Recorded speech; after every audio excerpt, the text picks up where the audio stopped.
Hello, everyone, and peace of the Lord to all of you.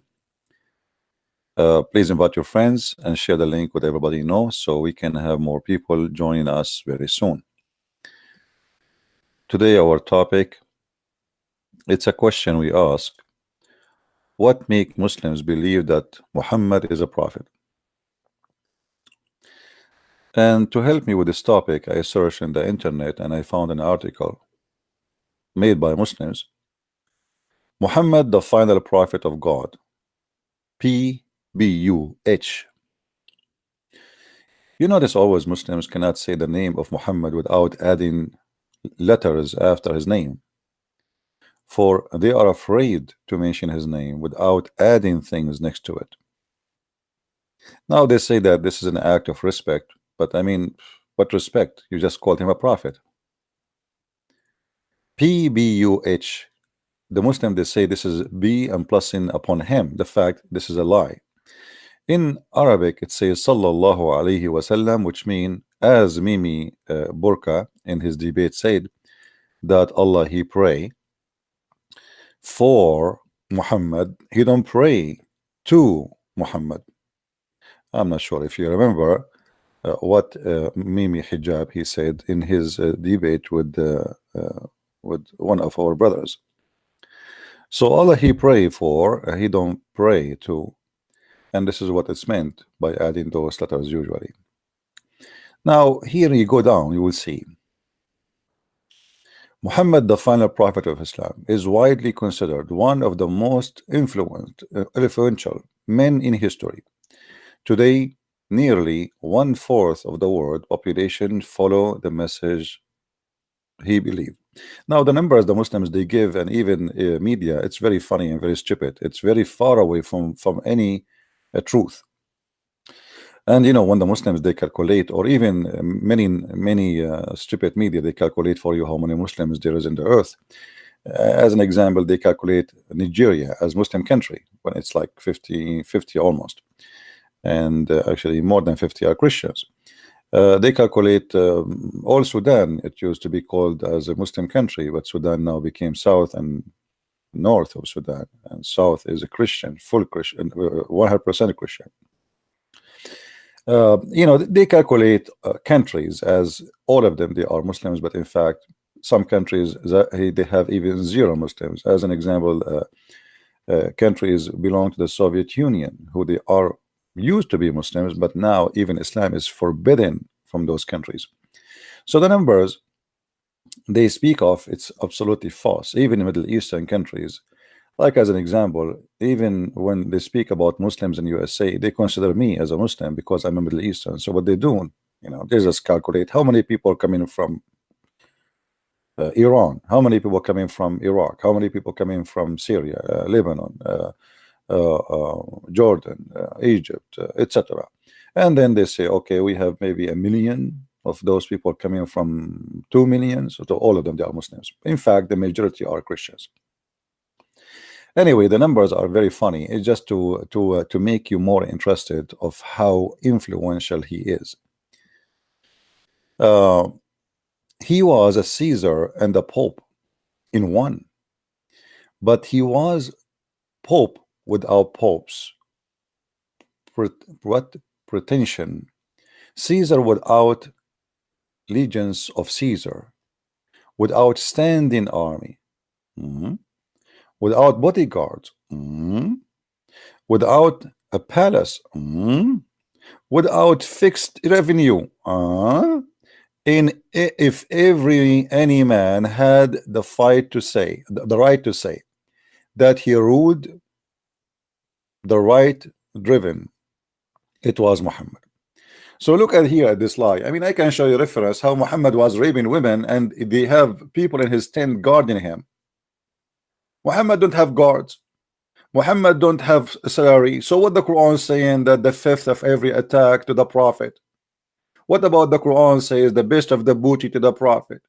What about the Quran speaking about the Muslims fighting over the booty, accusing the Prophet that he took an underwear? Muhammad he have no palace, yeah, because in Saudi Arabia at that time they are Bedouin, they have no palaces, they have, you know, tiny houses made from mud. not because he don't like to have one, but he have 13 houses and he have 13 wives according to you Muslims.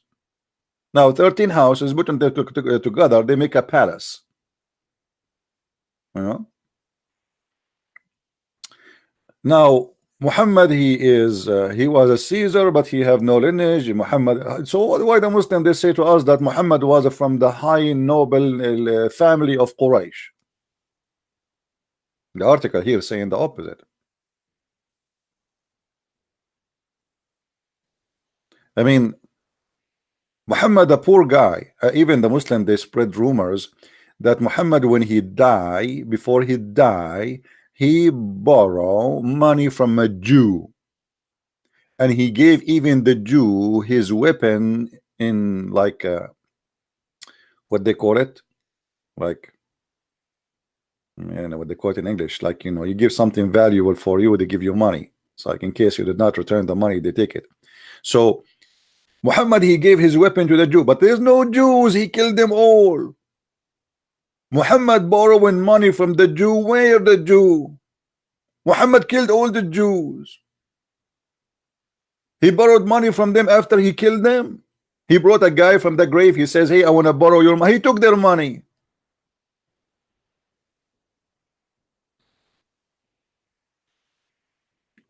True story. So as you see here, the Muslim they try to present Muhammad as an amazing, beautiful man.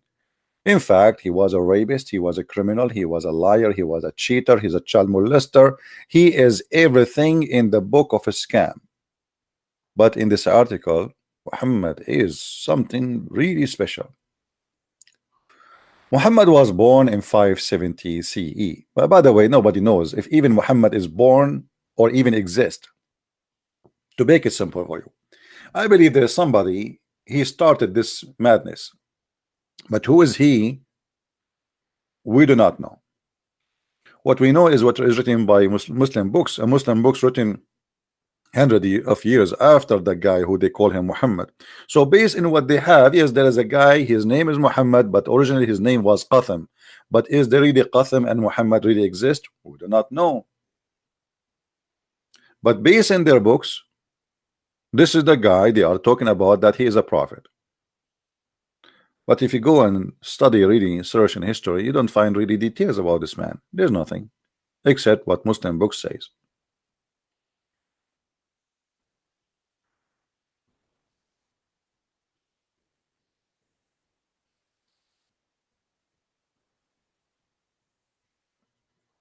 You will find that this article, speaking of things, and yet they did not tell us where they got their things from. Like previous prophets, Muhammad's message was rejected by many of his people. They insisted on maintaining the religious and social custom of their ancestors. The fact, this is a big fat lie, because Muhammad, he is the one who insisted to maintain the religious social custom of ancestor. He do exactly the same. They used to go around the Kaaba, he go around the Kaaba. They kiss the black stone, he kissed the black stone. They do a Safa and al Marwa, he did the Safa and al Marwa. Do you notice how they do fool you or try to fool you? Well, what is the difference between the customs of the Arab before Islam and the custom of the Arab after Islam? Even during the time of Muhammad, the Arab still was going around the Kaaba totally naked, as part of their custom as people who worship vagina, which is the black stone. If we go in the hadith, according to Muslim,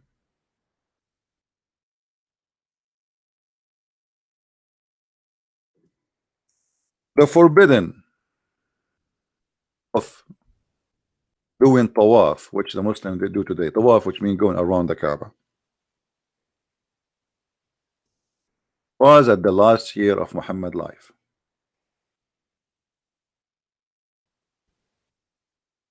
At the last year,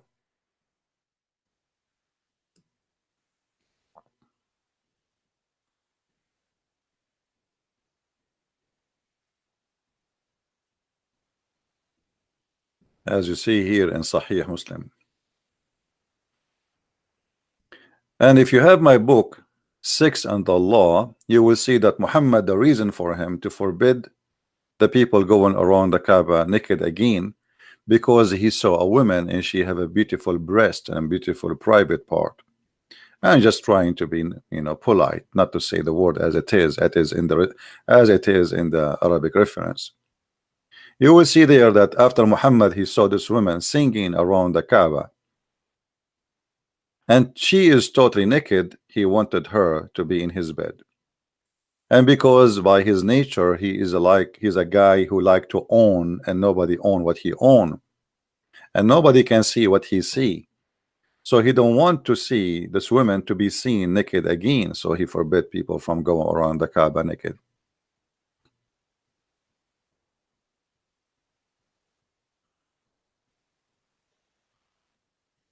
Now, if you ask the Muslims why you are going around the Kaaba,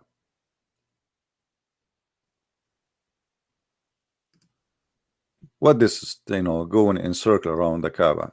As you see, this is a pagan practice. As long those people are pagan, and Muhammad did exactly what the pagan does around the house. And actually, the Muslim, they're still naked, by the way, until now. All what they do, they put a sheet over their body, but they are still totally naked. Totally naked. Nobody wear underwear, no clothes. It's just a sheet, and this is the right way to perform. Now, for sure, you can go around the Kaaba wearing your clothes, but if you want to do it, if you want to do Hajj, or if you want to do what it's called Umrah, which is something supposedly you do once in your lifetime at least, then you have to wear the white sheet, which is you are totally naked in a certain way, and even you have to wear certain kind of sandals made from one piece, supposedly. And why one piece? The Muslim, they have their own logic, but the fact it is because the Arab, they believe that this should be. Everything the Muslims they have is nothing but inheritance of the pagan Arab before them, and they are pagan, nothing more, nothing less. If we ask the Muslim today, your prophet is not a pagan prophet, but he kissed a black stone. Why he kissed the black stone? The Muslim, they say to us, he kissed the black stone because the stone is holy. We say, why the stone is holy? They say that because the prophet he kissed it. I mean, obviously, very smart and very good answer. They have no answer, obviously.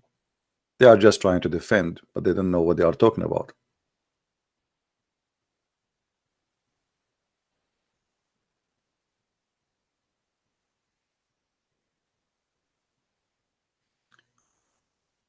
The more we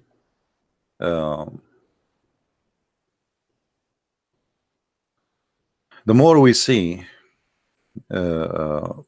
Muslims speaking about Islam, the more we notice that Muslims, they try to present Islam to us in like a Disneyland movie, like something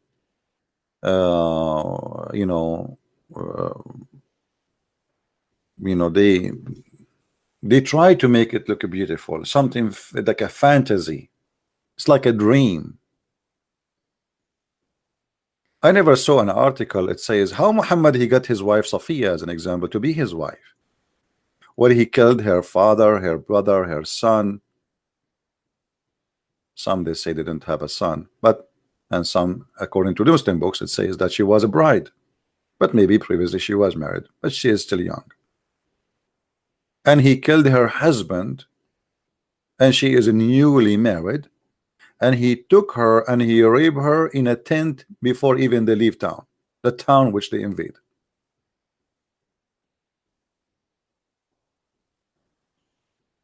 So the Muslims articles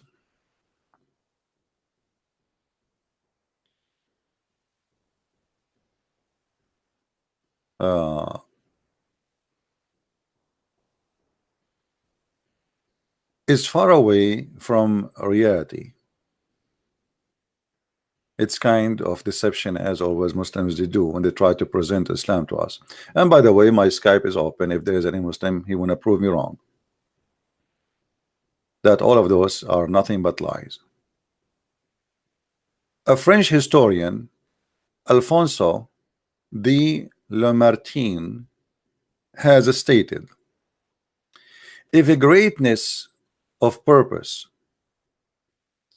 smallness of means, astonishing and astonishing result are the three criteria of a human genius who could dare to compare any great man in modern history with Muhammad.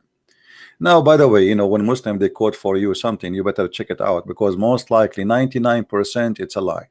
As an example, they fabricate tons of stories about people converting to Islam or people saying great things about Muhammad. As an example, George Bernard Shaw, he said that if the prophet was exist today, he can solve all the problems of the world while he is drinking his coffee in the morning. And then we look for George Bernard Shaw, where he said that we could not find the book. It was an article written by Muslims in Singapore many years ago, bragging and lying about what George Bernard Shaw said about Muhammad. So never take something like this for granted. As you see, they did not say to us which page, which book, it's a statement. And I will not be surprised if one day Muslims they made an article saying Christian Prince, the author of etc books, he said that Muhammad the most amazing prophet. And I will not be even surprised if they say that Christian Prince, before he died, a second before he died, he spoke to a rooster, and the rooster told him to convert to Islam, and he lost his debate with the rooster, and he said Shahada. Welcome to the lies.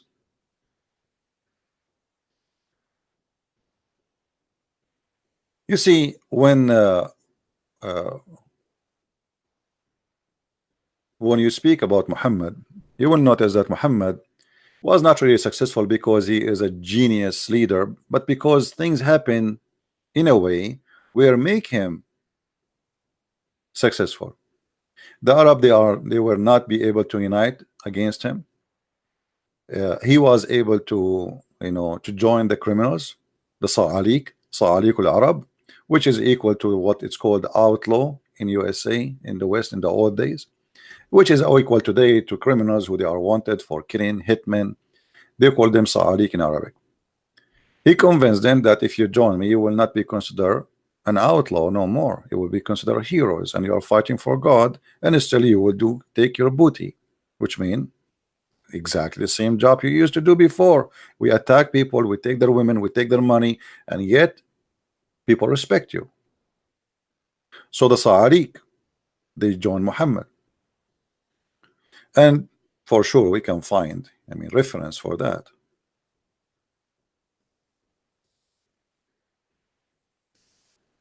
And as you see, we are not like the Muslims who make a statement but they have no proof of it. You will see here Muhammad, and look what the Muslim they translate the hadith as an example. They translate the hadith here saying Allah Messenger said, rejoice, O group of poor immigrant. They translate the word Sa'alik into poor immigrant. The fact this is absolutely false. Sa'alik is a word mean the criminals who they are outlaw, who they are spit from their tribes out of their tribe, for they are wanted for awful disgusting crimes like rape, killing, kidnapping, etc. So in Arabic here it says Abshiru ya ma'ashara Sa'alik. This is the hadith, and this is Sahih hadith,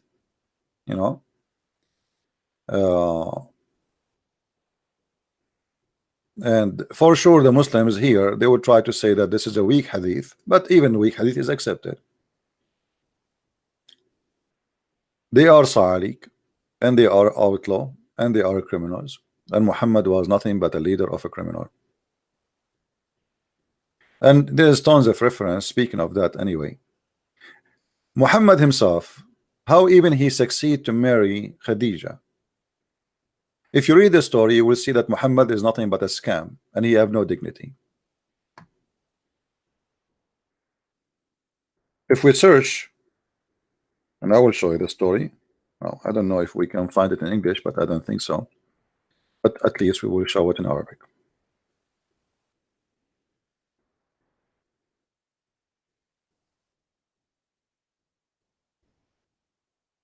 Khadija wa imtihanul wahi. There's tons of videos made by the Muslim sheikhs, proud about how Muhammad he became a prophet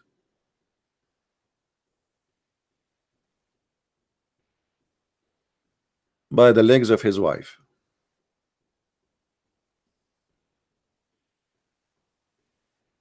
This is the book of As-Sirah, the book of Ibn Hisham,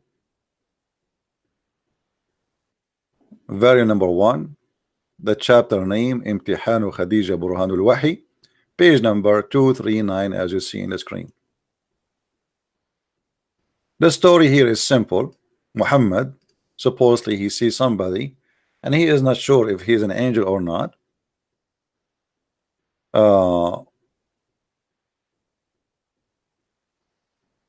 And he told his wife, I see someone who sit in the corner from time to time, but he don't talk to me, and I'm not sure if this is an angel or not. His wife Khadija, according to the story, not according to me, she said to him, well, next time you see him, my cousin, inform me so we can see what we will do.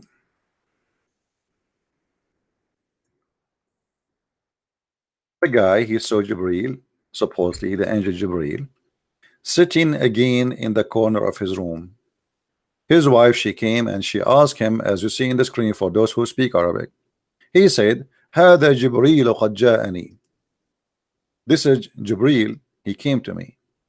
She said, stand up, my cousin, sit in the top of my right thigh. He did sit in the right thigh of his wife Khadija. Then she said, هل تراه? Do you see him? He said, yes. She said, stand and sit in my left thigh. And she said, do you see him? After he sat in her left thigh, the right thigh. She said, do you see him? He said, yes. Then she said, stand up and sit in the top of my lap. And then she, after he did sit in her lap, she said, do you see him? He said, yes.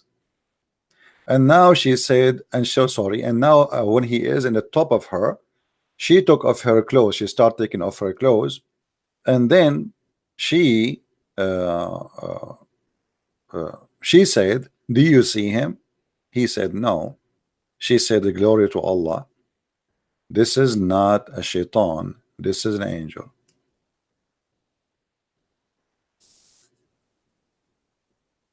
Now we have a prophet of God. He sees someone in the corner, but he is not sure if he is an angel or not.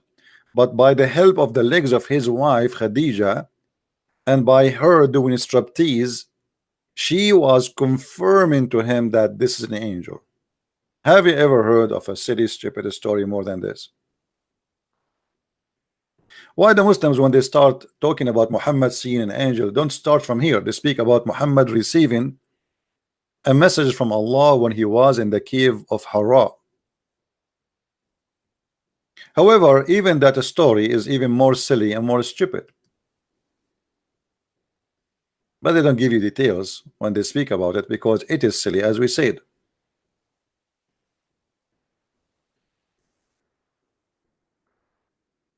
If we go here,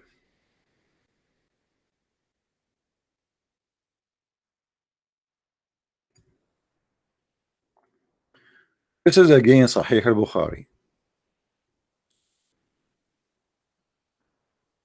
It says here that how what is called angel came to him, and how he squeezed Muhammad 3 times, and each time he squeezed him, he said to him, read.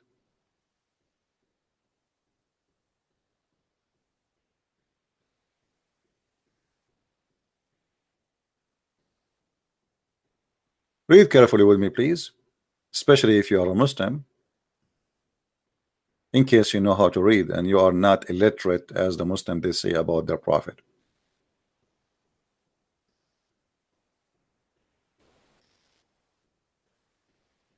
Till suddenly,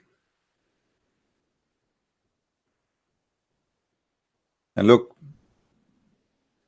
you know how the Muslims even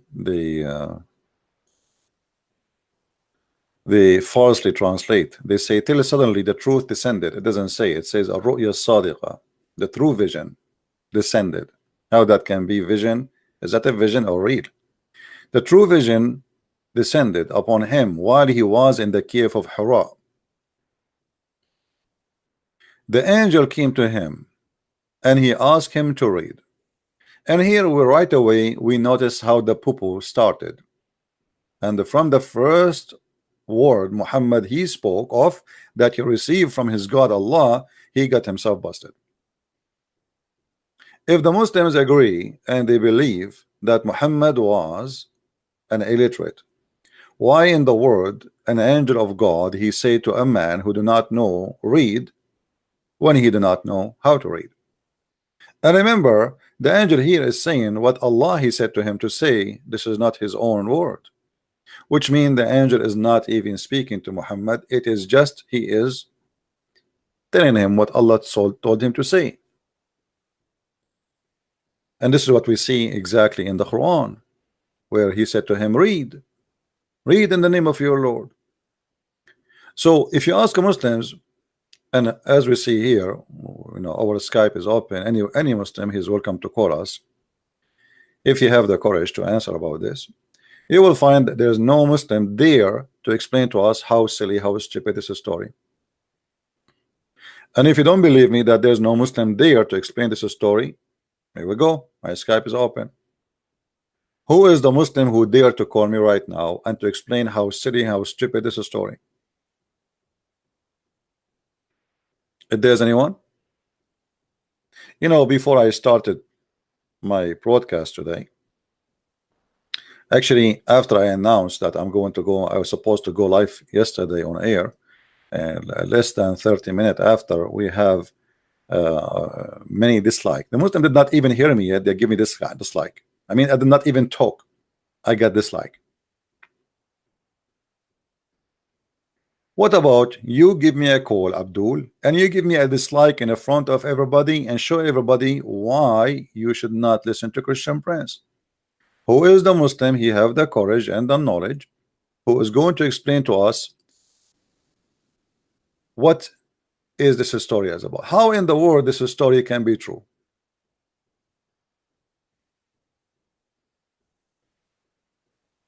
Now, in case you do not know why I'm saying this story cannot be true, it's a scam, it's a lie. Read what happened. Suddenly the angel he came to him and he asked him to read. The prophet replied, saying, I do not know how to read. Hold on. I mean, here the poo-poo is really getting big. We have God, and again I say to you here that the angel he is speaking of what God supposedly told him to say is not the angel speaking. God he knows supposedly if Muhammad knows how to read, how not to read, or or he do not know how to read. How in the world Allah he said to Muhammad read, yet Muhammad do not know how to read? Unless maybe he is trying to do a miracle. As an example, Jesus says to the man who cannot walk, walk. But you will notice in the story of the man who cannot walk, he walk. The man, he cannot walk. He's a very well-known person in the street who spent years begging for money. A person who is disabled, or the guy who is blind, see, he saw, walk, he walk. Allah he said to Muhammad, read. And here we have a problem. Either Allah do not know that Muhammad do not know how to read, and that means the story is stupid,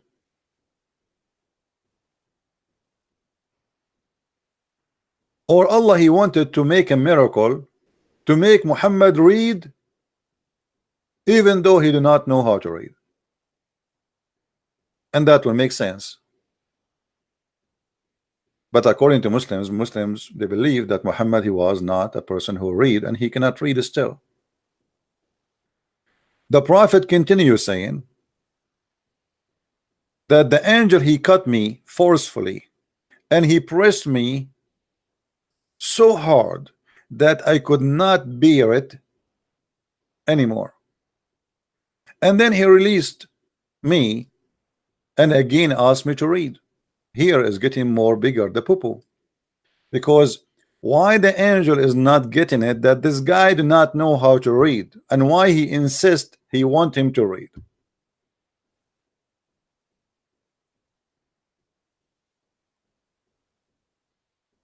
Are we following, guys?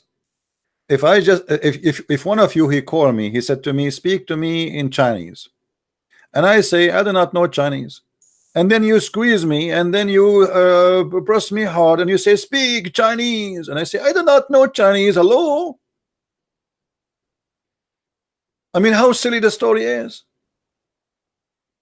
And then the angel, he squeeze him, and I replied, which means Muhammad, I do not know how to read.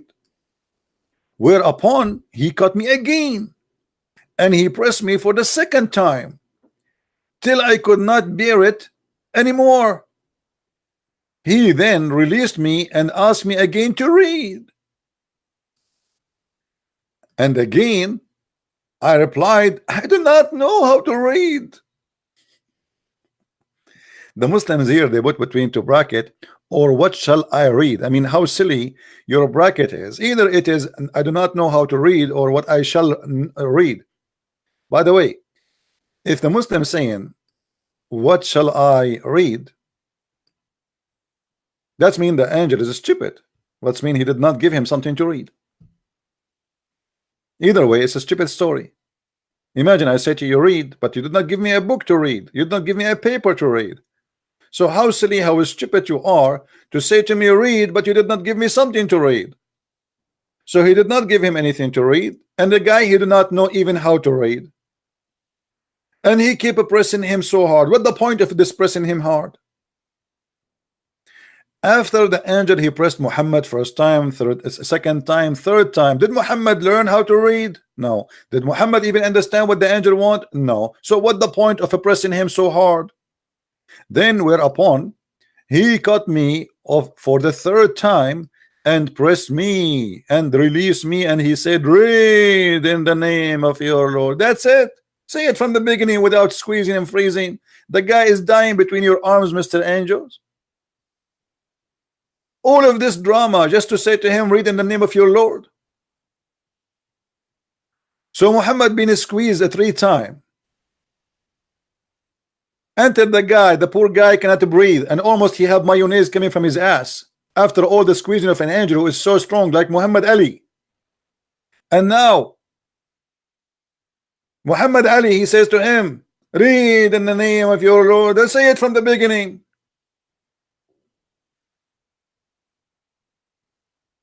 However, still the issue is not solved. Read in the name of your Lord. Read what?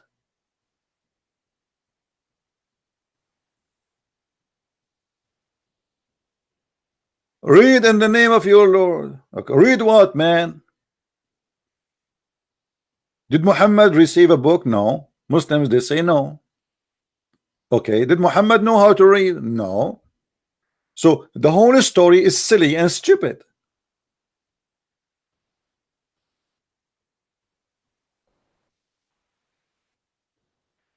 And we don't see in the articles Muslims speaking about how silly the beginning of Islam is. And then after that,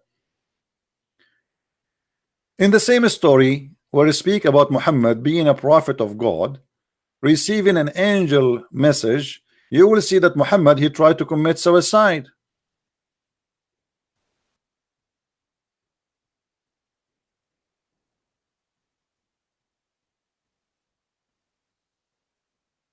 And by the way, the angel, when he spoke to Muhammad, he did not even say to him, I am an angel. He did not say, who is he? He just said, read in the name of your Lord. If you look with me here, it says that Khadija, she took her husband Muhammad to her cousin, who his name is Waraq ibn Nawfal, Ibn Abdul Uzza. All of them, they are pagan. Here we go. He is the son of Abdul Uzza. Ibn Qusay, which means he is from the same family of Muhammad. And I believe strongly that Waraqa is the real father of Muhammad. If you have my book, Deception of Allah, you will find that Waraqa, he sent his sister and she offered 100 camel to the father of Muhammad so he can do bang bang with her. I mean, how in the world this story can be not fishy? Why this guy, he sent his sister to give a man who is no one 100 camel to sleep with her? And what kind of a father Muhammad he used to be? He's a gigolo? Because a man, he received payment for sex, he is a, I want to say the word, he's a whore. They call him gigolo, right? But he is a whore. And this is in Islamic books.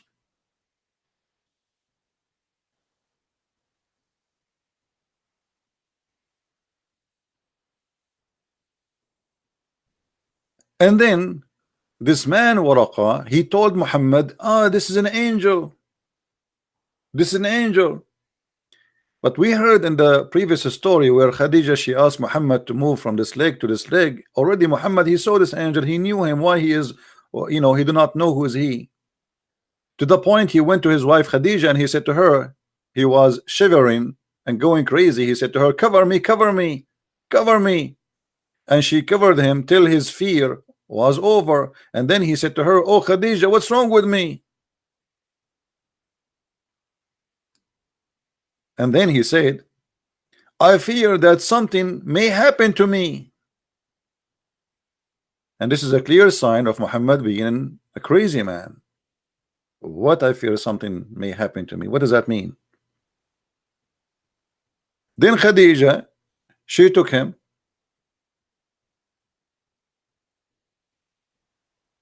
to her cousin, who is the real father of Muhammad. And then Waraqa, according to the Muslim stories, by the way, Muslim stories mean nothing to me, but I'm just reading for you what they say. A Muslim witness for something, it means it is 99.9999 is a lie. But we have to deal with it. What we can do. So she took him to Waraq ibn Nawfal, and then it says here, who during the pre-Islamic period become a Nasara, not Christian. Nasara are a cult which like Jehovah's Witnesses, and used to write Arabic writing and used to write the gospel in Arabic, and this is the Quran. This is the Quran. Quran, actually, the word Quran is coming from the Aramaic Christian. When they pray, they say qira'ah. You see, when we in the Bible until now, in the Middle East, even those who pray in Arabic, when they want to read from John chapter 1, or let us say the book of Acts, so they say qira'ah min kitab, qira'ah from the book of John, qira'ah. All right. So Muhammad, he received qira'ah, which is Quran, which is a summary of supposedly the gospel. And this is what Waraq ibn Nawfal who was writing. And you notice here, I mean, what is the coincidence here? That there's a guy in the time of Muhammad is writing a book in Arabic, which is supposedly a translation for the Arabic Bible. What is that Bible exist? How the Muslim, they say to us that the Arabic Bible, or the Bible, sorry, was corrupt. Yet the Muhammad himself, he praised this man and he say he go to heaven. And yet this man is translating what is called gospel into Arabic. And as you see, not only he is translating the gospel by his own, no, he was doing a mission by Allah permission, as much as Allah wished him to write. So there is no way that what he was writing is not right for Muslims. He was an old man and had lost his eyesight. Khadija said to him, "Oh, my cousin," etc. Listen to the story. But then Waraqa, he died. Waraqa, he died. It says here, after a few days, Waraqa ibn Nawfal, he died, and the divine inspiration was also paused. Why Allah he stopped sending Quran? Because Waraqa, he died.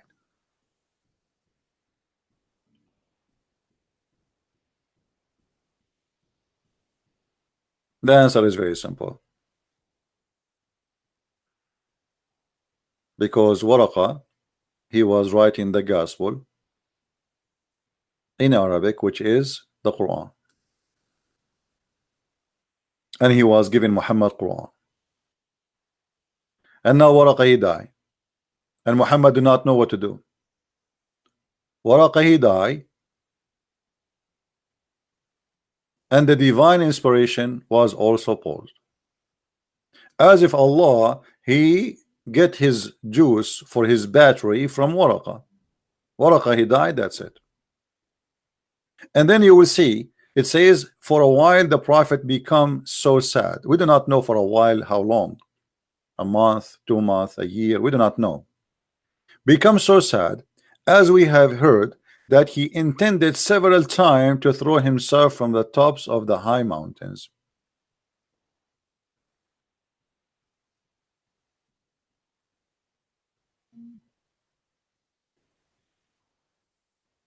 What do you think of that, Muslims?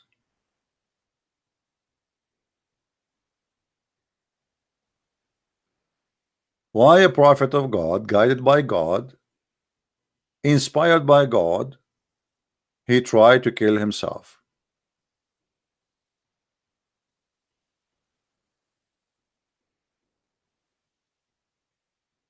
And then you notice here that every time he went up to the top of the mountain in order to throw himself down, Jibreel would appear before him and say, "Oh Muhammad, you are indeed Allah messenger in the truth," whereupon his heart would become quiet and would calm down and return home. So what the problem here? Muhammad, he don't believe that he's a prophet. Muhammad, he want to kill himself many times. Muhammad, he climbed the mountain. There again, he is going up to the mountain. And right before Muhammad he jumped from the top of the mountain, let us make the story here more clear, if you don't mind.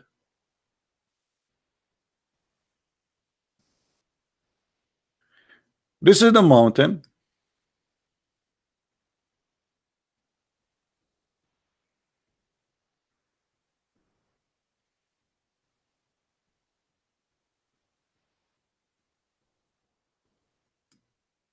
And Muhammad is climbing the mountain.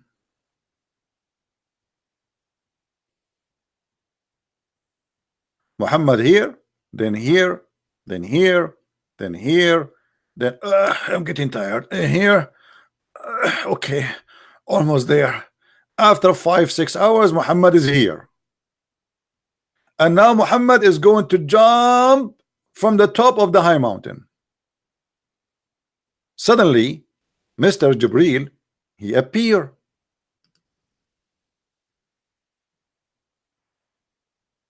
With his 600 angels wings, and he hold Muhammad from his panty. Muhammad, please don't throw yourself. Muhammad, don't do it. Muhammad, I will buy you candies. Muhammad, listen to me, look at me. You are a truly prophet of Allah.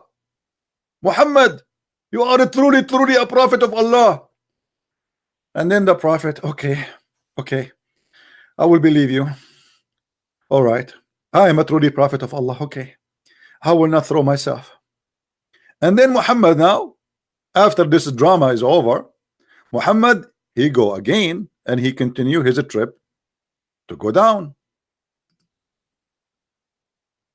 Go here, go here, go here, go here, and then he go home. And he sleep between the legs of his wife. And then second day come, or 2 days after, Muhammad, he do the same story. Muhammad is here. Muhammad is here. Muhammad is here. Muhammad is here. Muhammad is here. And Muhammad is here. I cannot move. Oh man, this mountain is so high. I wish Allah can install an elevator. And then finally Muhammad is here. And then the angel, in the last second, he come to him and say, Habibi Muhammad, Habibi, my name is Benjamin Netanyahu, Habibi. Please, Muhammad, don't jump from the top of the mountain. We are Jew and we like you. I mean, look how funny, how silly, how stupid this is story. Why Jibreel don't come to the poor guy when he is here in the first step?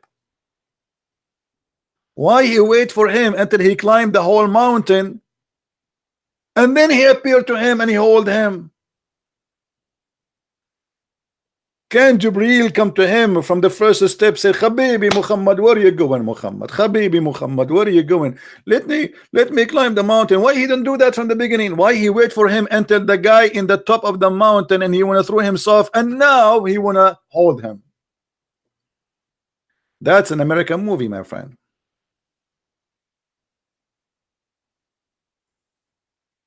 Actually, it fit better to be a Mexican one or Indian, or let us say to be more original Arabian movie, full of emotion and stupid stories.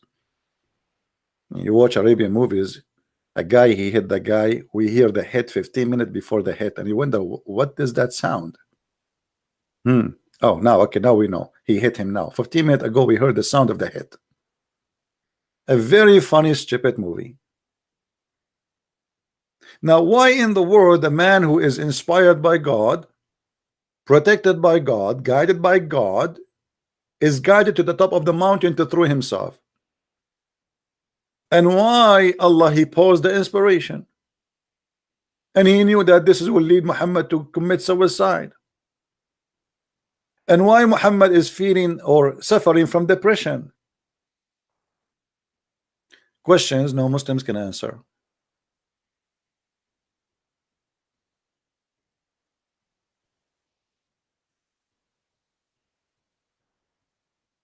Those questions no Muslims can answer.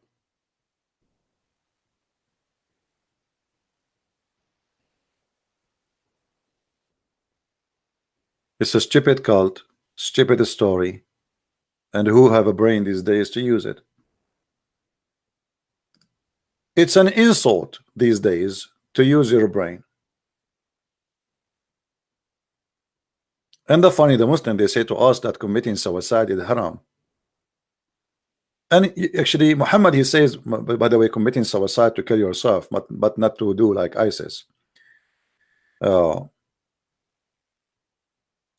Quran says يقتلون ويقتلون, which means they killed and they will be killed, which means suicide. But Muhammad in the Quran said, as an example at the hadith, that if a man he tried to throw himself, or he throw himself from the top of a mountain to kill himself, he will sit in hell for hellfire forever. But Muhammad himself is doing that.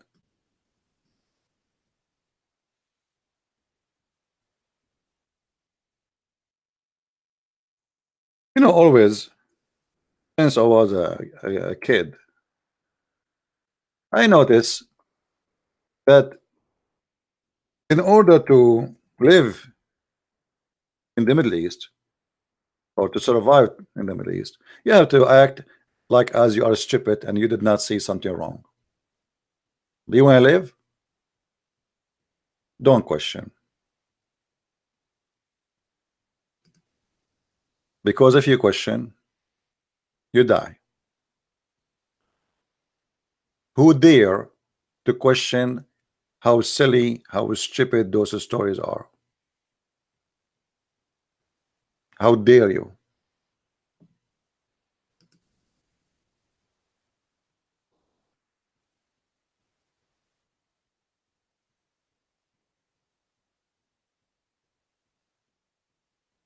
Now, if you go and make some study, or let us say some search, I mean, these days people they do study for you, right? You have the computer, two words, you can find million answer. Why a human being will think about committing suicide, especially it is not once or twice, it's many times. What is the reason really? You know, when a person he lose hope, suffering from a very huge amount of depression, or he is suffering from mental illness, he go and commit suicide. People do gambling as an example. They lose all their money. They go to Las Vegas rich, wealthy. He come back home zero, homeless, and he noticed how stupid he is. He could not handle it. He killed himself. Now, why Muhammad he tried to commit suicide? Do we have any Muslim would like to give us a call and tell us why Muhammad is doing such an act? Somebody is asking me if Muhammad he have an epilepsy. I have to agree. Actually, I have that in my book too. Muhammad obviously he is suffering from many issues, and it's not a shame, by the way, if you have epilepsy. I mean, it's an illness. It's not you're not a criminal. But the funny is, if somebody suffering from mental illness, then we make him a prophet and we make him a leader, and then he control our life. And to prove that Muhammad have a suffering from mental illness, we do not need to go farther. I mean, the stories of Muhammad is full of it. As an example, the Muslim they say that once the Prophet was bewitched, so that he began to imagine that he had done a thing which in fact he had not done. Now you tell me, what is the explanation of somebody imagining that he had done something, but in fact he did not do that thing? Isn't it obvious? This person suffering from illusion. And not only that, Muhammad he say things which is silly and stupid to the point it goes beyond imagination. Look at this. My uncle asked Allah Apostle about a person who imagined to have farting during his prayer. Allah Apostle he said he should not leave his prayer unless he hear it and he smell it. I mean, this guy obviously he is a genius.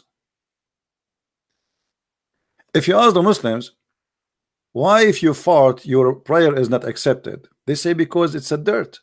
Okay, well, if it's a dirt, what a difference will make if you hear it and you smell it, or if you don't hear it? It's a dirt anyway. So what hear it and smell it will do?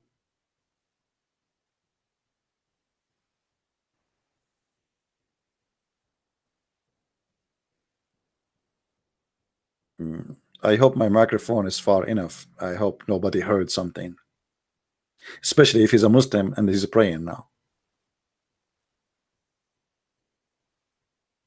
And then you will notice Muhammad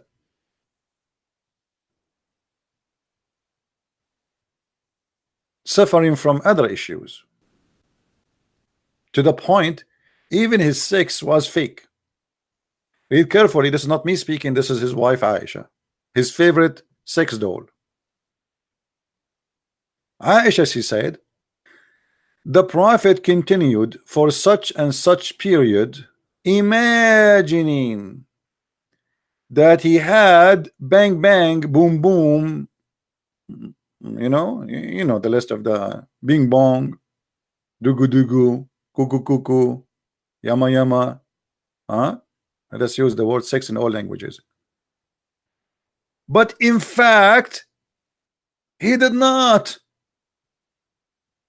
I mean, you tell me what is the situation here? A guy, he is over the age of 50, and he not sure if he did have sex or not. He imagine it. And not, he's not imagining it when he's sleeping. No, he's imagining during daytime that he had sex with his wife.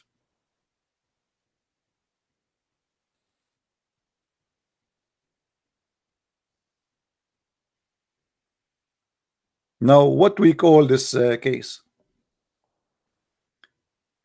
There is a movie, if you want to understand what I'm talking about, it's called The Perfect Host.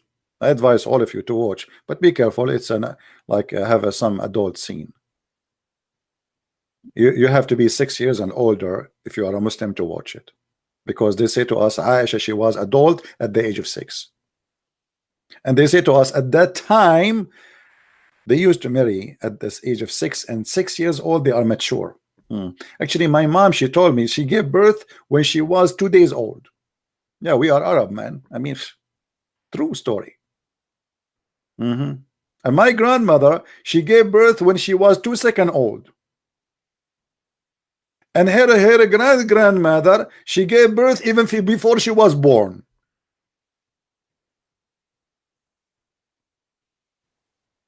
True story.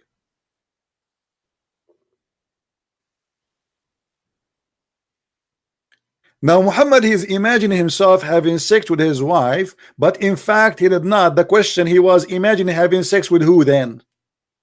Because obviously he was doing something.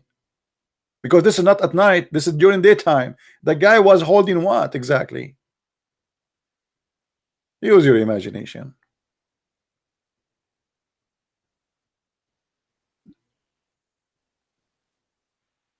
And based in what the Muslim they say to us, how we can trust Muhammad that he is not even imagining that he saw an angel and he heard an angel?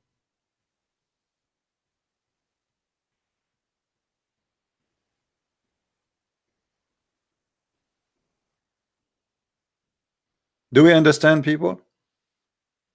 How we can trust such a guy who he even his sex? I mean, have you ever heard of sex have no witnesses? I never heard of somebody having sex, but yet there's no witness. Even the wife, she is not there. Like you asked me, do you have sex yesterday? I said, yeah, I have sex with my wife. Or my wife, you ask her, she said, no, he did not. What? No, he did not. He did not even touch me. Even his sex have no witnesses. Not only he saw an angel squeeze him, blah blah blah. He went to 7 heaven, nobody saw that. Even his sex have no witnesses.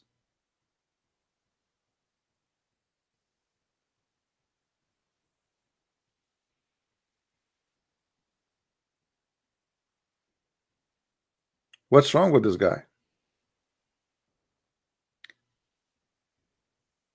There is a very famous chapter, the Muslim they recite every day and give you a headache with it. 5 times a day they have to recite it.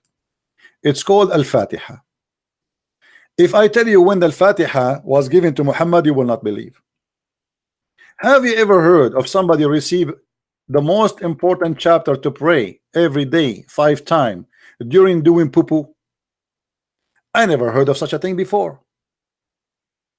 The guy is doing poo-poo. His God, he sent him that chapter during the poo-poo time. Can't he wait?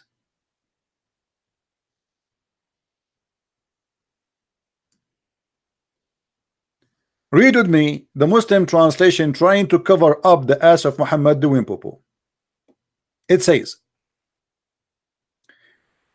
the messenger of Allah, Allah pray on him and salute him, whenever he went out. What went out? Hello? What do you mean went out? It says in Arabic, baraza, to do buraz, to do shit, excuse my language. Hey Tony, the prophet is doing shit though. I mean, why you don't say it as it is? What do you mean he went out? Went out where? He used to hear someone calling him, oh Muhammad, and whenever he heard this, he used to flee. What the heck?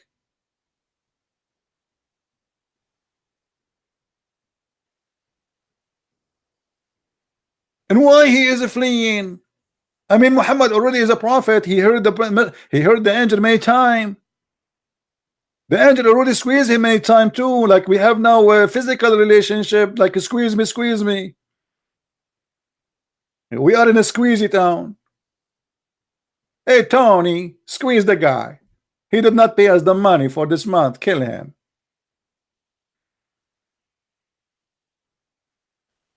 After all the squeeze and the talking to the prophet and the angel coming to him, and now the prophet, he heard the voice of the angel, he flee. And look again, the name of who this appear in the story. Did you notice the name of who appear in the story? Did you notice the name of who appear right away in the story? Waraq ibn Nawfal. What's wrong with this Waraq ibn Nawfal? He exists everywhere. Waraq ibn Nawfal advised him.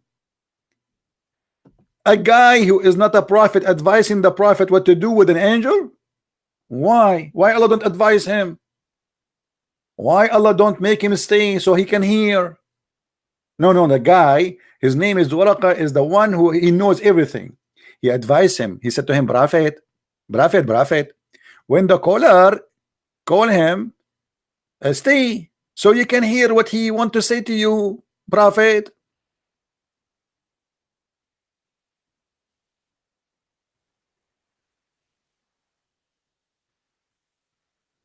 And then again Muhammad, he went to do poo. And then so when he went out to do buraz, he heard the calling, oh Muhammad. I mean, the guy, he just ran away because the guy, he said, oh Muhammad. What if he say, oh mommy? Oh mommy. Oh mommy, mommy blue. Oh mommy blue. Oh Mimi. Oh Mumu. Oh mama Mumu, mama Mumu. The guy, he said to him, oh Muhammad. The guy, he run. Why? I mean, obviously the guy want to talk to you. Why you run? Are you a coward? You scared at night? Are you scared at night? Ah, you are scared. The kitty Muhammad, very cute.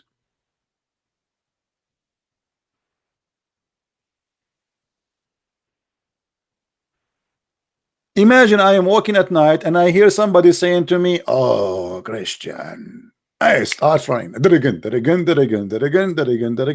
Oh, I keep saying to me, oh Christian, and keep running. I mean, how silly, how stupid. Should I draw it for you? I mean, seriously, should I draw it? You know, I'm very good in art, right?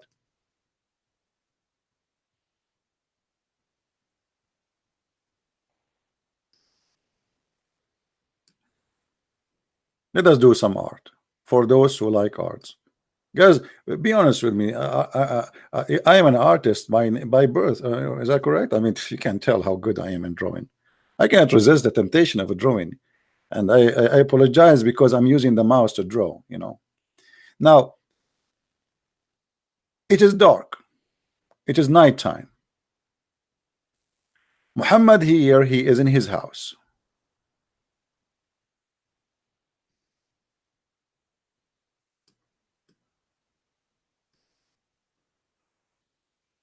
Muhammad, now he need to do poo-poo. Muhammad, he come out. Muhammad, he decide to walk a little bit from the house so he can do poo-poo and nobody smell his poo-poo.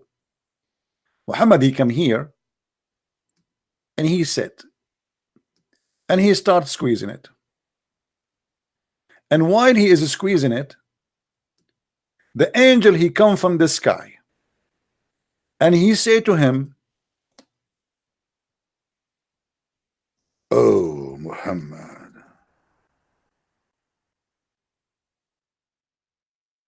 the second the guy he hear, oh Muhammad, he flee. That again, and Muhammad, he run, and oh Muhammad is following him. I do not know what happened to the poo-poo was coming from his bum, but I can tell where it's going.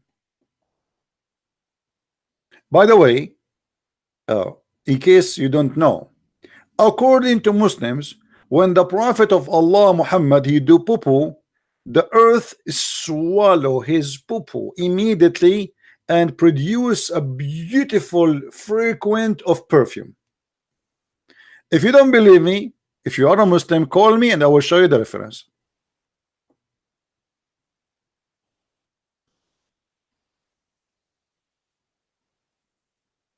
Call me, answer me, silence me for 4,000 years.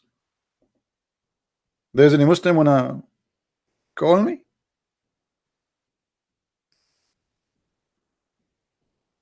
Hmm?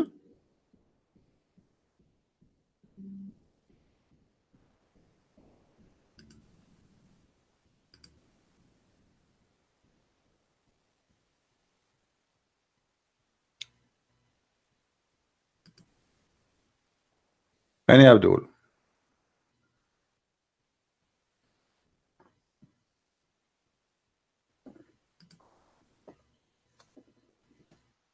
Anyone?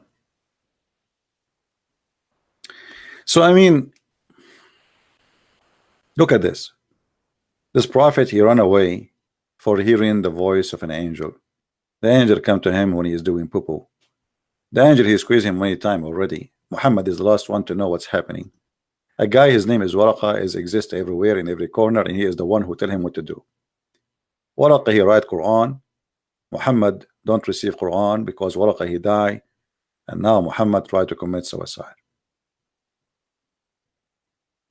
Muhammad, he don't remember. Muhammad, he forget. Muhammad have a bad memory. Muhammad, he claimed to cover his ass about he forgetting the Quran always, that Allah, he sent him the Quran in 7 letters, and the whole purpose of the 7 letters is to explain why he cannot recite the same verse twice correctly. We can say Muhammad is a madman. However, there is somebody is assisting him with the silly ideas to cover his ass. As an example, this is story.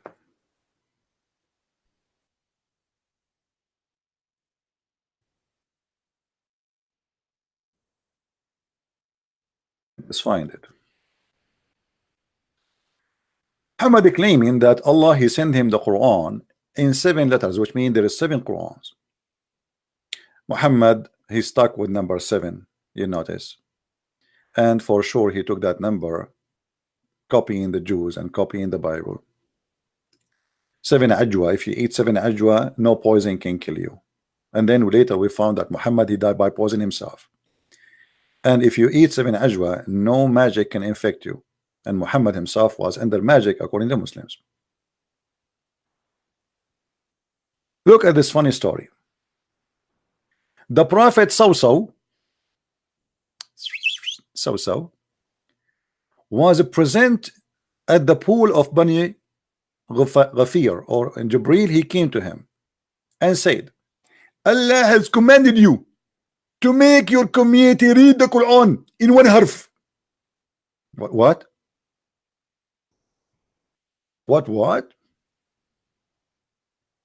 Allah has commanded you to read the Quran in 1 harf? I mean, what the Muslim even translate what 1 harf mean? How a person who don't speak Arabic, he will know what 1 harf. Here, this translation is better. So he said in 1 dialect. What 1 dialect? This is different reading, obviously. To the point, there is a brother, his name is Samshi. He was explaining how 2 Muslims are fighting because they are reading the same verse differently. And then they took them to the Prophet. And then the Prophet, he said to the first one, read it. And he said to him, you are right, correct. He told the other guy, read it. But the second guy, he read it differently. He said to him, you are right. Why? Because simply both of them, they heard it from Muhammad as he said. But the guy, he's a liar. He cannot recite the same thing twice. So he had to cover his ass. They never heard him before saying that Allah gave me the Quran in 7 letters. After he got busted, he cannot recite the Quran twice correctly. He come with this story. Allah has commanded you to recite to your people the Quran in 1 dialect. Upon this, he said, who is the one who said? Muhammad. And look what Muhammad said. Habibi Allah. Allah, please, Allah. Allah, listen to me, Allah. I ask Allah from Allah burden and forgiveness. My people are not capable. I know my people. They are crazy. They are not capable.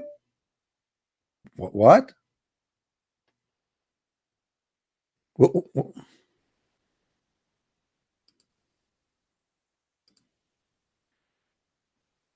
Hold on, maybe we have Abdul calling. I don't know.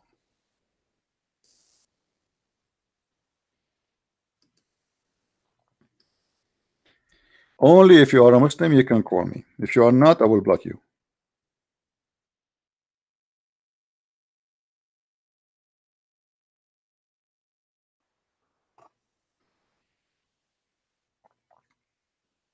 Let us see this guy. All right.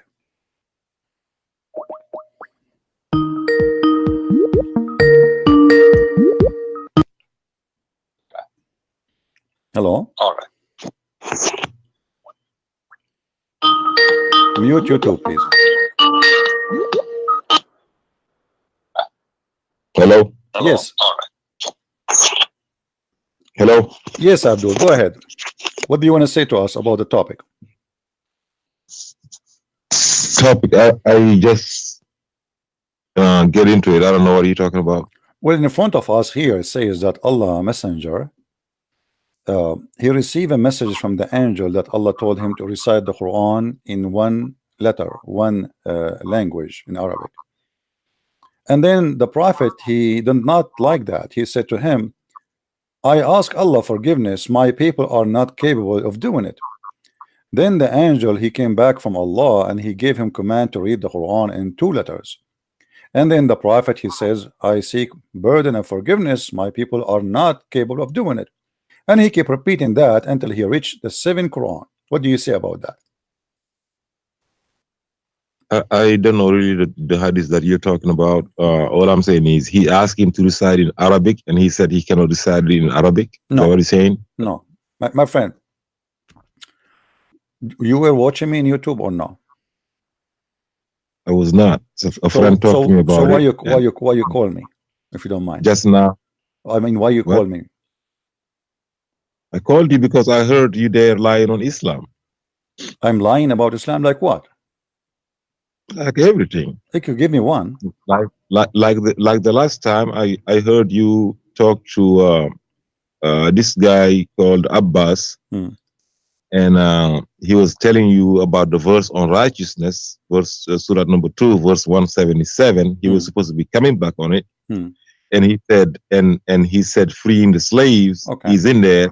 You pointed the verse in Arabic, and you jumped the word rikabi, meaning freeing the necks of slaves. Okay. Freeing the neck is freeing the slave, and you lied. Okay. Every Arab person watching you. Okay. Let's go. What chapter? Hold on. We will put it in the screen and we'll make you read it. Let us see who's lying. Chapter 2, verse number what?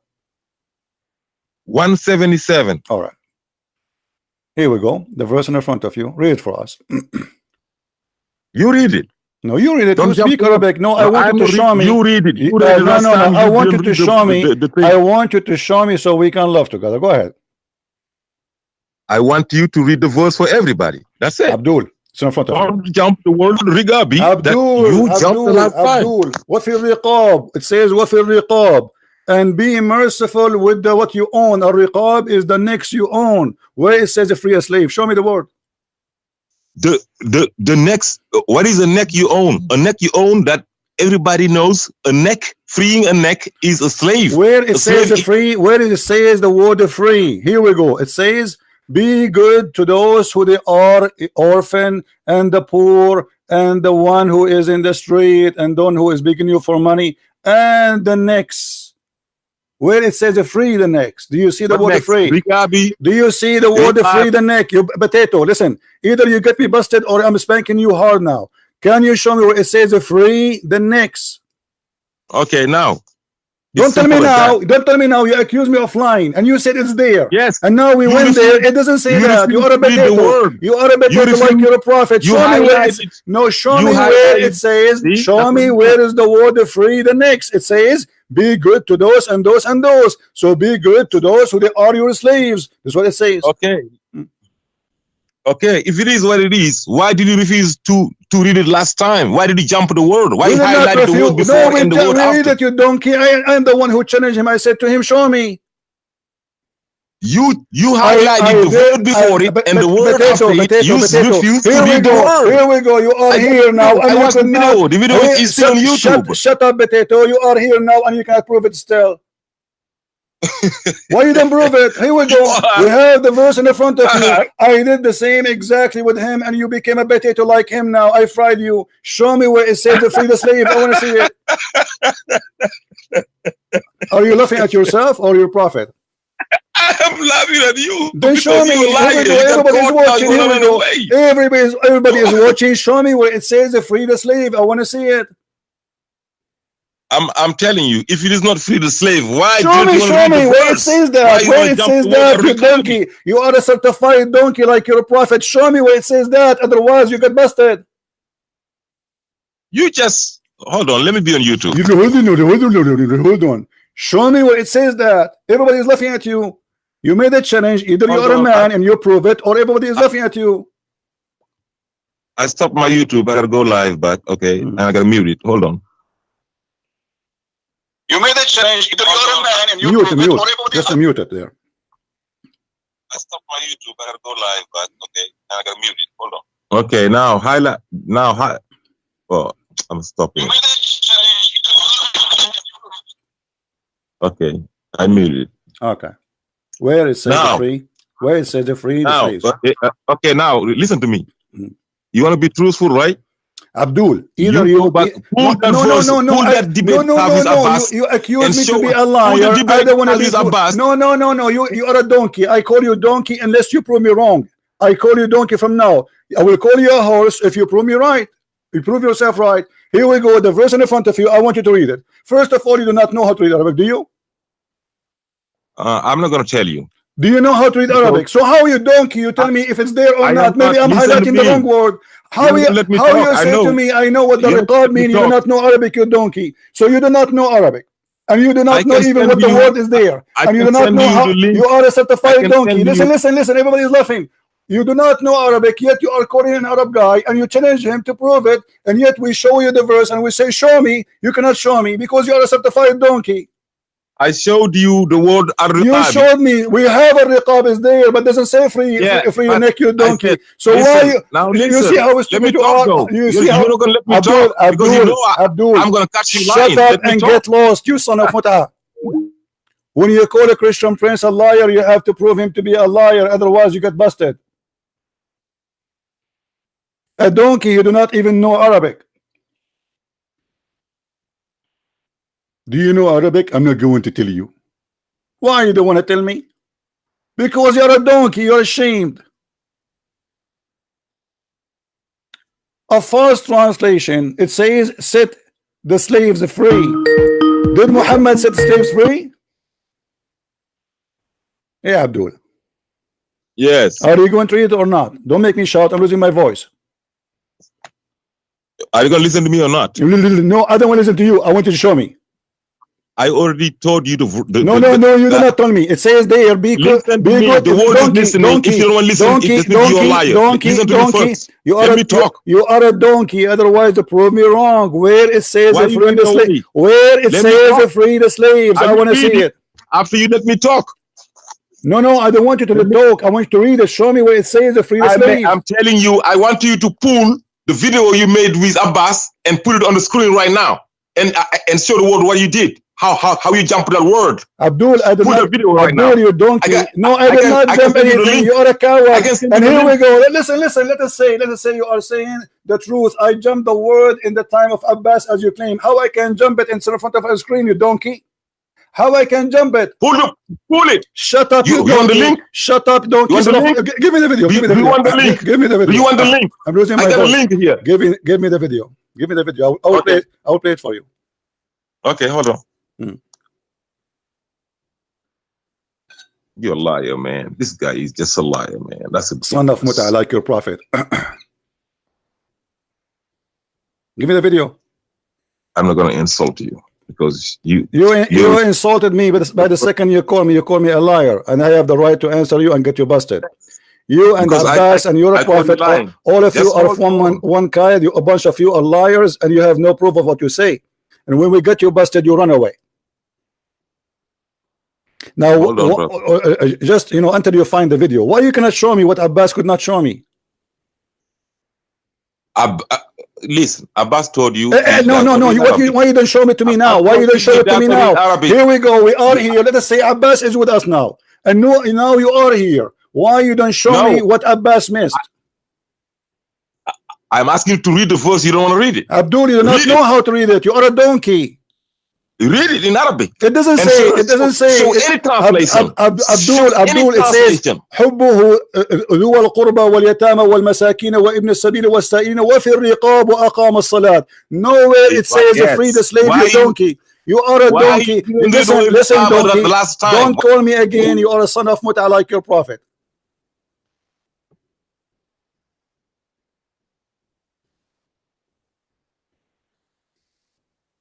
They do not know Arabic, and they cannot even find the word. And when I said to him, read it, he said to me, you read it, because they do not know how to read it. This is how stupid, how silly they are. And look at this. Are you saying to me that Christian Prince, all what he said for the last 3 hours, it is a true, and this one is not a true? Yeah, Abbas, how are you? Yeah, hello, CP. Are you alright? How are you? CP, yes, I did for you. Say I'll give you 10,000 years to We lost you, next Abbas. day, and you never give me a chance. What? And I want to clarify this chapter 2 verse 177.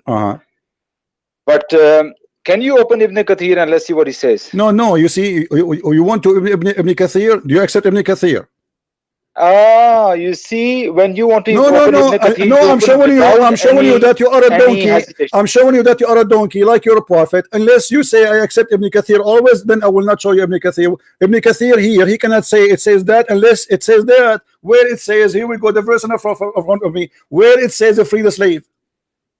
Can you open Ibn Kathir or not? You know. Listen. You can open it as you wish. You can read as you wish. Still, you have to show me. Still, you have to show me where it says in the verse free the slave. Can we? Don't I have the right? You see, listen, Abdul. You said to me, if I open Ibn Kathir for you, do you swear by Allah? But whatever Ibn Kathir he says, you accept. Why? Look, I'm not saying I believe in Ibn Kathir. No. I'm asking you. Hold on. Listen. You are being a hypocrite now. You are being a hypocrite. Either you accept Ibn Kathir or you don't accept Ibn Kathir. If you accept Ibn Kathir, I will go with Ibn Kathir. I will agree with you. Let us make a deal. Do you accept Ibn Kathir? Say, I swear by Allah, whatever Ibn Kathir he says about the Quran, I agree with it. You're talking over me. Can I say something? No, I want you to swear by Allah that you accept Ibn Kathir. You're holding me from my neck and you want me to say it what I'm saying. Did you say neck? Did you say neck? I did not hold you from your neck. I hold you from your tail. You don't have a neck. Now answer me. Either Ibn Kathir is the person, listen, either Ibn Kathir is trustworthy to explain the Quran for you, all the Quran, or you don't accept Ibn Kathir. Do you accept Ibn Kathir? Say yes. CP, don't do that, please. See how coward you are. You see, guys, you see how the liars. Ibn Kathir, he is a given interpretation because you like his interpretation. Listen, let me show you how stupid you are. Because you like his interpretation here, but you don't like his interpretation there. You don't want to say I accept Ibn Kathir. This is the whole idea. So who are you? How you know Ibn Kathir is right here, Ibn Kathir is wrong there? Who are you? Either Ibn Kathir is qualified to explain the Quran, or he is not. Is he or not? You are letting me speak again. I want an answer. I want an answer. Is Ibn Kathir the one who explained the Quran? Shut up, you idiot. Either you say Ibn Kathir is good for me and we take whatever he say, or you say I don't accept Ibn Kathir. So there's no other way in the middle. There's no other way, because you are the one saying to me, this is my guy, this is the guy who will explain it to us. I mean giving you another way. There is another way to that as well, and that way is this. Let people decide. Not me. Let people decide. No, my friend, hold on. First of all, you are a donkey like the one who called me before. You don't speak Arabic. Secondly, nowhere in the verse it says free the slave. And number 3, I challenge any Arab guy who can call me, speak Arabic, and show me where it says free the slave in the verse. I challenge all the Muslims in the world who speak Arabic. I am holding you. I'm holding you from your tail. I'm holding you. I'm holding you from your tail, not from your neck. I challenge you right now to give me an Arab guy who can call me and show me where it says in the verse to free the slave. That is not the point. That is not the point. You are the one who said to me, read this verse. So now you agree. Okay, so now hold on. So now you agree that it doesn't say that in the verse. What agree what? That was you just said that's not the point. You said to me, hold on, shut up. I don't have time for kids. Shut up, idiot. I say to you, show me where in the verse it says that. You said it's not the point. So what's the point? So what's the point, you idiot? If this is not the point, you argue about what? No, this is the point. The point is that this verse says free the slave or not. And we read in Arabic, we cannot find where it says free the slave. Coward, liars, potatoes, tomatoes. And we force them to read it and show us where it says that. This is not the point. So what is the point? You made me shout, lose my voice for nothing. You and the donkey before you. Christian brains, you are lying. And by the way, if freeing the slave is a duty for a Muslim, why Muhammad he make it legal to own slaves? I mean, how stupid to say sacrifice a chicken and then you order them to capture a chicken. Was Muhammad good to his slaves?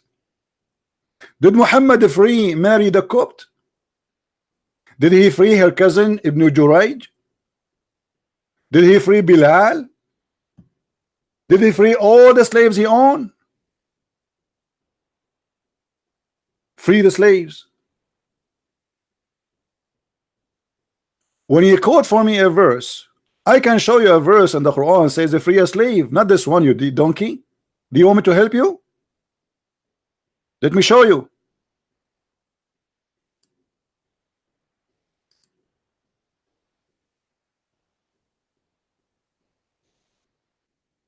You choose the wrong one.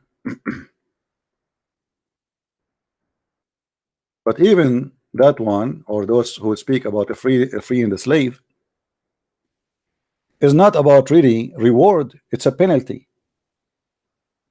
Muhammad, he knew how much the Arab, and he is one of them, they like to own slaves. So he made it as a penalty. If you kill a Muslim,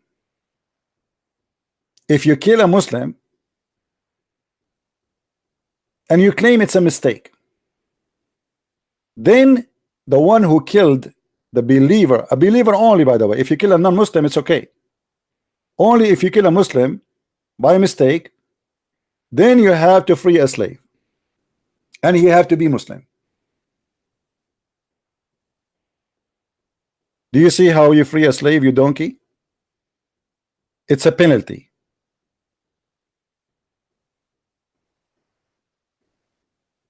He knew that those Arab are obsessed, so he want them to stop killing each other because he needs fighters to fight his enemy, but they keep fighting each other.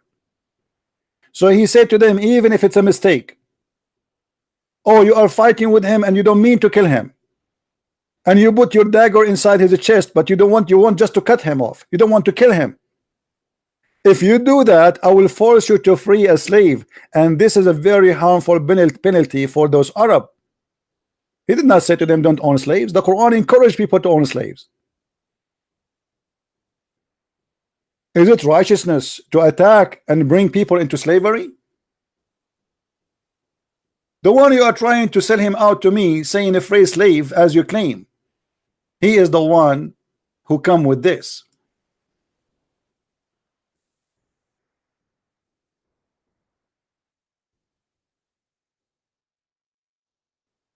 You are the best of people ever, raised up for the benefit of mankind. Chapter 3, verse 110. The best for mankind are those who bring them with the chains around their necks till they embrace Islam. And this is Sahih al-Bukhari.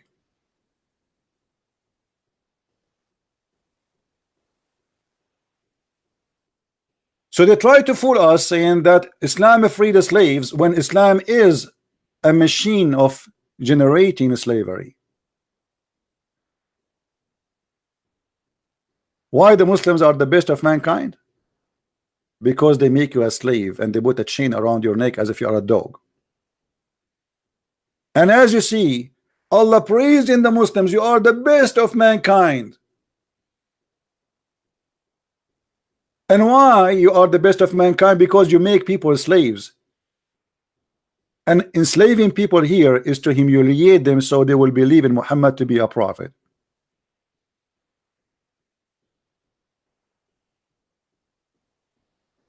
And yet they say Christian Prince is lying. Potato, tomato.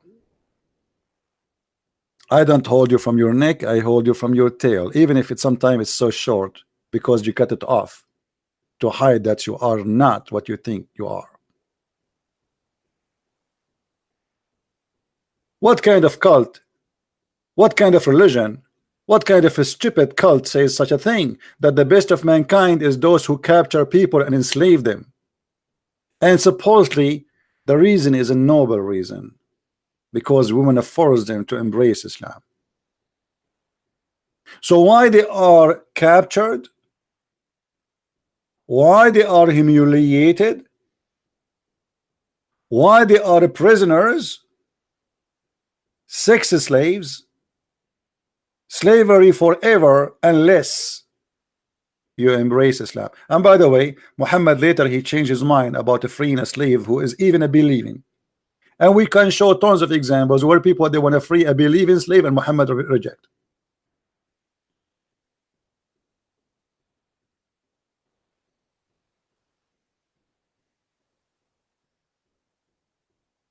You cannot play with me, a bunch of potatoes. Read Ibn Kathir. Okay, is Ibn Kathir is lawful for you? Is he good? Either we accept the scholar you name to be the one who explained the Quran or not. Now, even if we go to Ibn Kathir, if Ibn Kathir is saying he meant to freeing the slave, so why the Quran saying capture slaves? And if Ibn Kathir is saying free the slave, where is those sentence saying that in Arabic? You know, 2 days ago, this potato he called me, actually yesterday, just yesterday. He was driving, right? Or the day before it, as usual. We spoke about the chapter 86, verse number 7. I showed him Ibn Kathir, he don't want Ibn Kathir.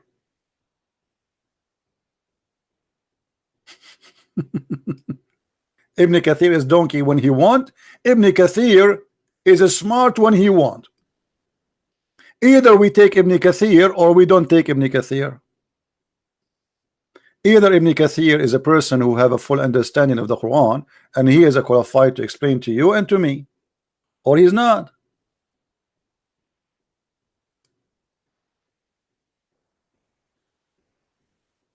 When we speak about the chapter of al-jizya, this coward he sent me a message in Skype saying that the jizya, the purpose is not to kill the Christian, the purpose is the jizya. He just agreed that his prophet is a scam. Why Muhammad waging war against the Christians? Not because he wants them to be Muslims, not because he is fighting for Allah. This is the message of Abbas. Read it carefully.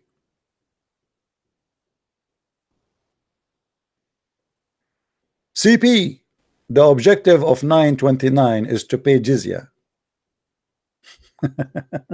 You see it? Not killing or conversion. Then if we go to Ibn Kathir or even all other scholars, he accept them? No, he will not accept them. They are potatoes. They try to find a solution. So okay, let us go to Ibn Kathir. Okay, we will go. Do you like to go Ibn Kathir?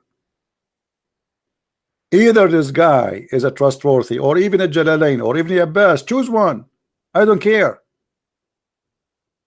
But they are coward hypocrites, and yet they accuse you of lying. And I show them in front of them in the screen. Show me where it says that. They cannot.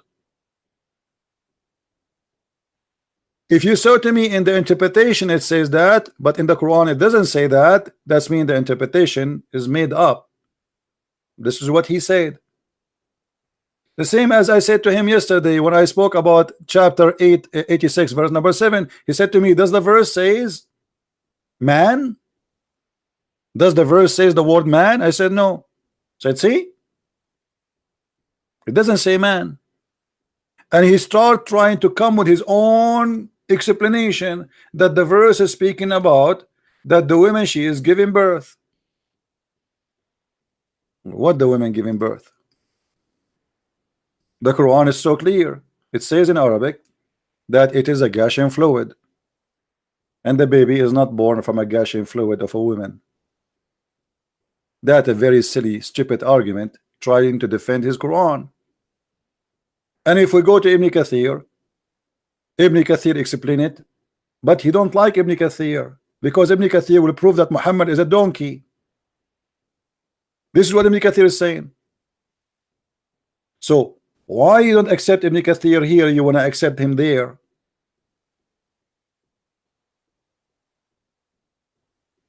In the verse there it doesn't say free the slave. In the verse here it doesn't say man. You told me if doesn't, as long it doesn't say man, it's mean there's no man. The verse you give me, it doesn't say free, that's mean there's no free. يخرج من بين الصلب والترائب, meaning the sexual fluid coming, bursting forth from the man and the women. Thus the child is produced from both of them by the permission of Allah, proceeding from between the backbone and the ribs. So there is a sexual fluid proceeding from these areas. The funny Abbas, he tried to defend this verse in the Quran because obviously proving Muhammad to be a scam, meaning the backbone of the man and the ribs of the women, which is referring to her chest. The fact is not really her chest, it says location of the necklace. Proceeding from between the backbone and the ribs, the backbone of the man and ribs of the women. It is a fluid, yellow and thin, fine in texture. The child will not be born except from both of them. But the poor Abbas, you do not know that the one who said that is his prophet, not Ibn Kathir. And this is additional proof that you are a donkey. You try to make it that this is only about the women, when you're a prophet, he made it clear that this is about the man and the women.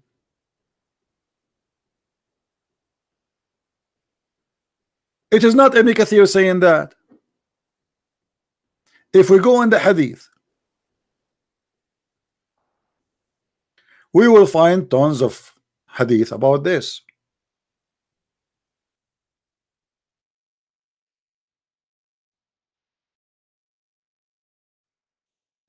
Do you see it, Abdul?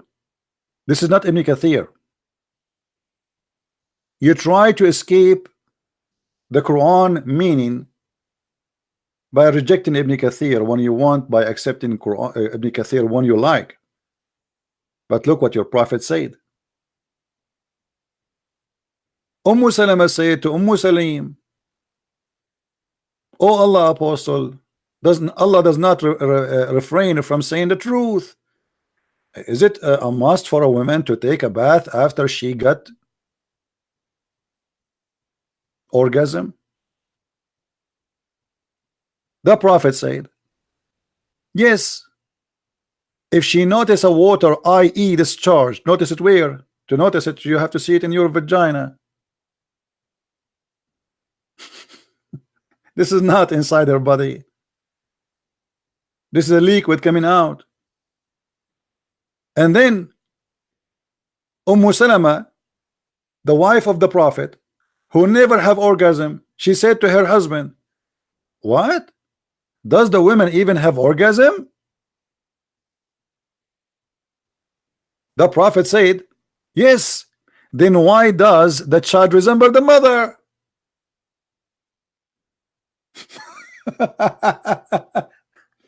So he starts saying to me, oh, this is from between the backbone. He meant the backbone of the women and the chest of the women. Read carefully in different hadith.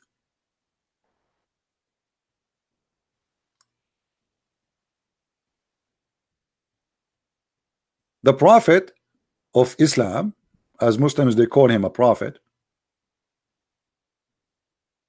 he described how the baby resembled the parents. All those hadith are the same.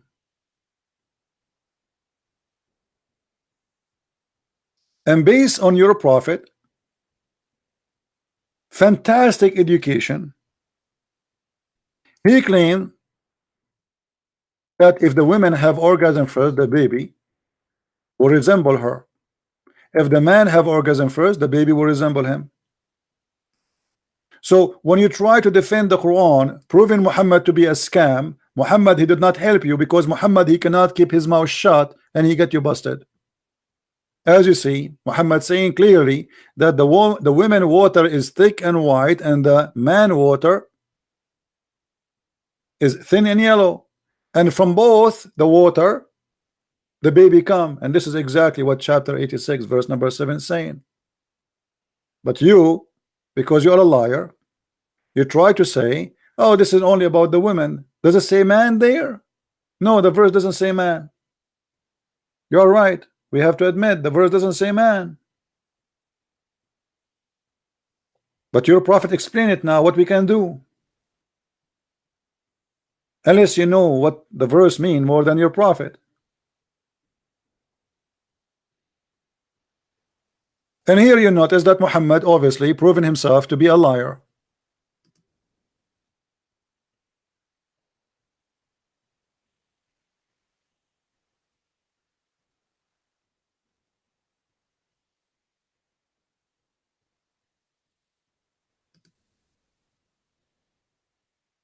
What do you think, Muslims?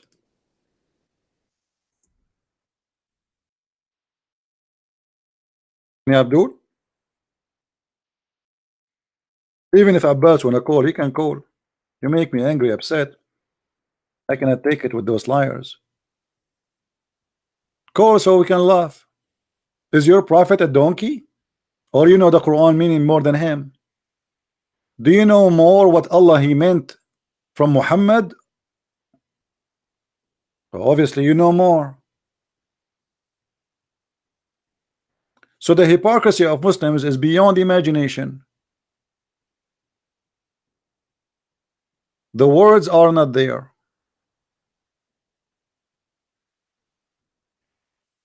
They add meaning to the words which is not there. I don't do that. I translate the Quran as it is. I read the hadith as it is. And I correct even Muslim translation. And I challenge Muslims who read Arabic to call me and see with me what I'm talking about. And when I challenge you and I say all Muslims in the world, call me right now and prove me wrong, who speak Arabic specifically, my Skype is open. Any Muslim who speak Arabic, he can call me, say, okay, I want to show you the word there where it says a free a slave. It's not there. As simple as that. I'm not stupid to say that the word is not there, and it's there because people will laugh at me.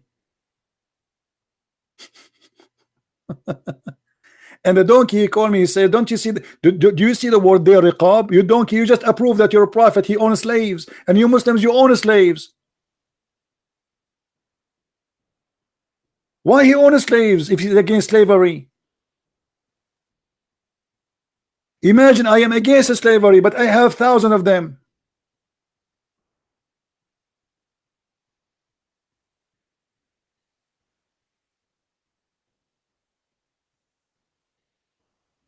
Have you ever heard of a stupidity like this before?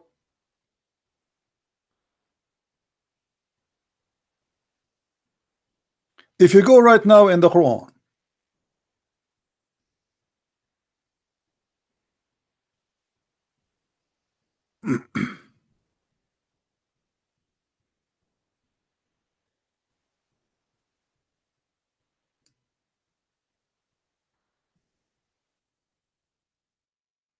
and we type the word malakat aymanakum,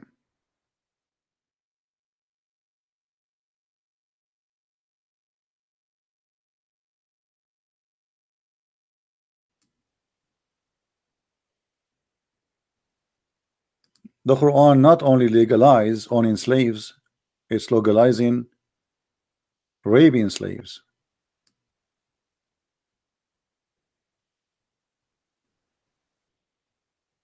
Captives, even captives who they are married. In different verse in the Quran it says, have sex not with women already married, unless they are married slaves. Do you want me to read for you Ibn Kathir? Or now Ibn Kathir is poo-poo? See, when they want Ibn Kathir is good, when they want Ibn Kathir is a shameful person, we run away from him. You cannot have sex with married women.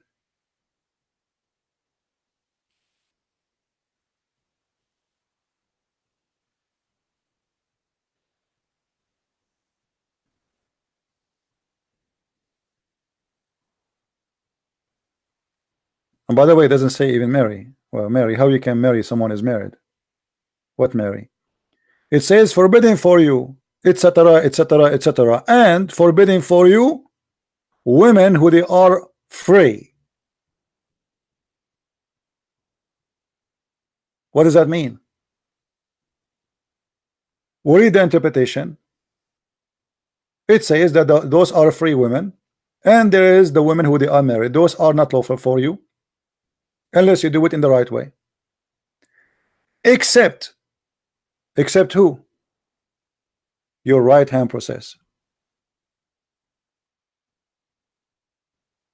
Do you see it, guys? Do you see it? What is the exception to have sex with? It's forbidden for you this and this and this and this and this long list, and then except your right hand process, the captive. You Muslims are very good to slaves, but you rape them.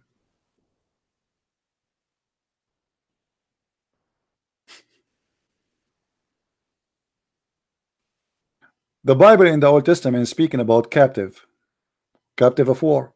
You speak about if a man he will marry a slave, not rape a slave, marry.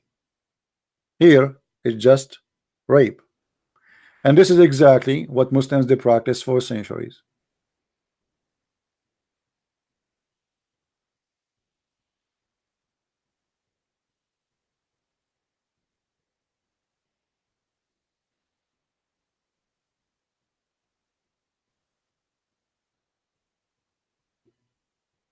Anyway, we go back. Try something better, Muslims.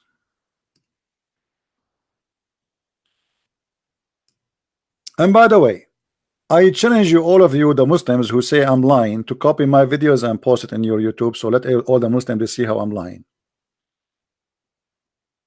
I want the Muslim to see how I'm lying. It's a challenge to you.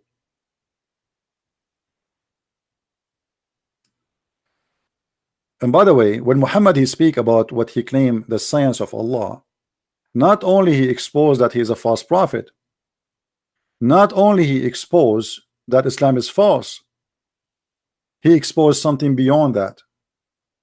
That Muslims today in the year 2019, they are living in denial of stupidity of their own. How somebody live in 2019 believe in such a garbage we see in the screen? If a Christian Prince he says that if the man have orgasm first, the baby will be a boy, and if the women have orgasm first, the baby will be a girl, the Muslim they will make videos making fun of me and laughing at me.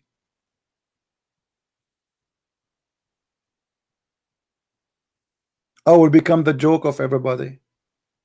But Muhammad saying that, Muslims, that's it. Christian Prince is lying.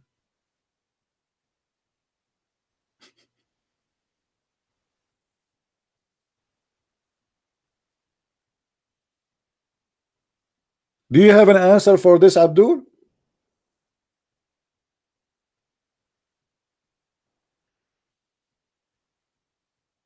Or the Quran saying that you are born of a gushing fluid coming from the ribs of the women and the backbone of the man? Or the Quran says that the sperm will turn into a congealed blood? which is very stupid and very silly, and the Muslim made articles about the science of the Quran.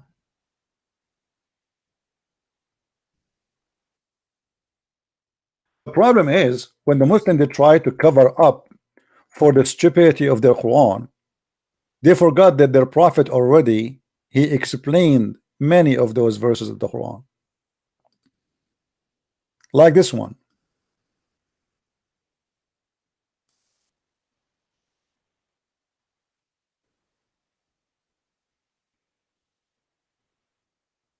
Muhammad he explained. You see, the problem is that Muhammad he did not let the Muslims alone with the Quran. He explained it, and that will get Muhammad and the Muslim busted. How we can understand this verse? Let us see what Muhammad said, and this is a Sahih Hadith. We will not use something is not accepted by Islam. Muhammad is a scientist. What we can say? Read carefully with me, brother and sister, brothers. When the drop of semen remain in the womb for 40 days or 50 days, drop of semen is in the womb for 40 or 50 days. As we know, you notice here the Muhammad he did not even know what is the egg. There's no egg. He imagined that the water in the woman vagina is what make the baby, and the water of the man, which is the sperm, make the baby. So both of them they have a sperm. And here Muhammad is explaining the semen. A drop of semen remain. All of us we knew that one semen will fertilize the egg. What drop of semen? Drop of semen remains in the womb for 40 days. Okay, hold on. I mean, Muhammad here, he owned a very certification in science, big one. Who can deny that Muhammad is doctor now? How long the sperm can live? Search in Google right now. Answer: frozen sperm, etc., etc., and then the sperm can live up to 5 days.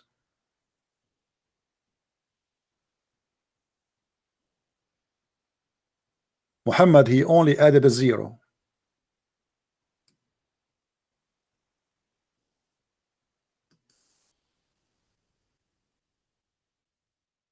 For how long the sperm can live inside a woman?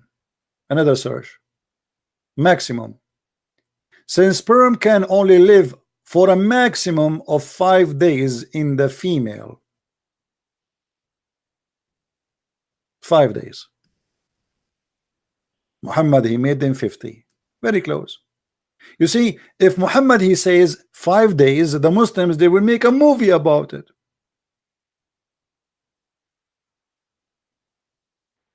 And then look what happened. So now the sperm as a drop inside the woman for 50 days. The angel come and say, oh Lord, good or evil? You write your destiny when you are a baby, not born yet. But look at this here now.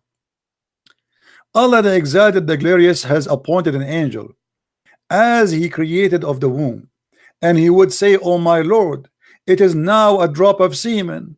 Oh my Lord, now it's a clot of a blood. Oh my Lord, now it's a lump of a flesh. Oh my Lord. This is how the baby is created.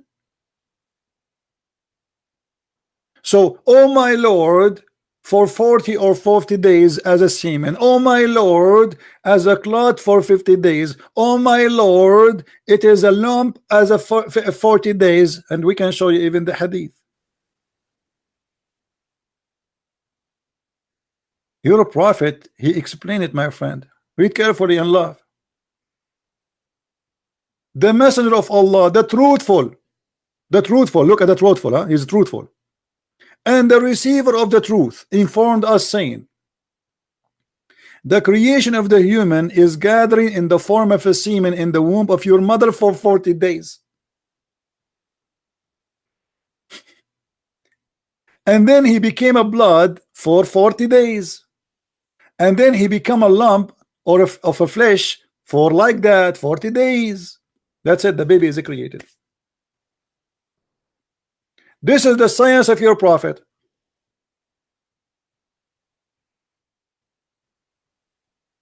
Do you like Ibn Kathir?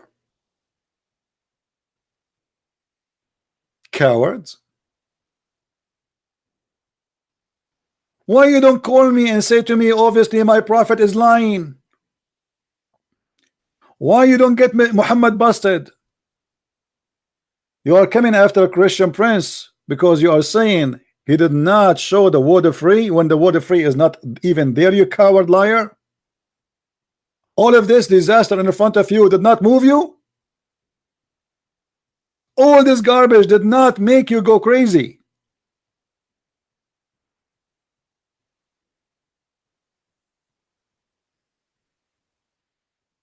You can call me only if you are a Muslim. Read how many times Muhammad, you repeat the same story. This guy, he cannot keep his mouth shut.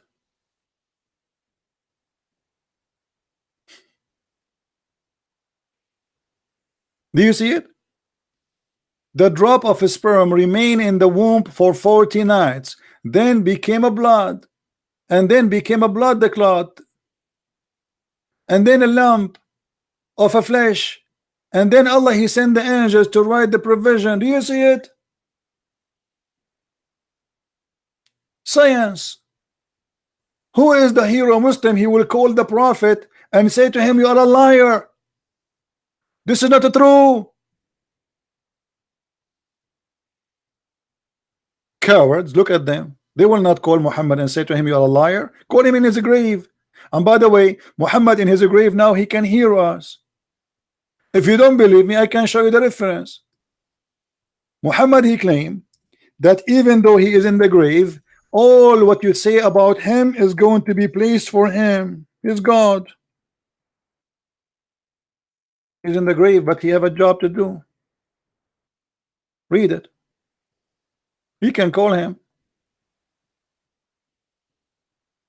Have you ever heard of a stupid statement like this? This guy, he think he's God.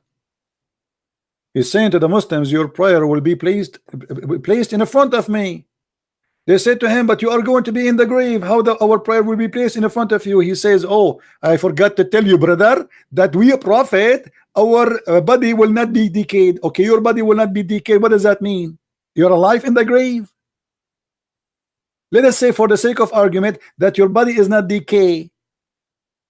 But how the prayer will be placed in front of you and you will see them unless you're alive.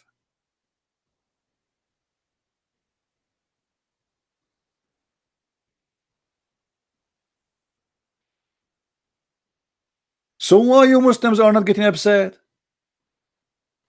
If any of you, honest to God, have a little dust of dignity, you will leave Islam after reading this. And as you see, all of this is sahih, which is confirming the Quran.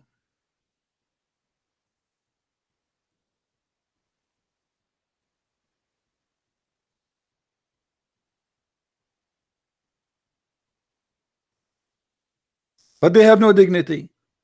They are coward. They defend the lies in front of you. Who of you dare to say that Muhammad is right?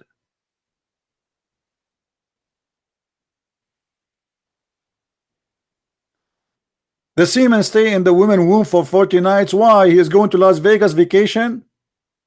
He's doing gambling there? 40 nights? Alibaba and the 40 thieves? I mean, your prophet, obviously, he's stuck with numbers. 7, 70, 72, 40.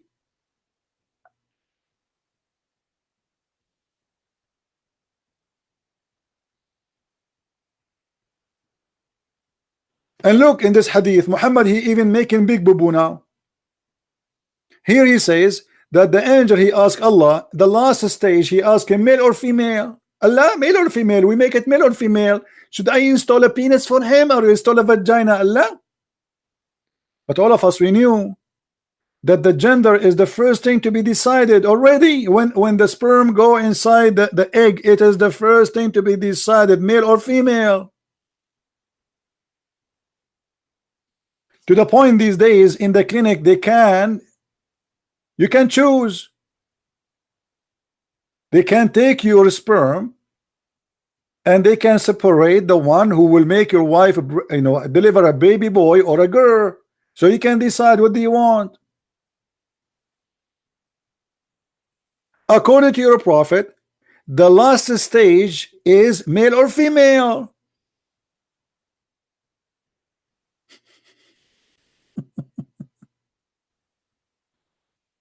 And not only that, the angel, he asked Allah, should I make him have a problem or without a problem? So if there is somebody he is born blind, the angel, he asked Allah, should I make him blind, Allah, or not blind now?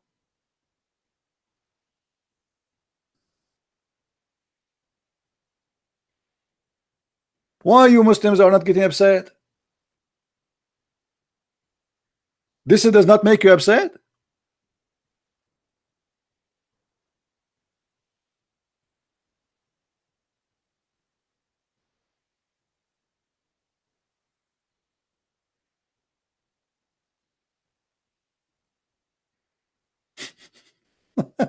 Do you see the hypocrisy? As long you are watching my videos closely and trying to find a lie, I mean, all those lies Christian Prince, he just said in front of you in the screen, is not enough for you to prove Islam to be a lie. Here we go. I'm saying to you here, what is a lie? Your prophet saying that.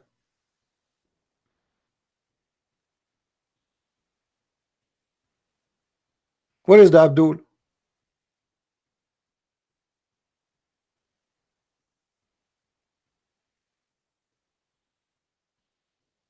And the funny, you ask the guy, do you speak Arabic? He said, I will not tell you. No, you do not need to tell me. I know you are a donkey.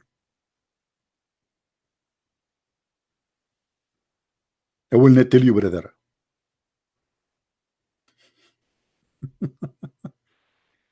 Do you know why he chose to say I will not tell you? Because he knew if he say I speak Arabic, I will get him busted. So he decided to say I will not tell you, because this is the best solution for his lies.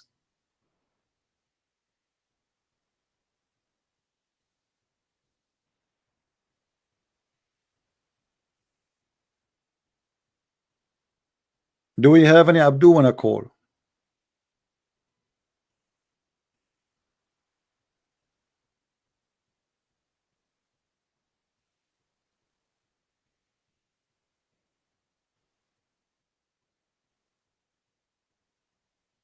Anyone?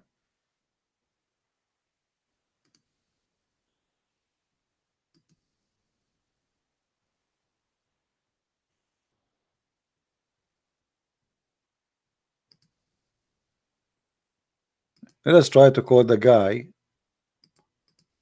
who accused me of lying, just for fun. What his name was?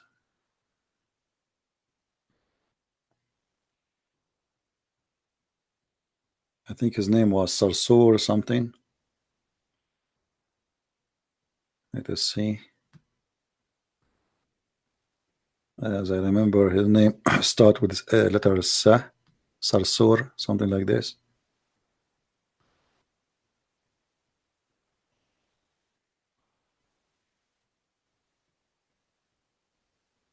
Sar.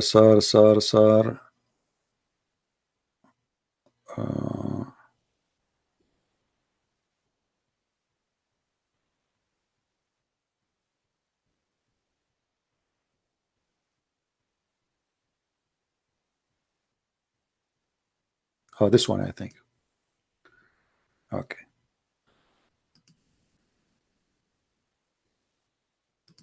Let us call him. Let us see how brave he is.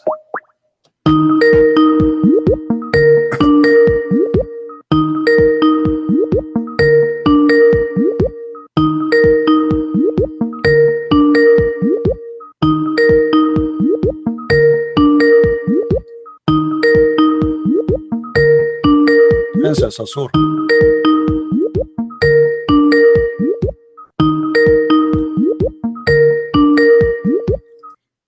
Okay, he will not answer.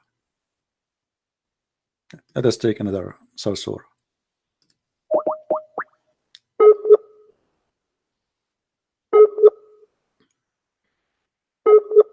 Oh, Abbas is not here now. Next Sasur.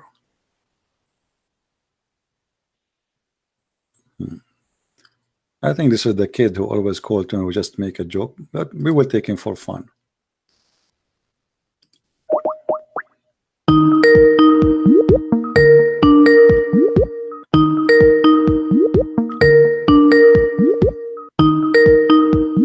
Answer. Assalamu alaikum. Gigi, how are you? Hello, you hear me? Yeah, I hear you, Gigi. How are you? What? Okay. What do you want to say to us? I wanted to explain the yellow fluid. You want to explain the yellow fluid? Yes. Okay. Well, explain to us. Go ahead. So you open, please. Oh, okay. You don't have it in front of you? I'm on your YouTube. Ah, okay.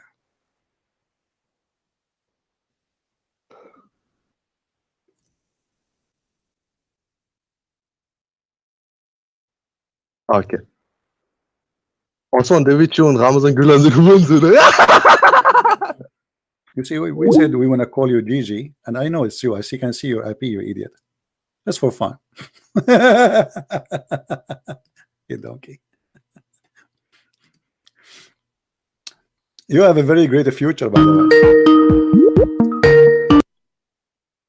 Yes, Abdul, how are you? I'm good. What are you calling me for? Just for fun. Okay, so then give respect. Did you get upset? Something behind them. What? Listen, please. What? If you got on me, something behind me, talk to me. If you did, I would never answer to you. I don't answer to insults. You call me, and you are the one who said to me you are a liar. So who is the one insulting you? Saying, aren't you the one who called me? And the first you didn't want to read the word. The first sentence you said to me, you are a liar. You lied. Al-Ri'abi means freeing the necks. No, it doesn't say that. No, you cannot prove it. Prove it to me. Where it says that? Here we go. You are a liar again. Show me where it says free the necks. It says riqab. Riqab means slaves. It says there in the verse, be good to this and this and this. And he mentioned the slaves. It doesn't say free the slaves. Are you saying free the orphan too? Are you saying free the poor? Are you saying what is the word free? He is just counting one after one after one. It doesn't say the word free. Now I challenge you to show me the word free. You could not show it. Okay. Now you see how you shift from last time you said to Abbas, there's no slave here. There's no slave here. Now you're saying there is slave, but there's no free. No, it doesn't say that. No, we mentioned about no free of the slaves. There's no slave here. You can't. There's no slave here. You donkey. There's no slave here. You are a donkey again. You are a donkey again. No, you are a donkey. You are a donkey again. We spoke, and he called me the donkey. He called me after you, and he agreed that it is not there. It is not there. Now listen. Is the word free there? Yes or no? Okay, there's the word slave, but there's no free. Yeah. Stop lying, brother. Lying isn't anywhere. Jesus didn't ask you to lie. Abdul, no religion asked you to lie. You are the liar because you cannot answer me and you cannot refute me. I'm going to show how you went from. You are a coward. You are a coward. Why you don't show me where it says free the slaves? You call me to show me where it says that. Why you don't show me? Did you not that there's no word slave in here? It doesn't say no. No. I said don't. There's no free the slave there. There's no free the slave. You are a coward. You are a potato. Play the video. I asked you to give me the video. I asked you to give me the video an hour ago. Did you find it? You are a potato like your prophet. I said to him, nowhere here it says, shut up, you idiot. Either you show me, prove me wrong. It doesn't say free the slave. That's what I said to him. And this is why you called me. So you are a certified donkey now. After all this argument, listen, Abdul, after all this argument, was you able to show me where it says free the slave? Yes or no? Al-Riqabi. means free the neck. No, it doesn't say that. You are a liar. It says riqab means neck. Show me the word free. Coward, son of Mut'allim. You see why I don't want to talk to you? You're a donkey like your prophet. Rikabi mean free the slave. A riqab mean the one you own them as slaves. And the verse says, be nice to those and those and those. Know where the word free is. In order to have a free the slave, as long as you agree that the word riqab is riqab mean the neck. You know, imagine Muhammad, you speak about riqab, a human being, as if they are necks. He don't speak about them as a human necks. Why? Because they are our slaves. We capture them from their necks. We have a leash around their necks. Free the neck. He is saying to us, he just said to us, did you hear it? He just said that al-riqab mean free the necks. So you just admitted, according to you, that in Islam we put a chain around the neck of people.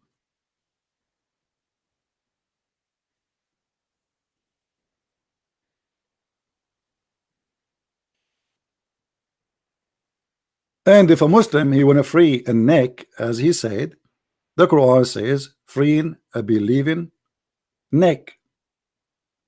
And that explains this verse here. And that is a penalty, not as a reward. It's not a reward for the slave. It's a penalty for the Arab guy who did something wrong.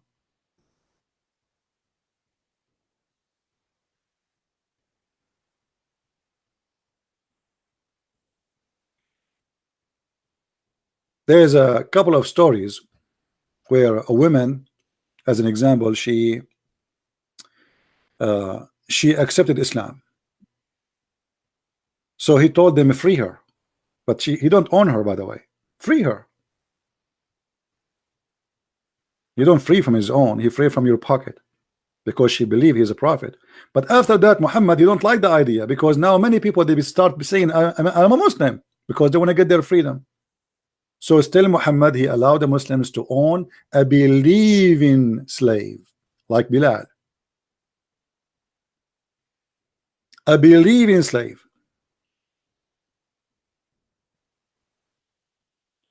The Quran speak about freeing the slaves who they believe in Allah as an option, as a must, not as an act of righteousness, by the way. The option as a penalty. As an example, let me show you. We showed you one where if you killed a human being by mistake, right? Let me show this donkey who speak about al-riqab. Did he say al-riqab? Al-riqab mean free and slave? This is the verse in front of us. It says فَتَحْرِيرُ رَقَبَةٍ. Do you see the word tahrir, you donkey? In order to free a slave, it have to say the word before it, which is free. فَتَحْرِيرُ. This is freeing a slave. تَحْرِيرُ رَقَبَةٍ. In the case of what? In the case of murder. If a Muslim, he kill a Muslim, Muhammad, he made it as a penalty for the Arab who love to own black slaves. So if you kill your brother and you claim that this is a mistake, or you wanted to cut his skin only, or you were fighting with him but you don't mean to kill him, then it says here in Arabic, set free a neck. Set free a neck. Where is the word set free? You see it here in English, but you see it here in Arabic. In the other verse, Muslim translation is false. We cannot find the word set free. This is the word Arabic, set free. And this is the word raqaba. Do you see it, you idiot? So it's not enough to say raqaba. Raqaba mean a neck, which meant slave. You add before it the word free. And this is mentioned in many verses. As an example, chapter 58, sorry, Verse number 3, it says the same. فَتَحْرِيرُ رَقَبَةٍ. You see the word tahriru, you donkey? You don't say only riqab alone and that means free it. فَتَحْرِيرُ رَقَبَةٍ. You set a free.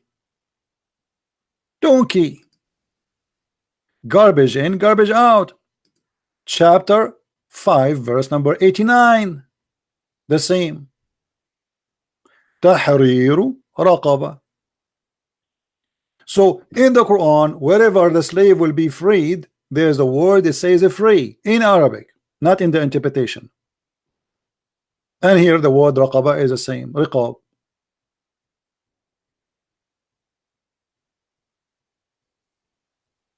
As you see here, Muhammad, he make it as a penalty. If you take an oath, a false oath, and the Muslim here they say unintentional, like you don't mean it, but the fact it doesn't say, it's not like something you made by mistake. No, you take an oath but you don't mean it, which means you are lying in your oath. You take an oath to your wife saying, I'm not going to have sex with this woman anymore. As an example, what happened to Muhammad when he had sex with his wives, slaves, in her bed? He took an oath saying, I swear by Allah, I will not go into that woman.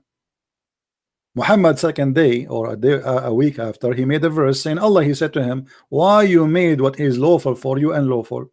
And this is chapter 66, verse number 1. And obviously Muhammad is the one who made this verse, because there's nowhere in the Quran it says you can have sex with a slave unless she is a captive of war. And Mary the Copt, she was not a captive of war. She was a gift delivered to him by Amazon delivery. Muhammad, he accept all kind of slaves, not only captives, even gifts. He opened his door. Prophet, you have a gift. We have like 80 people, they are slaves, gift for you. Muhammad, he take them, he never free them.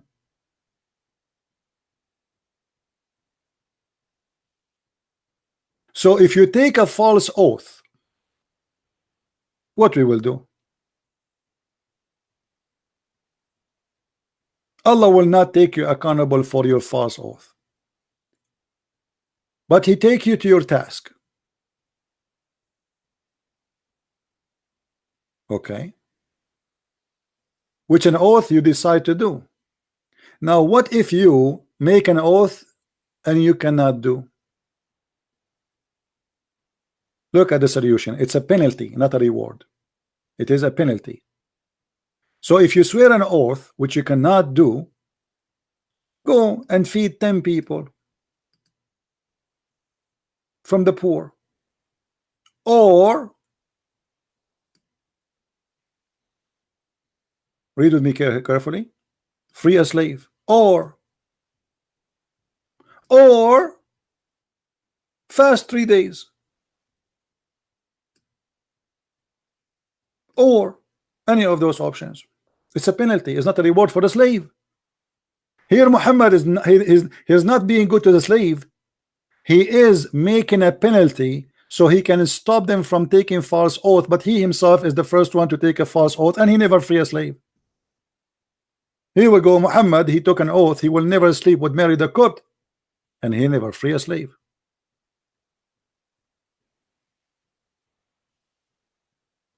So in Islam, freeing a slave was always either as a penalty or as a reward. Reward to who? In certain point, if somebody converted to Islam, because Muhammad, he tried to increase his number, he says, as long as you don't own him. If you own him, you don't free them usually.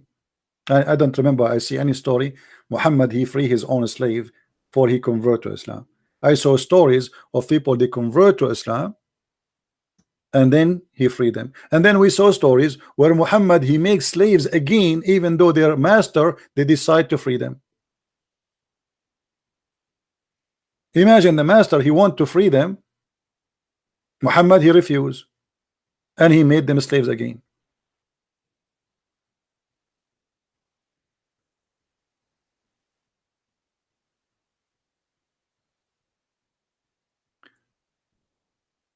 But you notice here with us how the Muslim, they lie when they speak about freeing a slave.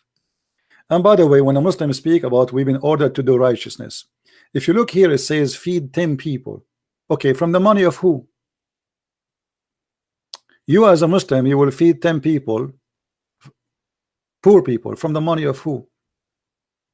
In the time of Muhammad, they are feeding them from the money of the Christians and the Jews and the Arab which killed and they stole their money. So you want to do righteousness from my money? How a Muslim he own a slave anyway? He captured them.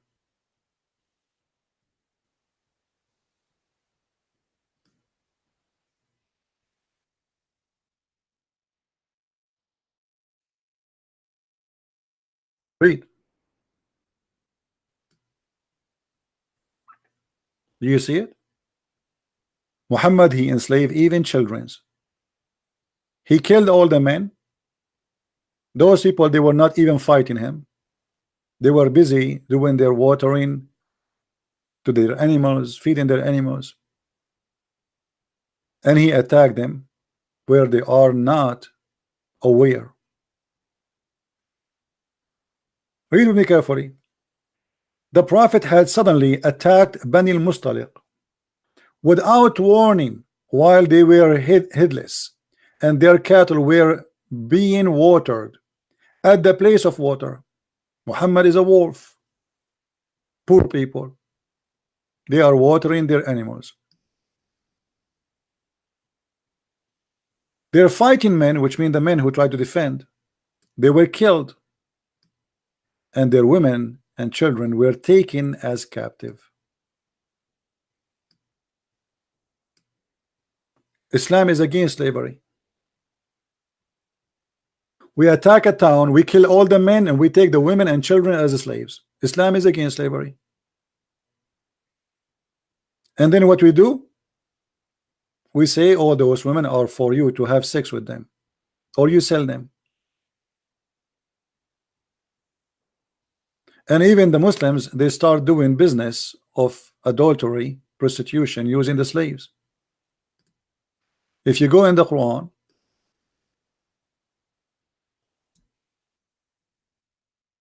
after the complaint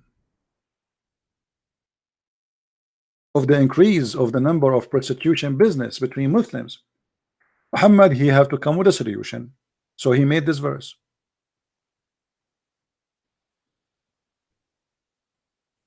He says,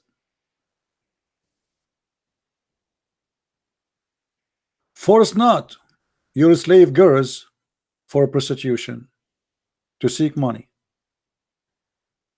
Force them not. Okay, what force them not? In Arabic it says وَلَا تِكْرُهُ فَتَيَاتَكُمْ عَلَى الْبَغَاءِ إِنْ أَرَدْنَا تَحَصُّنًا. Don't force them if they wanted to preserve their chastity. What if they don't want to preserve their chastity? It's okay. Prostitution is okay in Islam. Only for slave girls. The guy, he owned 30-40 slave girls. He opened a pimp house. Muhammad saying, force them not. Because the Muslims, they are forcing their slaves to do prostitutions. But if you force them, there's no penalty still. It's just a statement. You force them, you don't force them, it doesn't matter. If you force them, Allah is all merciful. If you don't force them and they agree, that's wonderful too. And they are making money from this.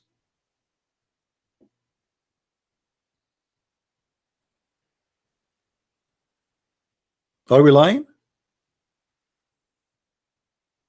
It's in the front of you. And you can read the interpretation.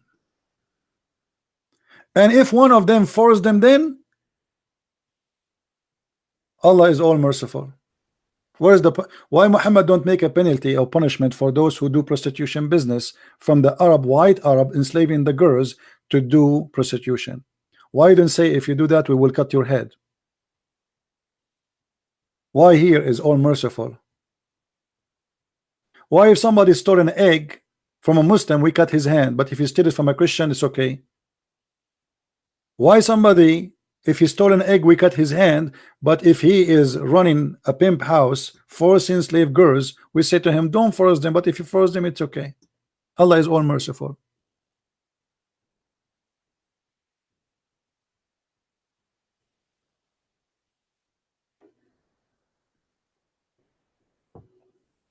Any Abdul?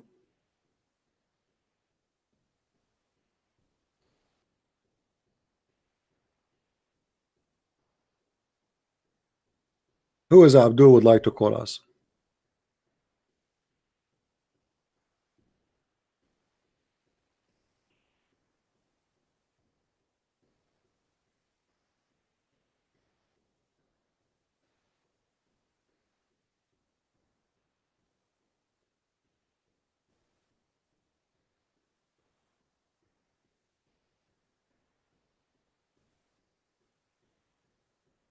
Anyone?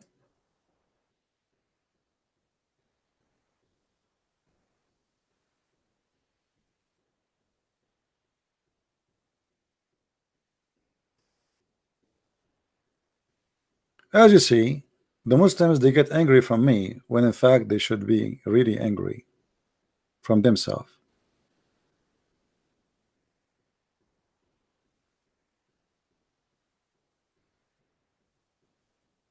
Their prophets saying stupid things.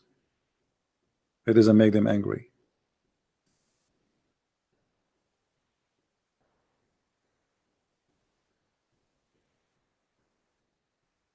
Look at this garbage in front of us. That does not make them angry.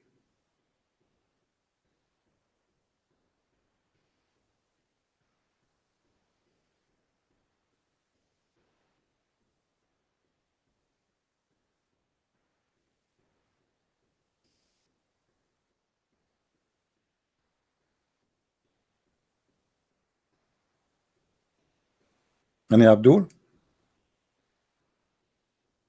You know, the funny people, they ask me in Skype how we know that you are alive. Look like nobody heard of something called subscribe.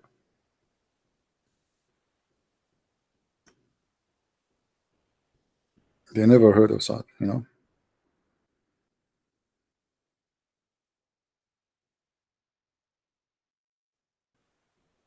Any brave, proud Muslim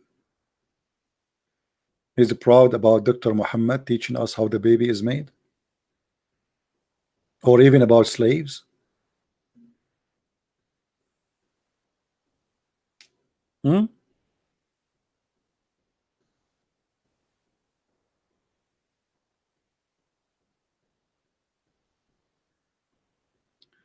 the way, if any of you speak French, will be nice if you guys tell your friends about my French book, because not many people knows really about it.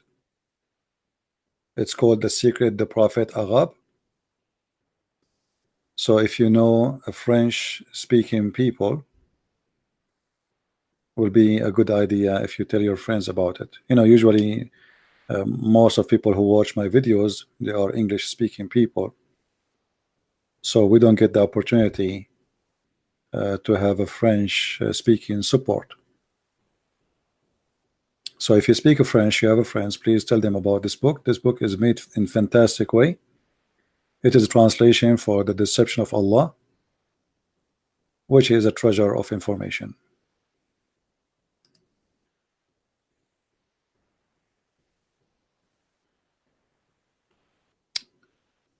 Any Abdul?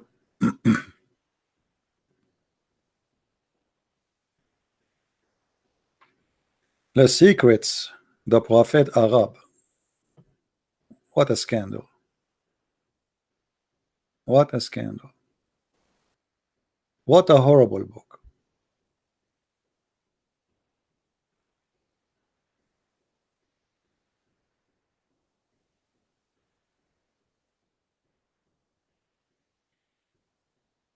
Do we have any Muslim would like to call us? Let us do this. Forget about all the topics we spoke about.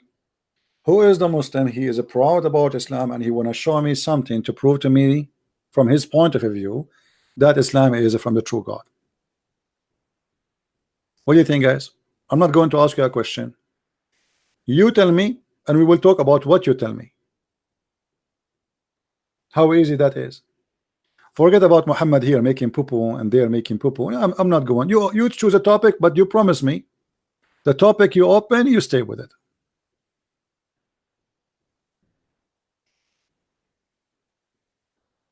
Anyone? You talk about whatever you want. Science and the Quran as an example. Anything. I mean, you try your best. You choose it. Or to make it simple for you, you call me and ask me to ask you the question which you made. You made the question for yourself. I will just repeat it. And I challenge you to answer the question you asked me to ask you. How about that? Have you ever heard of a challenge like this? You ask me to ask you a question, and I challenge you to answer the question you asked me to ask you. Who dare to say so?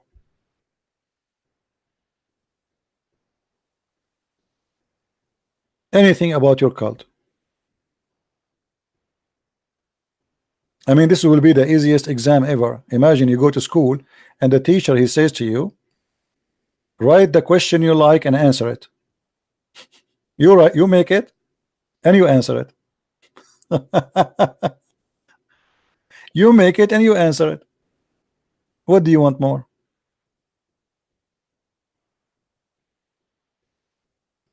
Even this one is hard for you?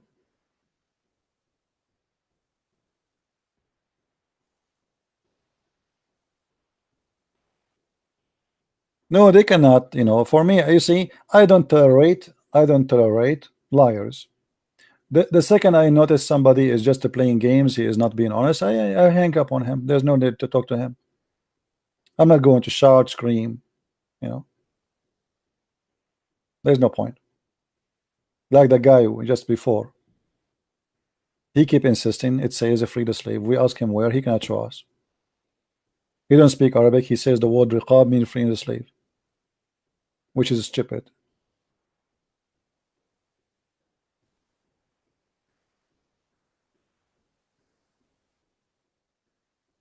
Any Abdul?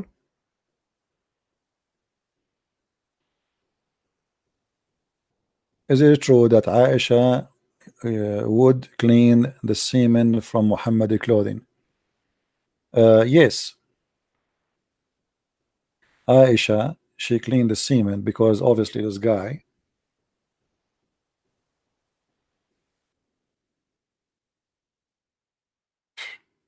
I mean, what to say?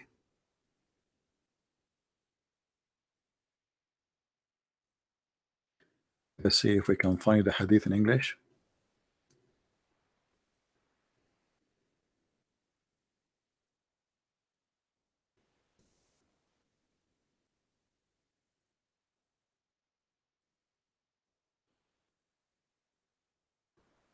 Oop.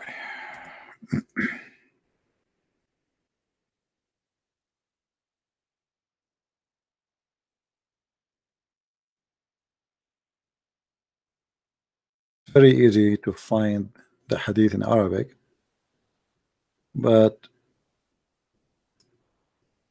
let us see in English how the story will be.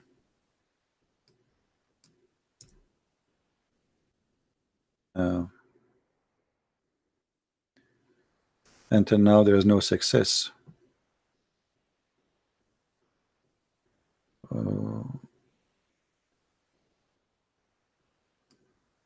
Let us see now.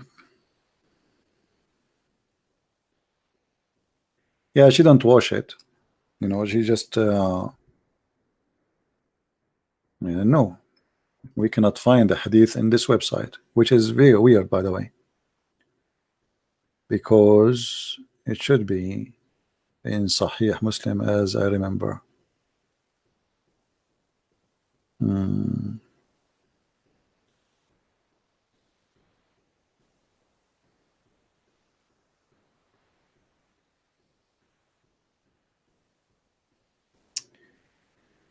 Let's see. I'm just trying to find it in this website. Here we go. Finally. Do you see it? This is Sahih Muslim, hadith number 290.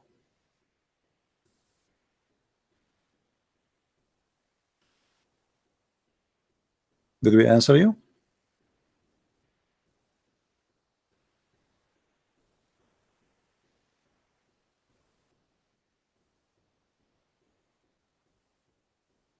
And here you will see, actually, if you read the story, you see a guy, he was sleeping in the house of Aisha and looked like he was masturbating. I mean, the guy is a guest in the house of Muhammad and he is masturbating in the house of Muhammad. I stayed in the house of Aisha and I had a wet dream.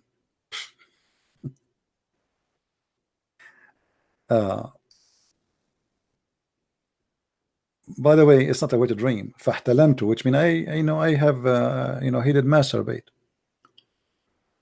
So in the morning, I dripped both the clothes in water.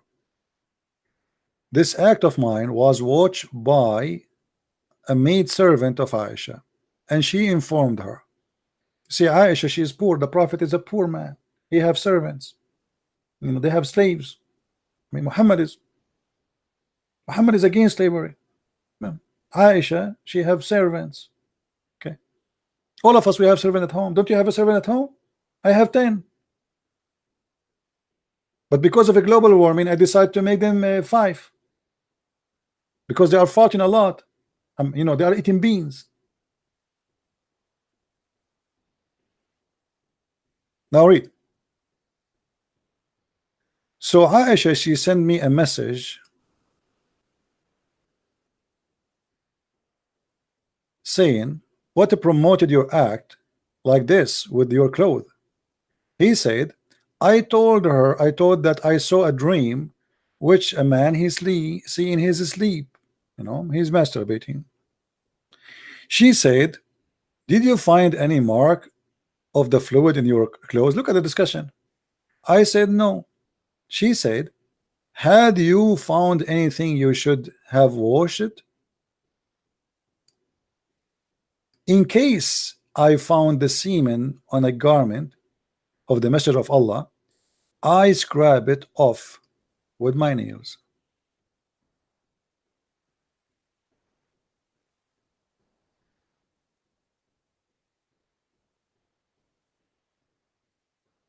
They don't wash it, they scrap it. Oh, you don't see the screen? I am sorry, guys. I forgot that this thing is on the screen. All right. Anyway, you did not miss it. You did not miss a lot. We can draw this one. Sorry. Do you see it? So the woman, he have what a dream. He masturbate, and Aisha, she is telling him, why you wash it? Why you wash it? I know, I scratch it only. This is how we clean the Prophet and his wife. We don't wash it, we scratch it. We scrap it off with my nails. Do you see it, Muslims? Call me a liar. Here you go. Liar. Call Aisha a liar. Do you remember, guys, when Dr. Rohi, not Rohi, Dr. Rohi, sorry, the sheikh from Shakuka, New York, when I showed him the verse about the breastfeeding for adult, do you remember what he said? If anyone remember what, in what time of the video, so we can play it. I don't remember when he said that, but I think it was at the end. When I showed him this hadith, he said, there's no such a thing. It's called the breastfeeding for adult. I said to him, are you accusing Aisha to be a liar? Do you remember?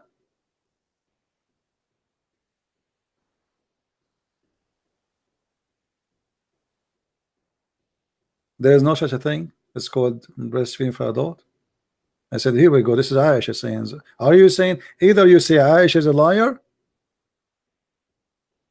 or you apologize. And this is what I said to him. The video is there.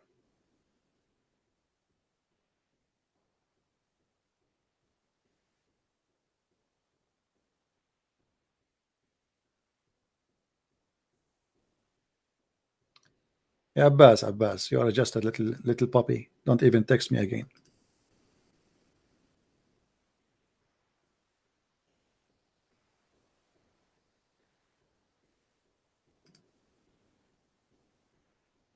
Let me see if I can find the video.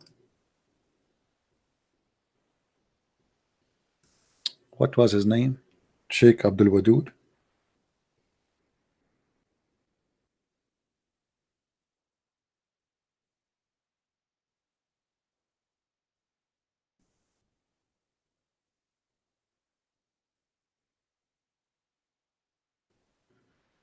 Okay, Sheikh Abdul Wadud.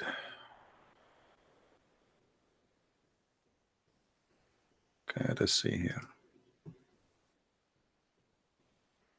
I think it was at the end of the video.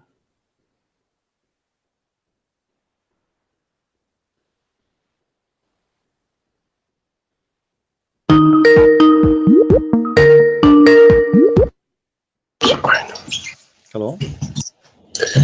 Hey, Prophet, how are you doing? Hey, my friend. First, I'll tell you, you're doing a great, amazing job, and I know you're waiting for Muslim people to call you, but I can't wait to call and share my opinion if you allow me. I called you before. Is it okay to share my opinion? Go ahead, my friend. Go ahead. First, to you, literally amazing, amazing job, and to your viewers, whatever the Christian Prince saying is 120% right. Myself, I think the same background, the Christian Prince in the US, lived in 3 Muslim countries, born in Muslim countries. Whatever the prophet saying is correct. I'm telling the Arabian prophet, the Christian Prince, an amazing job, absolutely right. And all these clowns, Muslim clowns and idiots who try to say no or to play the gymnasium with the word. No, absolutely right. And I speak Arabic as well.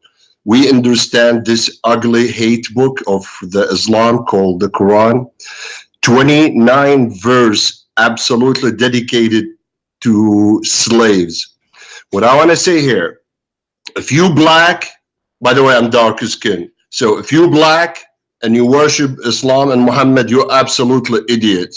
Because even when the Prophet said a little bit ago, to free a neck, they don't call slave a neck. To free a neck doesn't mean you're going to be free. You're going to be a free Muslim slave, not a free Muslim, a slave. Plus, and the Prophet can approve my word if he can. Today, now, they don't call blacks blacks. There's a special word in Islam to call the blacks. Can you say it to Prophet, please? Can I say what? Sorry. The word, what they call the blacks in Arab land and Muslim land? Yeah, Abd. Thank you. It's Abd, way worse than Negro, means slave. Even today, 2019. 2 weeks ago, I interviewed on my channel a gentleman from Mauritania, next to Morocco, on the west coast of North Africa.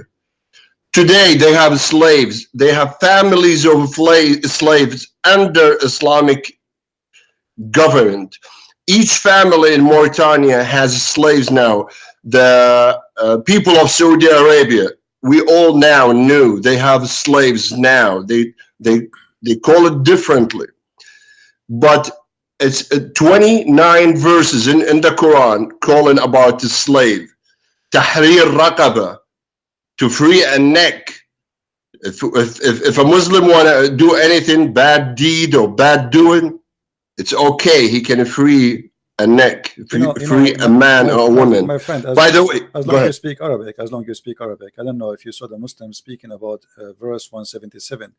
Does it say there in Arabic anywhere free?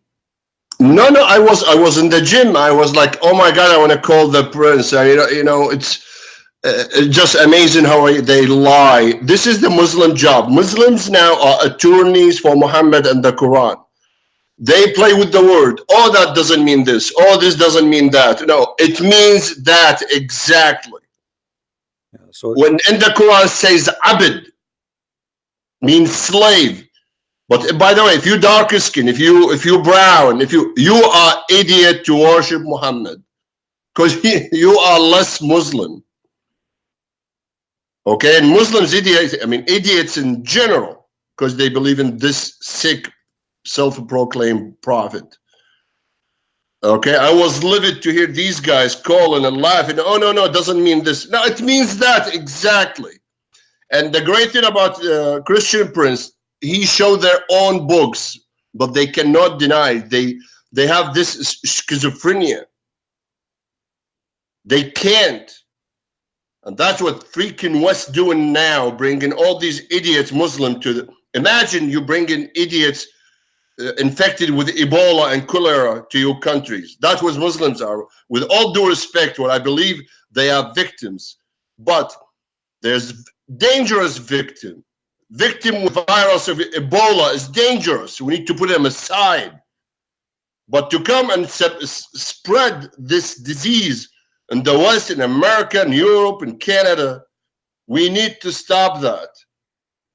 Yeah, you know, I would love to be with you one day if someone told me no, or I mean, yeah, hold on. It's in Arabic and English. It's clear. My friend, we cannot say we should put the Muslims aside. It's not the problem if somebody is, let us say, somebody is sick with something. It's not his problem. The problem is that if the society is not, you know, they don't have, let us say there's a flu spread all over. But you know, people, they have to have a flu shot. You know, it's not the fault of somebody is ill with something. So I don't blame the Muslims, by the way.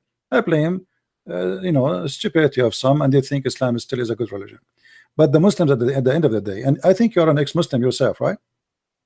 Yeah, I came from there, but really, you know, this is the good thing about it. I never said Shahada, and I never accepted Islam in my life. But yeah, Muslim background, born in Iraq. So you are born as a Muslim, okay? So you are born from a Muslim family. So according to Islam, you are a Muslim. Yeah, exactly. Yeah, but we cannot say, like, imagine we say the same to you, because you know there's many Muslims like you who they are Muslim by name, they don't want to be Muslims. So we cannot generalize and say every Muslim is I agree. Sometimes I am sorry for my word, literally, but sometimes you know, when you go to the doctor, you have disease or something, they want to operate on you, the doctor have to cut your skin and go in to correct the problem. I understand the point. I really apologize for that, but at least give, I mean, to our Muslim viewers or listeners, at least review what you're taught, what you've been taught. Go look at the book. Now, when you show them, this is, I'm talking about exactly the disease here. When you show them from their own book, and he laughs and he tells you, a liar, doesn't mean that. This is the sick one, I mean exactly. And they are the most dangerous because they see it, they realize it, they know it, but they have this schizophrenia disease. And by the way, when I say sorry, seriously, there are people who want to get out of that. So they need more proofs. And that's what I always say, you're doing a great job. You've shown them from their own books. But I still believe, yes, they are victims. They have been infected. That doesn't mean give them excuse. They need, this is the 21st century. Phones has internet. Back in the days, they go to the sheikh or imam to give them the wrong info. Now, Imam Google and Hajj YouTube can give them another answer. So instead of lying and debating the Prophet, why don't you just check it with your own Google and see the truth? Yeah. Anyway, my friend, thank you very much for calling. I appreciate your call. And, thank you so much. And please stay the hell away from Islam. Thank you so much. I would love for you one day to be with us if we have you on an interview, if you don't mind. Yeah, you know, many people, they asked me to do interview, and I said, if I accept one, I have to accept the rest, and there is too many. And this is why I'm saying, I know. I'm saying no, because then they will be offended. You know what I mean? They will say, Well, okay, why he yeah, accept? agree. You're right. Yeah, You're right. right. Thank you, my But friend. anyway, you're doing a great job. Thank you so much for all you do. Thank you so much. Thank you for calling. Take care. Thank you, sir. Bye-bye. Yeah, always, think about the Muslims. We as a Christians, I don't know if what he is. I don't think he's a Christian. For us as a Christian, we think about Muslims in different way. We think about them that they are people who need our help. Like I scream at them, I shout, I get angry, but we will never hate them, and we will not consider them. I mean, at the end of the day, they are God made, and they are human like us, and they need help, and as anyone need help. So we don't cast the stones. We cannot cast the stones at them because this is not a Christian act. We can cast the stones at the devil and his teaching, and that's what we do. What I do here, I'm not talking about Muslims, and I will not, because Muslims are people like us. If I'm born of a Muslim family and nobody told me, I will be the same as this Abbas, a foolish man. You keep showing him statement after statement, proof after proof, and still he is acting like a donkey. Well, what I can do, you want to stay as a donkey, it's up to you. But I cannot say that Abbas is a bad person. I can say he's lying to himself, yes, but I cannot judge him really. Now people, they are saying my voice is low. Is that right? Is my voice is low, guys? How is my voice for you? Is it down?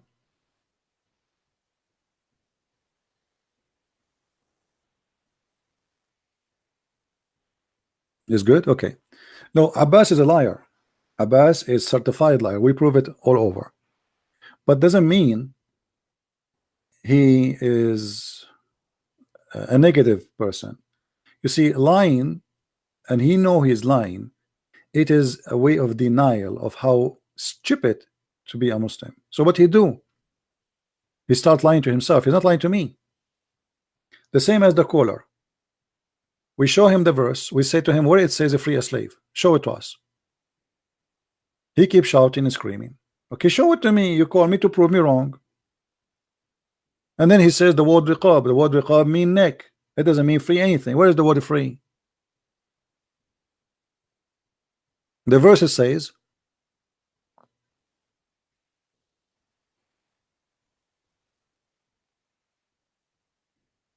to do what is right, supposedly, speaking about them as they are money. And a good person, he like, those who they are his family, and the orphan, and the poor, and the one who is like traveling, he help him, and those who they are begging for money, and the next, and next, not free in the next. This is a verse speaking about to be good to those people. But was Muhammad good? Was the Muslims good to the slaves? How you can be good to them? Umar ibn Khattab, he was beating a woman who is a slave just because she covered her hair. And he said to her, are you trying to act like as a free woman? Are you trying to close yourself as a free woman? Just for covering her hair, he did beat her. And this is the best of the Muslims.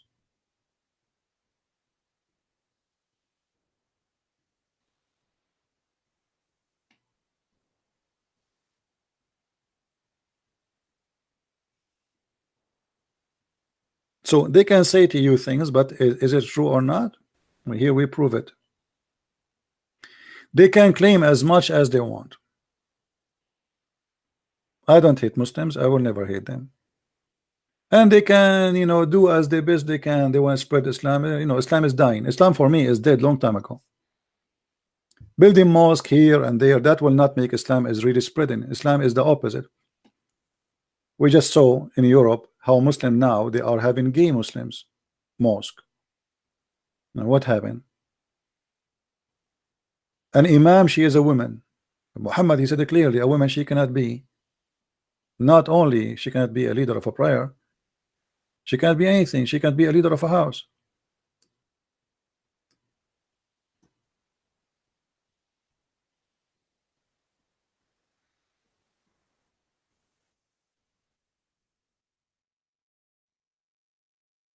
What Muhammad is about that? So what is of Islam today is a different, it's a new version of Islam. It's not really exist. And tons of sect. And remember, Muhammad himself, he said, it's not like in Christianity. In Christianity, you can be a Protestant, you can be a Catholic, you can be an Orthodox, still you are a Christian. Because at the end of the day, it's what Jesus said, not what a priest said. The Lord, he says, whoever believe in me and I will live. Muhammad, he said that my nation will be 73 sect, one of them only will go to heaven. So in Islam, it's confirmed according to Muhammad, if you are not following the right sect, you are going to go to hell.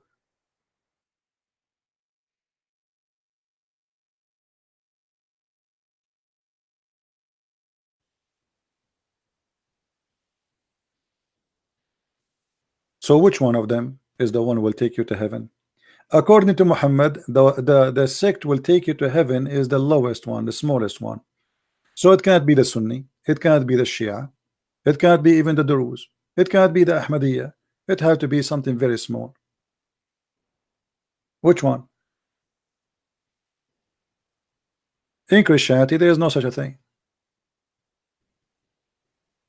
Not everyone says to me, Lord, Lord, will enter the kingdom of my Father, but the one who do his will. So the condition is very simple, to do his will, not to be following a sect. And since when following a sect will make you a believer or something, or make you right? Because following a sect, I can be a person, let us say, assume that the Sunni sect is the correct sect in Islam. That's mean everyone is a Sunni will go to heaven. And that is really stupid. Same time, all of this argument Muhammad is making here that his nation will be 73 sect, showing us that Islam is the most divided religion.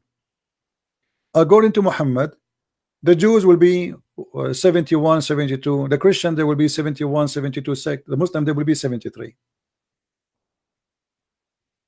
Which is absolutely false too. I mean, what's 72, 73? The Muslims are thousands of sect. And if we want to talk about Christianity, we can, you know, if we name groups as sect, if we want to name them this way, I mean, we can find endless. So this is a false prophecy. What is a 73 sect of Islam? Right now we have 73. We have thousands of sects. The Muslim Sunni alone is 4 sects. The Shia is tons of sects. And actually, even when we say the Muslim Sunni are 4, we are talking about 4 major, but still there's tons of sects we don't count.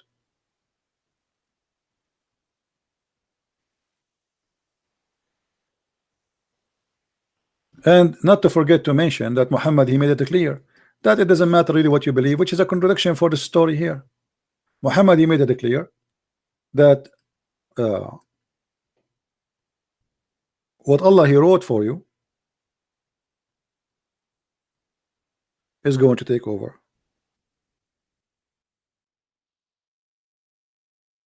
Not what your sect is. Not even your belief. It's not even being Christian or a Jew. This is Sahih Bukhari, and no Muslim dare to say this is a lie. Read carefully and love. It doesn't matter really what you believe in. Muhammad, he said, and he is taking oath, and by Allah, a person among you may do the deeds of the people of fire till there is 1 cubit, only 1 cubit or an arm of breath distance between him and the fire. But then that written which Allah he ordered to write, the angel to write, proceed, and he does the deeds of the people of paradise, and he enter it. What a drama. So it is not you, it is what Allah he wrote for you before he created you. You are doing the deeds of heaven or hell, doesn't matter. Here we go. The guy here is doing the deed of hellfire.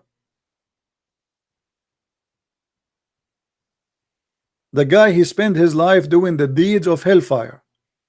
and then what is written by Allah will take over, proceed, and he go to heaven, and vice versa.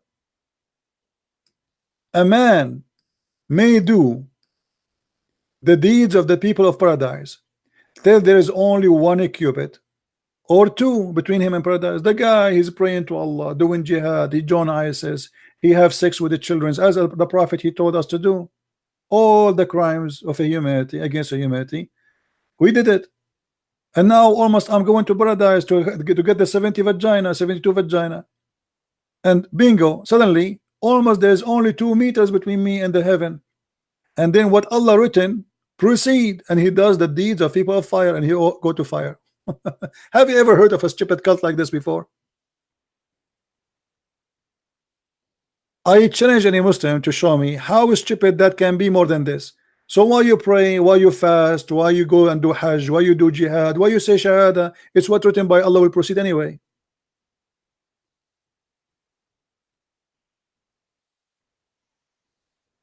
Do you see it, Muslims?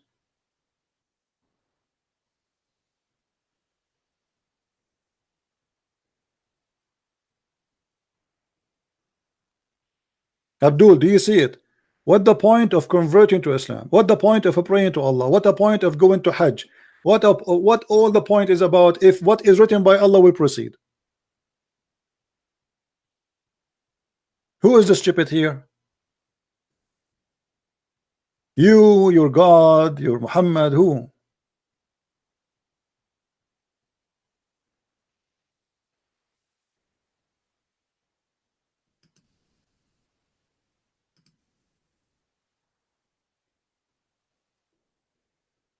There's no point of this cult, and there's no point of believing in anything. Then being an atheist may be the best choice according to this, because you can be an atheist doing whatever you wish in life, and then what is written by Allah will take over. Why you need to worry about anything? It's based on your luck. If you're lucky and Allah he decide to send you before he created you to heaven, you go to heaven. That's it. It's already ordained. How silly, how stupid this cult is.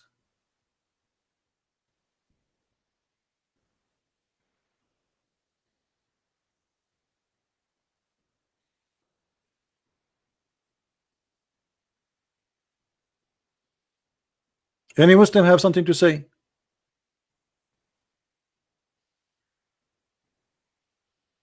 If you are a Muslim, please be honest and tell me, don't you agree that this is stupid? So you do the work of paradise all your life, and then what is written by Allah will take over and you go to hell? Where is justice? And where you are lying to us saying do jihad, Allah will give you virgins. Pray to Allah. If you say the word wadud 100 times, Allah forgive you. He take you to paradise. So all those lies was for what?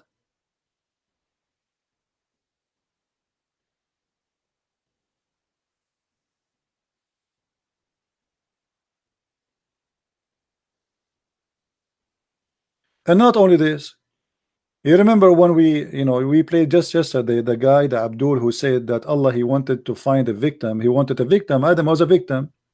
So Allah wanted to be known, and this is why he made Adam a victim. What does that mean? Muslims believe that Adam he did not commit sin. In which way? In the way is that Allah is the one who wrote for him his sin. It was a fate. Adam was a victim. Victim of who? Of the devil? No. Of Allah.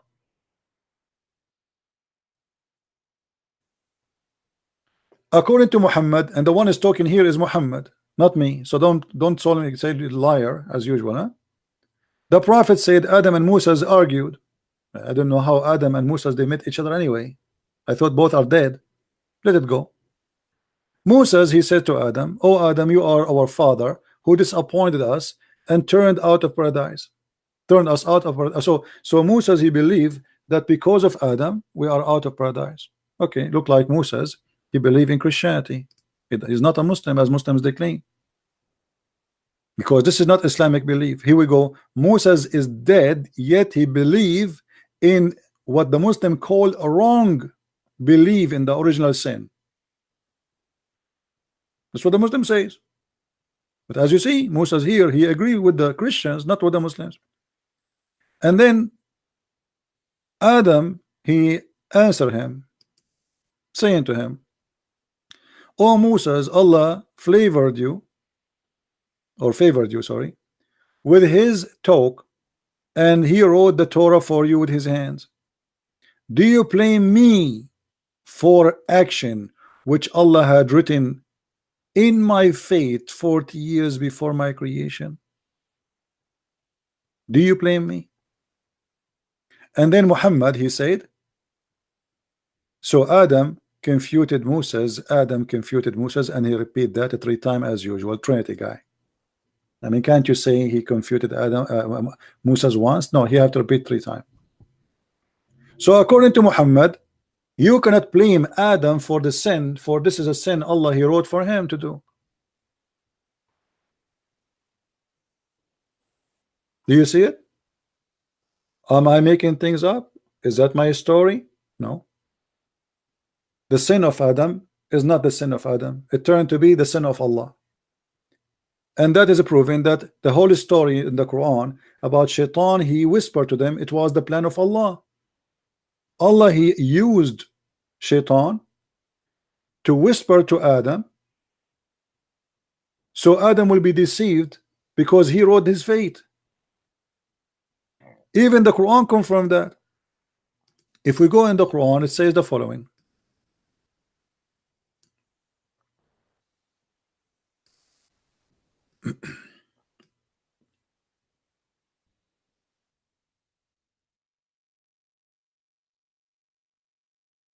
Read and love.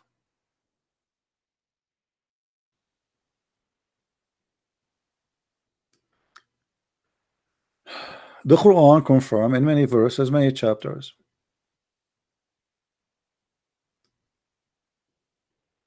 Allah speaking to Shaitan, and Shaitan, he answered Allah. He said to him, because you have sent me astray, verily I will shall lurk in ambush for them who they are in the right path.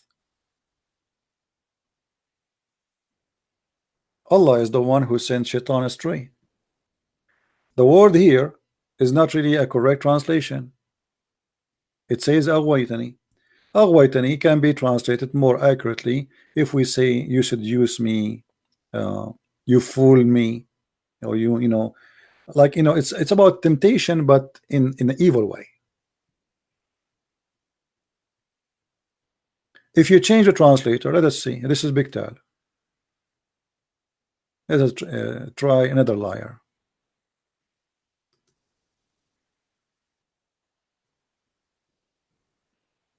Look at this liar here.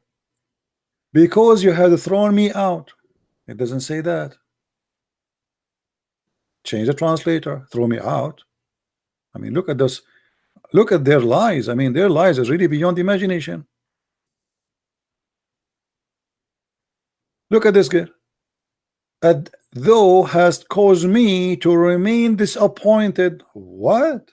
Remain disappointed? What the heck? Look how different the translation for the same sentence. I mean, they are not even in match, not even close. What? Disappointed?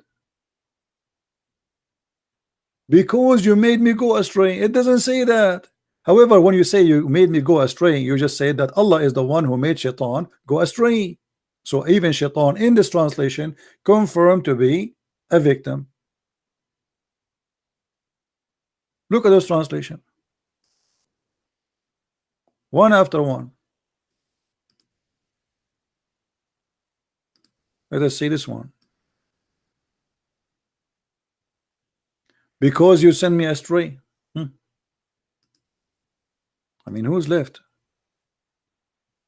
Ahmad Raza Khan. Let us see Ahmad Raza Khan. Send me astray too. No, this is not right. It should be, you know, seduce me, tempt me in an evil way. Like seduce me. Let us see. Arbari. Now for the perverting me. The guys, what perverting me mean? Is that coming from the word pervert? Shaitan saying to Allah, you made me pervert? Is that what the translation is saying?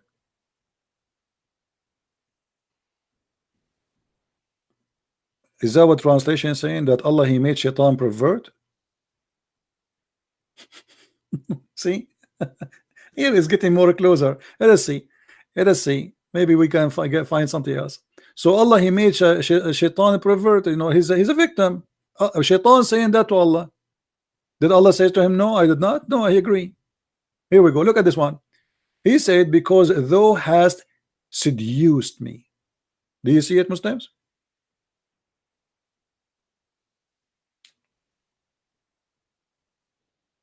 Do you see it? Shaitan saying to Allah, you seduce me. And that explained in this hadith. Because Shaitan supposedly is the one who spoke to Adam and Eve. But as you see, Adam explained, you cannot blame me for what happened, because Allah, he ordained that for me 40 years before my creation. Read, this is different story. Adam, he said to him, to Moses, do you blame me for doing the deeds which Allah had decreed that I should do 40 years before my creation?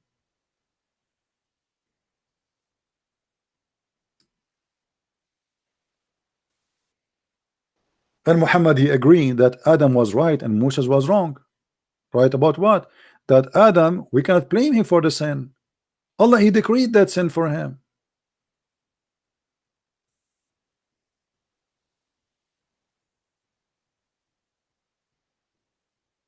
So as you see, Shaitan is just an employee for Allah, seduced by Allah to do a job.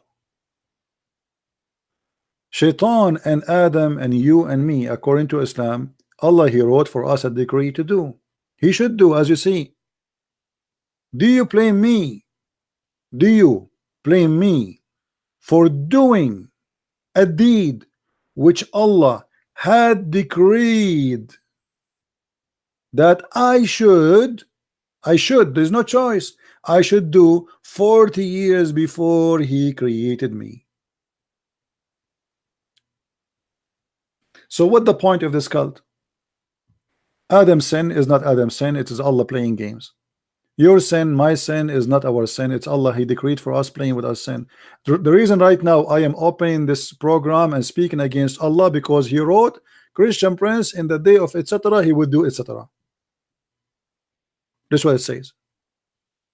40 years before I am created, Allah, he said, he decreed that the Christian Prince in March 2019 he will open his program in YouTube and he will speak against me and he will spank the Muslims left and right. Have you ever heard of a stupid religion like this?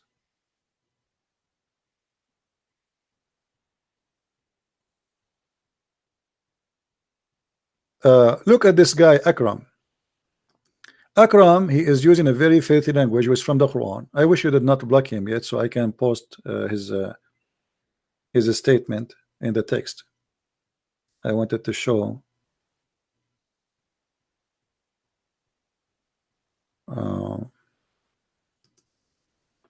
I think YouTube, they deleted his message. He was saying Christianity is effed up because they believe in Jesus as God. Well, believing in Jesus and God, let us say this is wrong. You believing in this garbage, is it wrong? Jesus, believing in Jesus as God, as you claim, did you ask yourself that even that one, according to this, is based on Allah deception? According to Allah, every sin you do is decreed for you. So if the Christians believe in Jesus as God, this is what Allah he decide. So who is the one is stupid here? Guys, do you understand what I'm saying? As long he is saying that the Christians are stupid, and he is using the F word because they believe in Jesus as God. Okay, but as long you Muslim believe that Allah, he wrote our destiny, what we will believe and what we will not believe before he created us. So according to your stupid cult, Allah decide what we should believe in Jesus as God. So who is a stupid here?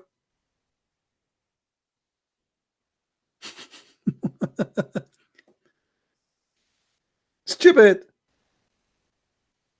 I mean, those people, they don't want even to use their brain. Like the guy one day, he said to me, if Jesus is really the son of the God, then his father will save him. I said, okay, that's wonderful. But according to Islam, Jesus was saved by his father. Stupid. How you say to me, if Jesus really the son of God, then his father should save him, and you must then believe that Jesus was saved? They don't use their brain. Even a child who is born and he dies second day, according to Muhammad, he might go to hell. Why? Because Allah, he wrote his destiny before he is created. It doesn't matter you do sin or not.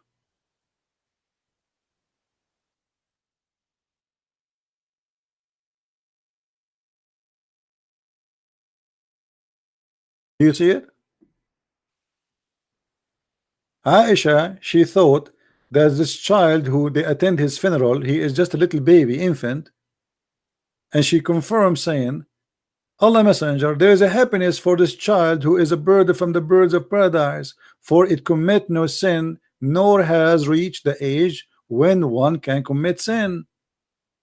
He said, Aisha, peradventure it may be the otherwise, because Allah created for paradise those who they are fit for it while they were in their father backbone, and he created for hell those who they are fit for it when they are in their father backbone. So a child who did not commit sin, yet he might go to hell. He's a child, he's a baby, not only a child. He did not reach the age he commits sin, as even Aisha confirmed. She think, Aisha, that he is going to be a bird from the birds of paradise, for it commit no sin, nor has reached the age when someone can commit sin. So what is the reason to go to hell? It's not because you commit sin or not. So you're upset from a Christianity, but the fact you should upset from Allah, because according to this, if the Christians are wrong, it's Allah who made them wrong. Before I was born as a baby, Allah decided to make me Christian. Who is the stupid here?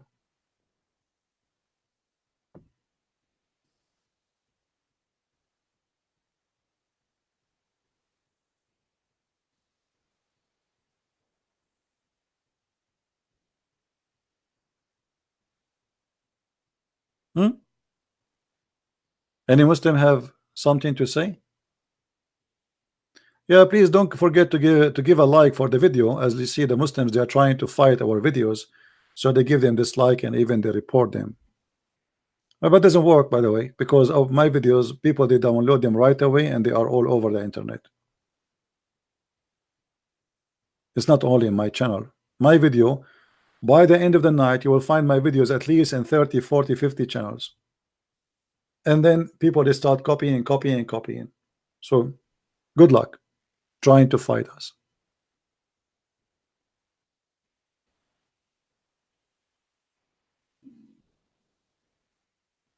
Any Muslim have an answer?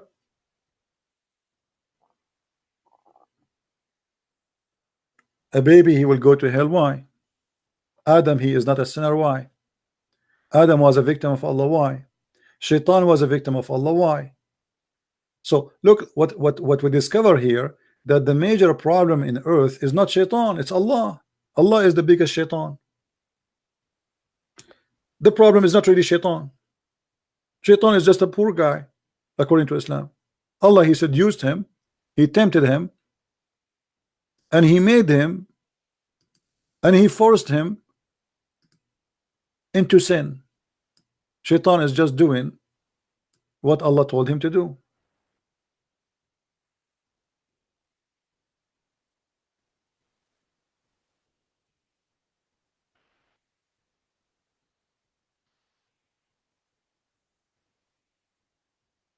Anyone?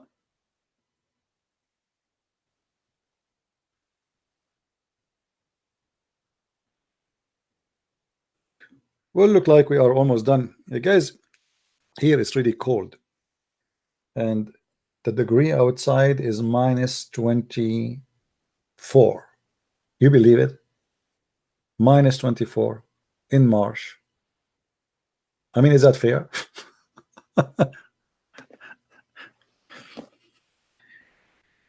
Allah, why you don't send me, Allah, why you don't give me an opportunity to buy a corner lot in the heaven of Allah in Hawaii? Allah, I mean, look at this.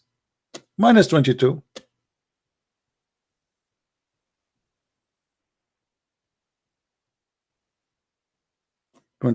It was 22. Now it's what? Now it's -25. Unbelievable. Oh boy.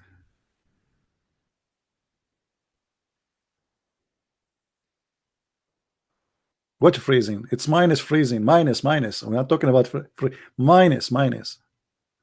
I'm talking about centigrade, not Fahrenheit. This year we reached -34. In some places -40 something. And I don't live in Alaska. What will happen if I live in Alaska? Well, if this is not the North Pole, what is the North Pole then? You know, every day when I wake up, the first thing I do, I open all the windows. I refresh the air of the house. It doesn't matter really how cold it is.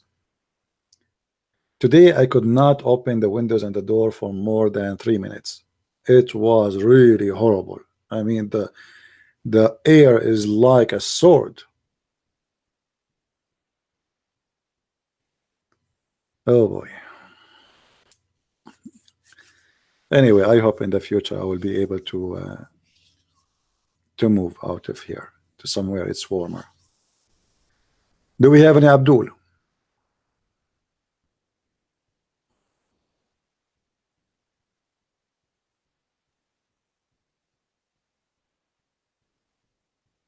-30. Somebody have -30. That's good. Here we go. I don't feel alone now. Yeah, and we have a global warming, you know. A global warming. A lot of a global warming. And by the way, even a global warming is explained by the Prophet Muhammad, peace upon him. In case you do not know, I will show you.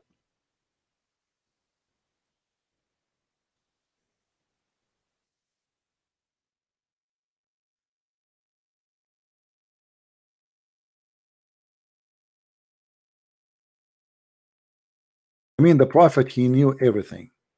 According to the Prophet, that each time the shaitan he hear the prayers of the Muslims, he turn his back and he break farting.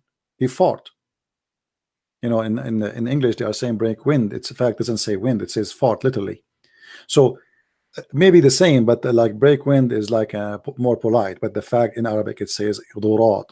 So each time shaitan he hear the prayer of Allah, he start farting. And do you know how many shaitan we have? And now if you think about it, shaitan he lay eggs every day, 10 eggs, and from every egg there is 70 male shaitan and female shaitan, which means the shaitan is a lot more fast in production from a human being. You know, every day every one of them he gives 70 male and female shaitan come from every egg. Every egg 10 eggs. Every egg have 70 shaitan and shaitana, which mean male and female. And then those who they are just come from the egg, they start having sex too and having babies. So imagine how many shaitan we have according to Muhammad. And now you say Allahu Akbar, shaitan he start farting. And if this is not a global warming, you tell me what is a global warming. You know, methanol is the big problem. And that explains why around the Kaaba there is two guards. They have a spray in their hand. They keep spraying. The smell is so bad. Shaitan is farting there. It's not a Muslim farting. No way. The Muslim will never fart around the Kaaba. It's a shaitan.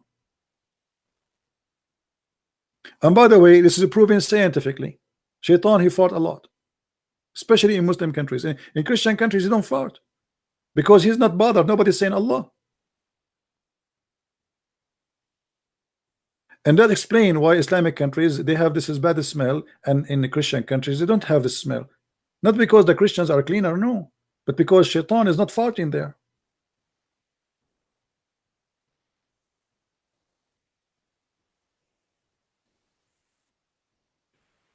We have a guy, his name is Akram. He's saying we worshiping the fake Jesus.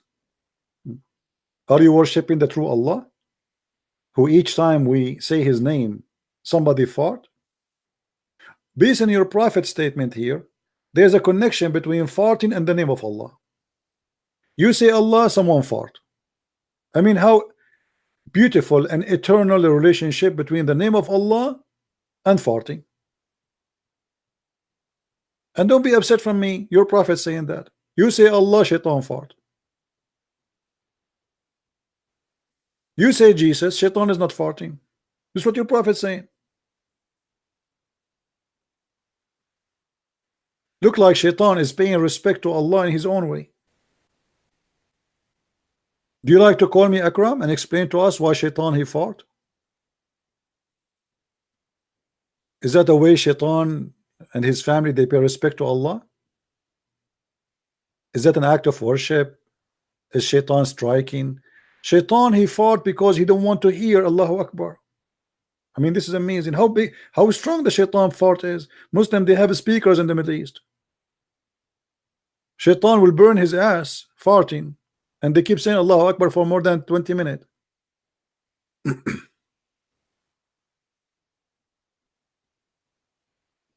Are you there, Akram? Akram, I want you to call me right now and say Allahu Akbar in the mic. And I want you to use a sensitive microphone next to you so we can hear shaitan farting. Have you ever heard shaitan farting when you say Allahu Akbar, Akram? Be honest with me. You are now in your room.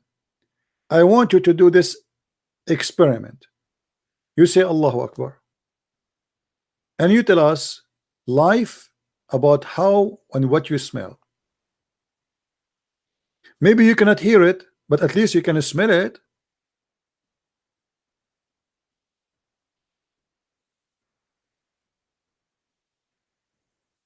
Do we have any Abdul?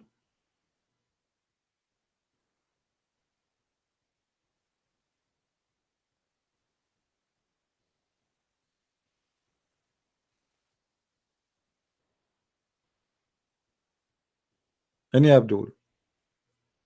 You know, actually, when I got my degree in Islamic law, I called my dad to tell him I finally today I graduated. He says to me, yeah, you got the degree in farting. At that time I was really upset. Like, I mean, I spent all those years studying, and now my dad, instead of being happy, he says to me, yeah, right, you get a degree in farting. I was really upset. But then by time I understand, he's right. I got a degree in farting. Look at this. What we learn from Islam? The science of fart.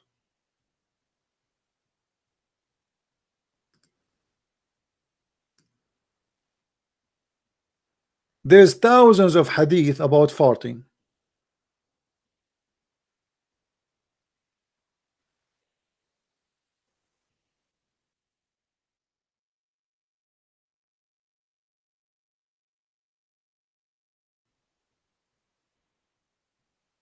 Am I lying?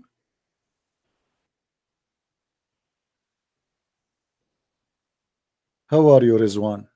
Hey, Rizwan, do you like to call us and fart live on air?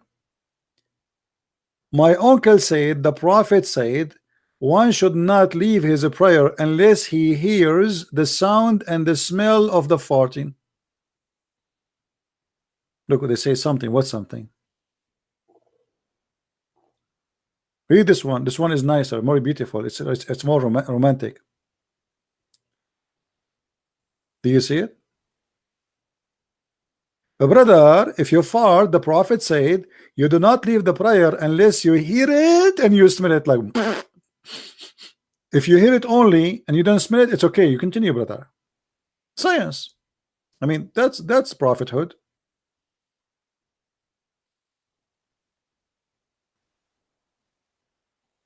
Imagine if a guy he is in the front of you, and you know how the Muslim they pray in ranks, and they bow down, and which means your head will be in the ass of somebody. And now he fought. He did not hear it, but you hear it and you smell it. So what we will do now? Who will leave? How romantic.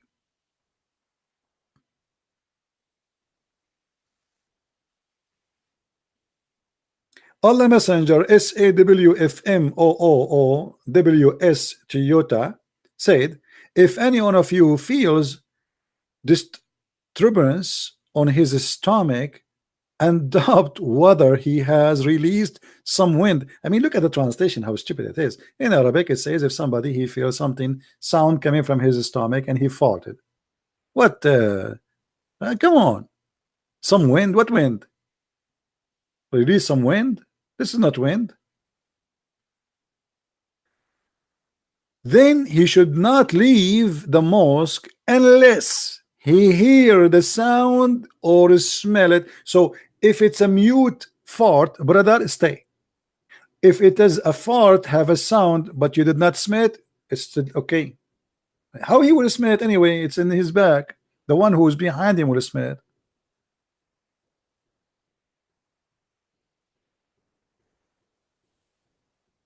And here you see there's astonishing knowledge of the Prophet. How the Prophet he knew all those things. And look how many hadith, man. All of it is about farting.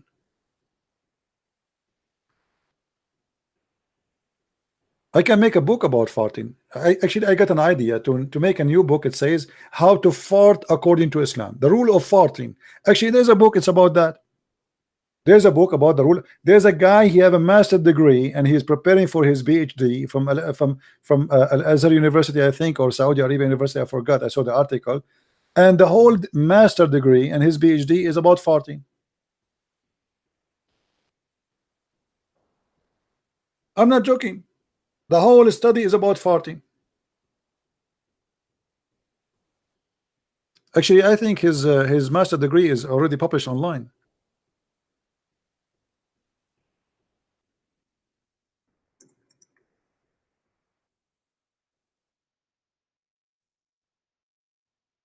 I'm trying to remember what was the name of it.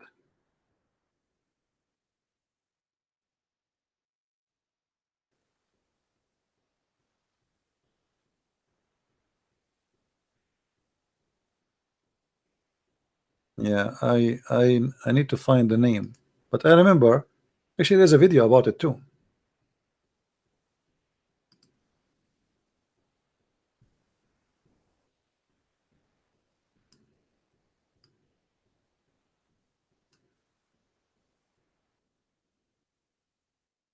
I'm searching.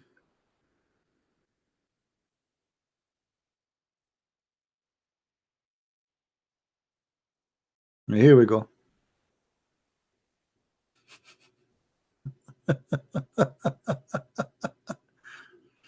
This is the Twitter. This is Twitter. Dawah, guys. The one who made the thing, his name is Abdullah Rashid. Invitation to attend a magister, like a master degree, in the Imam University. This is in Mecca. And what the topic is about the Sharia law of the sound coming from the human, which means farting.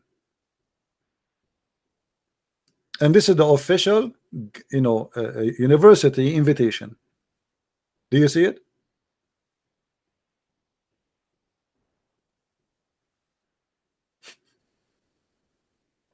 Master degree about farting. According to Islam, brother. And now if you open his book, this guy who he made a master degree, I don't know how old this one is. Oh, this is 2012, something like that. You see, August 2012. By now he have a PhD in farting.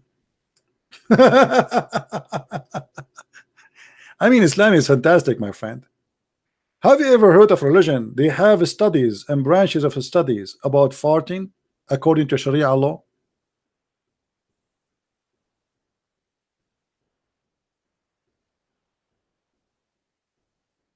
If I don't show it, they will say he's lying.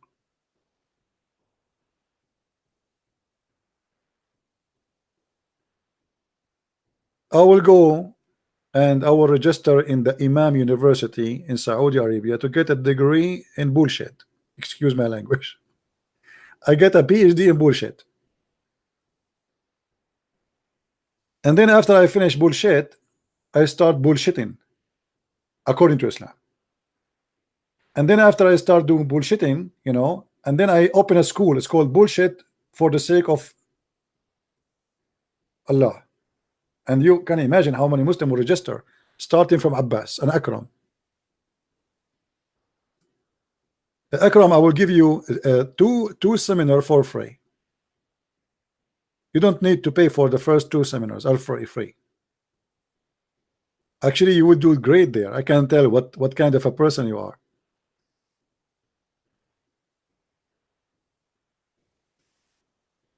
Take care, Akram. Take Akram. Say hi to daddy. I mean, I don't know what to say. People, they think that this is a religion. I believe that this is a stupid cult. And the Muslim, they try to defend it, but there's nobody can defend. CB, big question, answer me. Yes, Razwan. What do you want, Razwan? Guys, Razwan, he have a question for me. Big question. Yes, Razwan. Rizwan, we are waiting for your big. Please don't give us a small question, because as you see, we are talking about farting. Why you don't come out in public if you know the truth? My friend, I will go with you with your statement just to show you how stupid you are. Are we now in public or we are not? I mean, if YouTube is not public, what is public? If YouTube is not public, what is public? I have 1,000 people listening to me. By the end of the day, maybe 30, 40, 50,000 people copying my videos. If this is not public, what is public? Secondly, Razwan, why Allah don't come in public? Not even in YouTube he come. According to your Quran, Allah, he never spoke to anyone except he wearing burqa. And this is the verse. Everybody is my witness. Are you insulting your God, saying that he is not saying the truth? Guys, does it say that Allah never spoke to anyone unless by revelation or from behind the veil? Are you there, Mr. Bigger Question? Your Allah, he never speak unless he is wearing a burqa.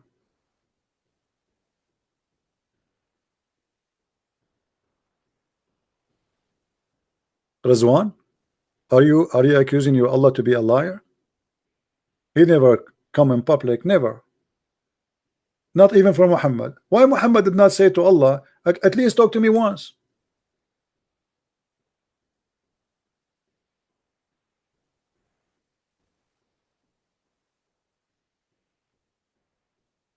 So what do you say, Abdul?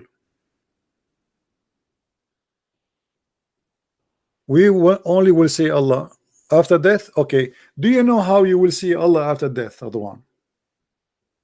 Radwan, is it true that Allah will come to you in a shape of a shin? True or a lie, Radwan? What do you think, guys? I'm lying or I'm telling the truth? Allah will come to the Muslims in the shape of a shin. What do you say, Ridwan? Alhamdulillah. What kind of God you have, Ridwan? Look what Allah He says. According to your cult, Allah will come to you in a shape nearest to the one you know, and you Muslims will kick his ass, and you will say to him, we do not know you, get lost.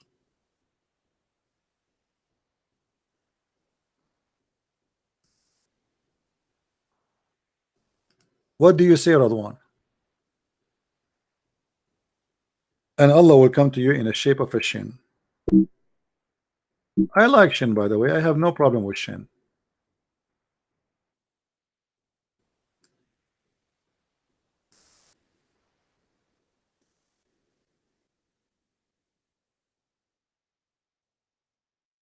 Abdul, you see the problem with Muslims, this is why they hate me very much.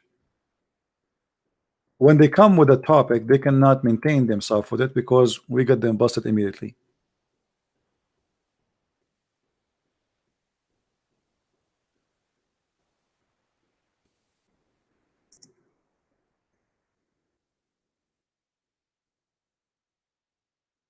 According to your prophet, all those hadith is speaking about Allah, He have many shape.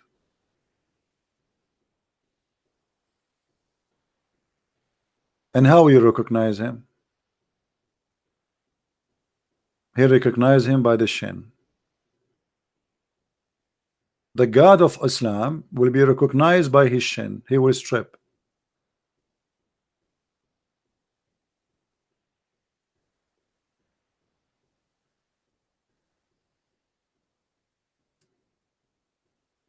Any Abdul?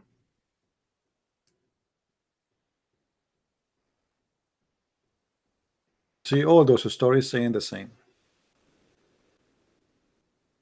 Muslims will see Allah in the judgment day, and He will come to them in many shape, and then He will come to them in the final shape, which is a shin. I like that. I always wanted to see Allah as a shin. It's my wish.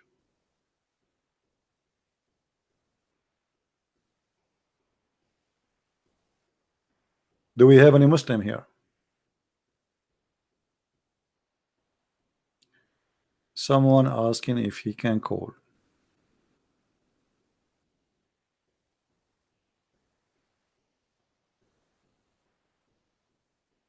Okay.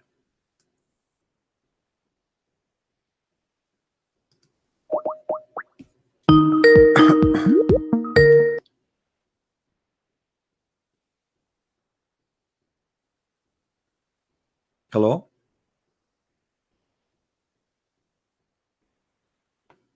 Hello?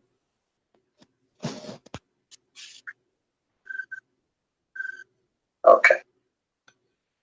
Do you hear me, my friend? Hello?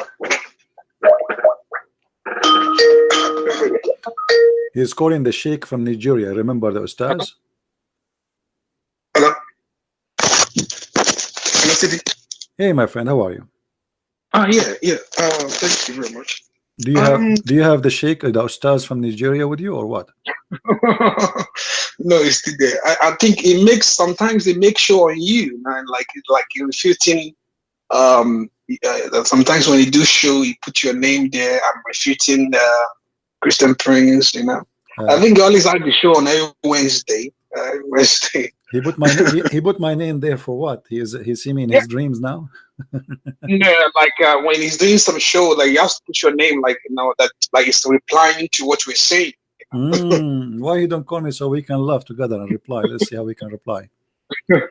Isn't it him when he spoke to me? He said to me, "I do not know." Now he know. How come when he called me the Ustaz, he said he do not know? Most of the things they don't really know. Most of them they don't know. Yeah, but the problem, this guy, he claimed to be Ustaz. I mean, he claimed to be a sheikh, and then when we ask him a question, he said, "I do not know." I mean, how funny it is. You are the one who's teaching them, but you do not know. Oh, they don't really know themselves. Yeah, but how the Muslims accept him to be their teacher? If the teacher do not know, what about the follower? The blind leading the blind. That is it. Yeah. Anyway. And the only thing I just want to say, thank you very much for your work and what you are doing. We're really being blessed through you, especially you are giving us knowledge. But I noticed one thing. It's just a suggestion. I should have said this maybe to you, maybe not on when you're on live. I see that you are teaching every one of us, whether Christian or Muslim. You are passing knowledge to us. You are building us to be able to have understanding of this Islam. But I noticed one thing is that maybe I'm just saying as a suggestion, like a Christian, some Christians have a question. Maybe when they encounter with those, they have in their experience, they want to ask a question. Maybe you should have a time that you tell us that the line is open for Christian to call you or anybody to call you. So the question can be answered, whatever any question anyone asks, have in their mind on Islam, they can able to ask you. Because I noticed that truly you pick calls, but no, I see that most Christians are now silent now because of the rules. Whether you can have a time, maybe you can tell us now it's time to call.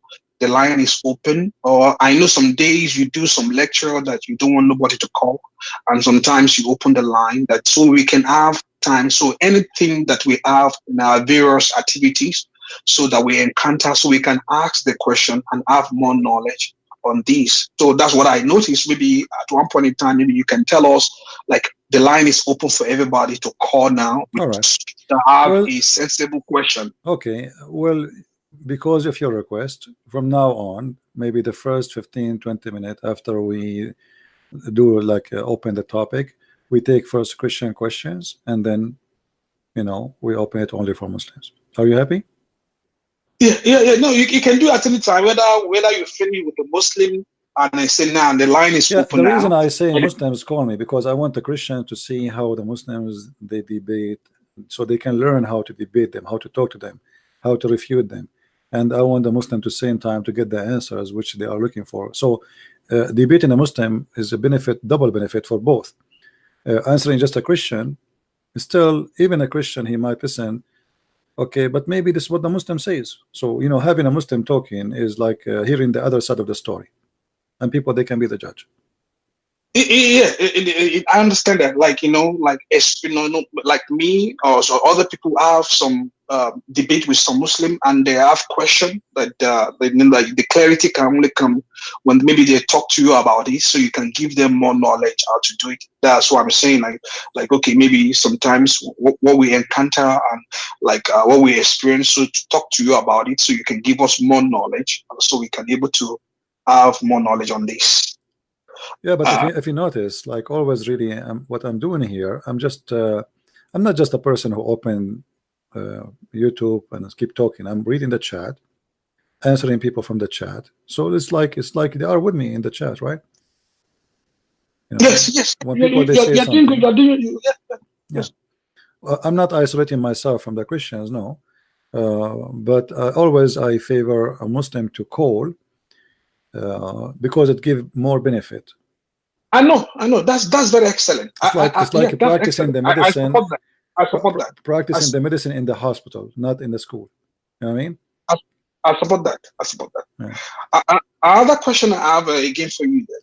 When I listen to you and I see when you talking, you are sharing the Quran. What I don't really understand, that I want you to give a little more knowledge. Are you preaching what Islam says, or you are preaching your own? Because where is the argument? Because if you are preaching what the really Quran says, there should not be argument on these, because you are just telling us what you see, that, or you are preaching your own. Which one? Are you preaching what Islam says, or you are preaching your own? Because I'm trying to see why the argument. Yeah, and you notice when I show things, I give my own translation and what the Muslim they say, which mean there's two in the stage. Me explaining the things and in my own way, and what the Muslim they say, or even when they try to lie in the translation, as an example. So I present all the cases, my case, their case, and their lies. And then we try to figure out what is the right one, you know. And for sure, people Muslim they can reject what I'm saying, but they cannot reject at least what it says in the front of us on the screen. This is what they are saying, not me. You know? Okay, so there should not be argument because you're just saying what they're saying. I present all the cases because I cannot just say, okay, the Quran says that, and does not give or do not give my explanation, not only the Muslim explanation. So always, when I give my explanation, I support it with Islamic source, not only a statement from me. Okay. No. So you are preaching from their source to them. Yeah, like today, I don't know if you are with us from the beginning. As an example, we spoke about Muhammad trying to commit suicide, right? Yes. The story is in front of us. It's plain, saying Muhammad tried many times to commit suicide. But then I made a drawing, and this is my case. No, but I'm still, my drawing is explained based in what it says, not my own fabrication, right? So when I make it in my way, I just give it more easy understanding to show how silly, how stupid it is. Not to create a new Islam, you know. I don't say something does not exist. So there should not be the only thing that when they call, the only thing they have to do is just look into their source. That's it. Because you are showing us their source. The Muslims, the problem is a Muslim, he's trying to defend. It doesn't matter what you say, he will accuse you to be a liar. That's always you need to prepare for. It doesn't matter. Even if you say something good about Islam, he will say you are a liar. Because now in their head, this guy is a Christian prince, he is an enemy to Allah. So a Muslim, he speak to you, he is not trying to call to say the truth. He called to defend rather than to tell what it's really there. Like here, when we speak about freeing a slave, we ask him where is the word free the slave. He cannot find it. He says riqab mean a neck, doesn't say anything. So they try their best to defend, but always they face a failure for a very simple reason. We always support what we say or what we state with statement of Muhammad, an act of Muhammad, and teaching of the Quran, and then people they can get the conclusion. The biggest problem for me I face is Muslim translation.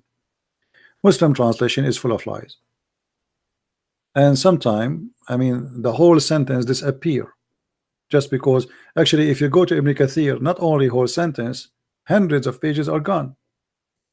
Not only sentence. If you go to Ibn Kathir as an example, read about satanic verses, you will see Ibn Kathir translation, not Arabic, all the verses, all the statement where it says that Muhammad is said that the three daughters of Allah, their intercession is a must, is gone in English. They are not there, disappear. You know, this was just from one verse. So, or this, as an example here, like as I will show you example, a hadith here in the front of us. When Muhammad he came and he found Aisha playing with her dolls. And Muhammad he said to her, what is this? She said, those are my daughters. In the English translation, we cannot find where it says my daughters. And I change any Muslim to call me and say you're lying. He asked, what is this? She said, my dolls. Doesn't say that. Nowhere it says my dolls. It says banati. Banati mean my daughters. So why the Muslims they change from my daughters to my dolls? For a very simple reason. It's very embarrassing that obviously this girl, she have a mindset of a child to the point she consider the dolls her daughters. قالت بناتي. We go in English, it says my dolls. And my daughters have nothing to do with my dolls. Yes, she is talking about her dolls, but she did not say my dolls. You know what I mean? So yeah. The problem always when you try, but now it's a lot better than before. Like before, we don't have those websites. When I was doing the work I do for many years, I mean, this is not YouTube is something new for me actually. compared to what I did through my life. Before, we have nothing in English. I have only Arabic, and I'm teaching people who speak only English. So imagine you have to translate everything for them from Arabic to English, not only a missing sentence here and there or correcting a meaning of a word. Now at least, yes, they are lying, but we can show them that the prophet, he is marrying a child. Yes, well, here they try to fix it supposedly, and they say it's a doll, but this is confirmed that Muhammad is a child molester, a wife, and she is playing with the dolls. So they try to fix it, but even after the fixing, it's still bad. Also, there's one. I know you are working on the week. I can't wait when you finish your Quran. And there's one thing that I read in your book, and I look at I forgot where I look at the Usman Didok interpretation on that Quran about the Muhammad's swell on. Say again, I don't understand. Say again, what? There's a question I have for you. When I look the interpretation, like in your book, I think I don't know what I should. Maybe next time I will look at it. In your book, there's an interpretation about Muhammad swear with the, is it not with the private part? I don't know. And but in the interpretation in the Usman Didok Quran is different. But your own, I think when I look at your book, I will know what I'm talking about. Ida waqab, right? Yeah. Yeah. Yeah, you see, I show the interpretation there. Like Ibn Abbas, he says waqab, it's about the penis when it's hard. But in the Muslim, in the Muslim English, you cannot find that. And this is why it's very important, for those who they are seeking knowledge, to have people who they are like me. Not only they knew a lot, but they can read Arabic. Because me myself, you see, my knowledge is going to be very limited if I am just a person like you who is just reading what is in the screen in front of me. You know what I mean? It's just an English one, because there's nowhere in English is going to say that. Okay. But in my book, you will see the reference. If you go back to my book, you'll see the reference coming from their own interpretation, not my interpretation. Correct? It's not my interpretation. But the Muslim, they will never mention that, and they will never show that. Aisha, she came to him and she want to have sex with him. Supposedly she's trying to start to play with his hair, and then Muhammad, he look at the moon and he says, "Oh, a'udhu billahi min sharri waqib," idha waqab. So and then you go to see what is that. In the interpretation, it says clearly that Muhammad is saying, I seek refuge by Allah from the evil of the penis when it gets hard. Yeah. And this is not my interpretation again. Anytime a Muslim, he want to call me and prove me wrong, he can feel free. Okay. I mean, I don't mind. Anyway, my friend, anything else? Yeah, that's it. Thank you very much. All right, take care, my friend. Bye-bye. And we are waiting for your Quran, the Quran interpretation. We can't wait to receive it. All right. Okay, thank you very much. Thank you.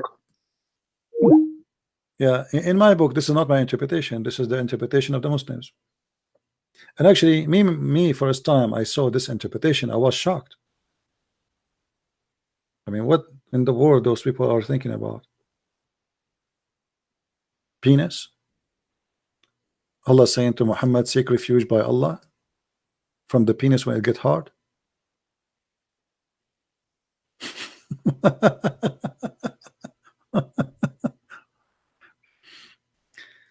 Anyway, now I am sure there is Muslims that will say this is a lie. I challenge you to prove it. Okay, who wanna call me and let us say make a challenge? What do you say, guys? Who is the brave Muslim? He is willing to call me and challenge me right now and say, Christian Prince, you are a liar. I want you to show me where in our interpretation it says that. Islamic interpretation. Any Abdul? Mayday. The challenge is open anytime. Today, tomorrow, next year, 1,000 years from now. Take your time.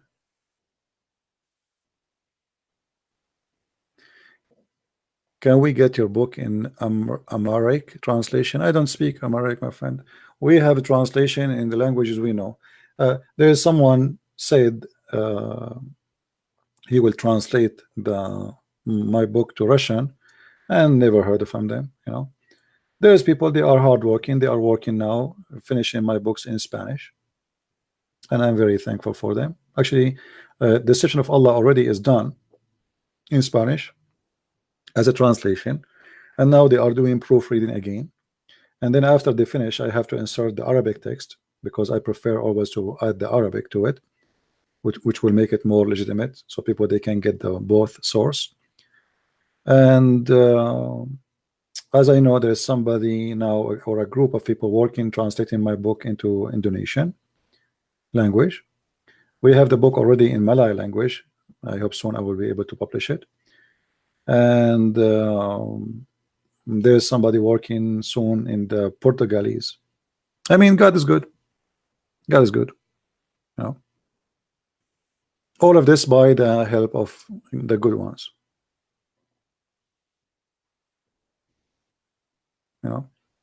Actually, I searched before for somebody who can translate to Chinese, but I could not find somebody to do so. When I went to China, the bad things about China, their English is really bad. Like, I went there supposed to do a seminar, but the one who himself he translate, hardly I can me myself understand him. Same in Korea. In Korea we went in a bus, and we have a guide with us supposedly. I have no idea what he was saying. He's speaking English, by the way, but I have no idea what he was saying. I have no idea. The bus stopped. I understand that now we have to get out. We get out. Anything else he says, and supposedly this guy is a professional who speaks English. This is his job. He's a welcome to Korea. In China is almost the same. So I wish that one day we can find people who can translate to those languages, because those countries, they need our translation badly too. The Muslims, they are trying to open mosque in they already open mosque in Hong Kong, and they are very sneaky. They try to do their best to fool people, and those people, they have no idea what Islam is about, right?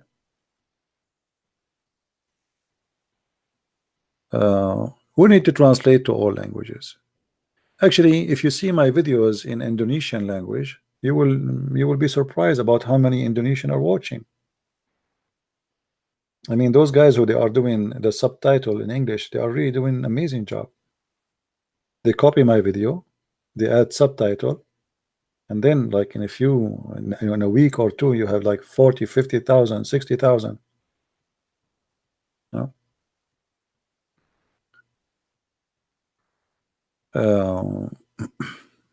Anyway, God is good. I mean, look at this.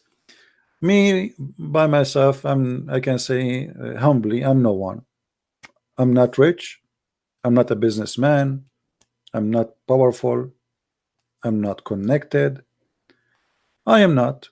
Whatever you want to add to the list. But if you see how much help I get from people, it's really amazing. It's very beautiful. I mean, German translation, French translation, Spanish translation, Dutch, wonderful people. What I can say? I mean, sometimes I feel like I'm fighting alone, but in reality, still there's many good people. They are standing with me. There's people who like to watch only, but there's many people, they really do their part, and I appreciate them big time.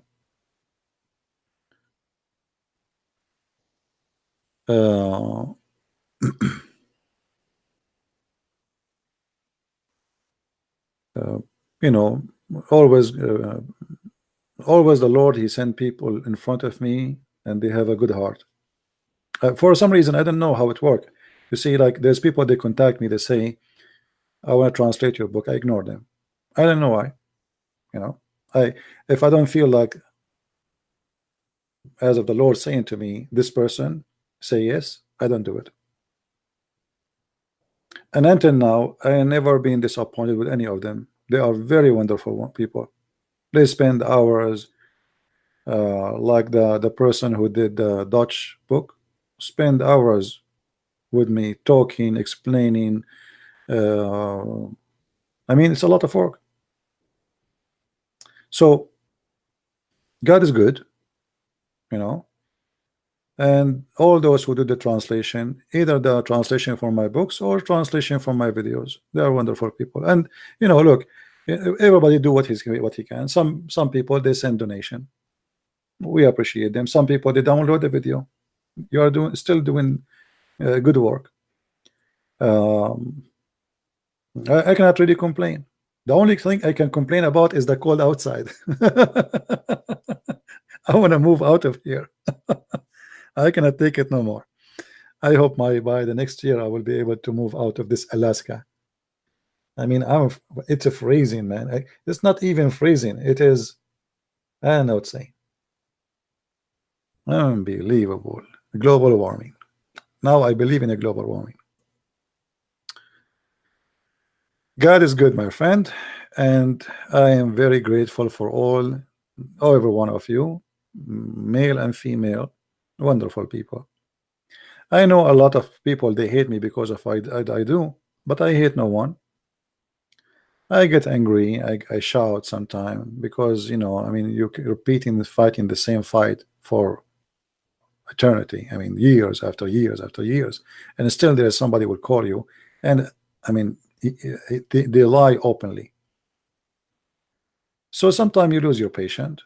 Sometimes even I lose my patience with Christians. Like there's many wonderful Christians, they say to me, God bless you, Christian Prince, etc. We love you. I don't answer them because I cannot really answer everybody. I mean, if you open my Skype, it's scary. I don't know how many. If I show you, it's in the blue messages. I don't know from who. Some it is good. Some they are, you know, saying to me, "We love you," etc. Some they are saying, "We invite you to our house." As wonderful people, and some saying, you know, "We hate you," etc. Muslim. So, in the same time, I feel guilty. Like I cannot answer a person saying to you, "I would like to invite to my house." I cannot answer him because if I open a conversation, we have to talk, and if I do that with everybody, you can imagine I will spend my life just answering people. Actually, I closed my my Facebook email because it became so much.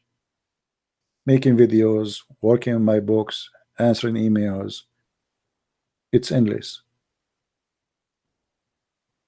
And sometimes emails are, you know, are like silly, they're not even important.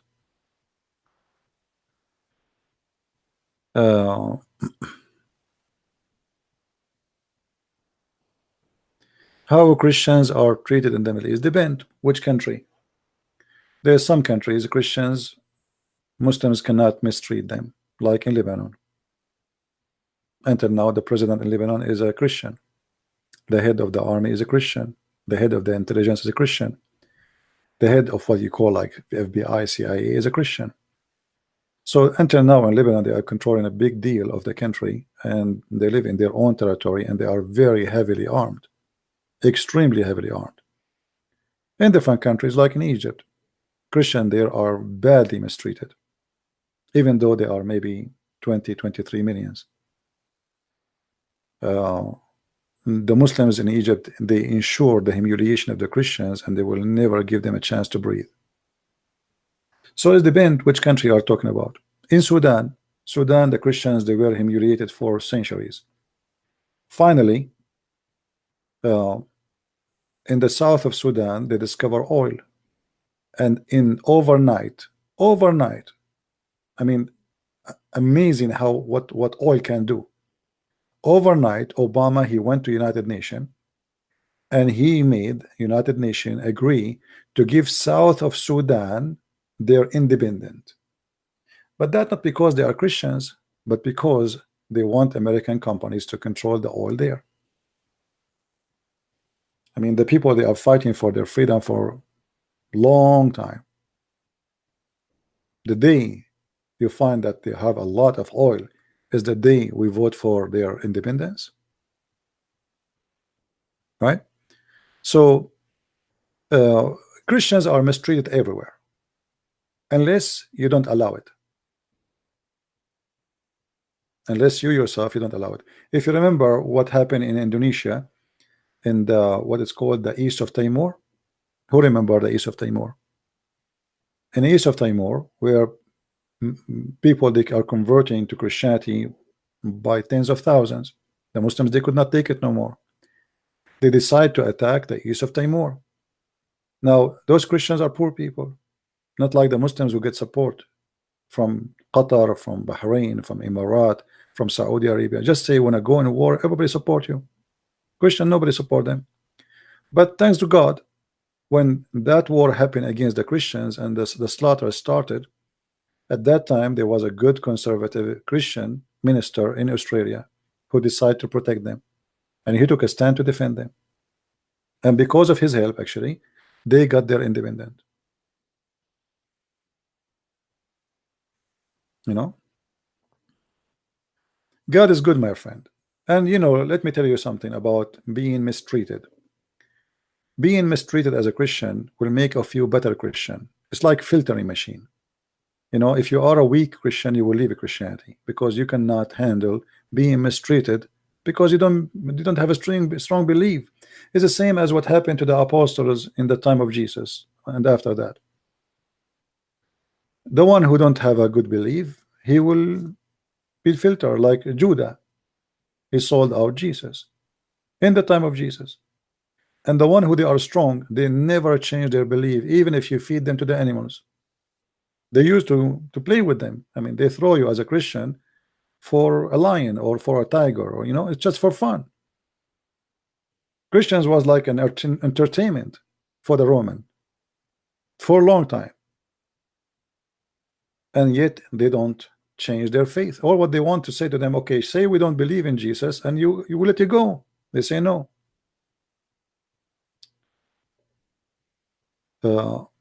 Even the Quran, by the way, confirmed that the Christians are solidly in their belief. The Quran, as an example, mention a story of a guy. His name is Dhun Nawas. Maybe we don't talk about that much. But according to the story,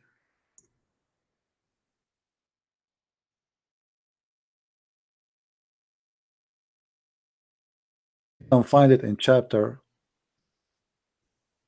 85. This chapter is speaking about Christians being burned alive.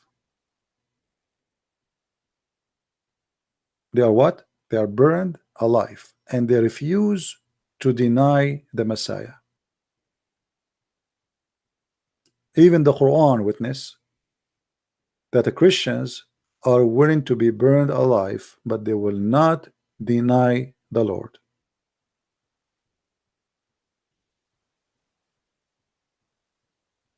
So if a Muslim will say it's not true, then he have to go against his Quran.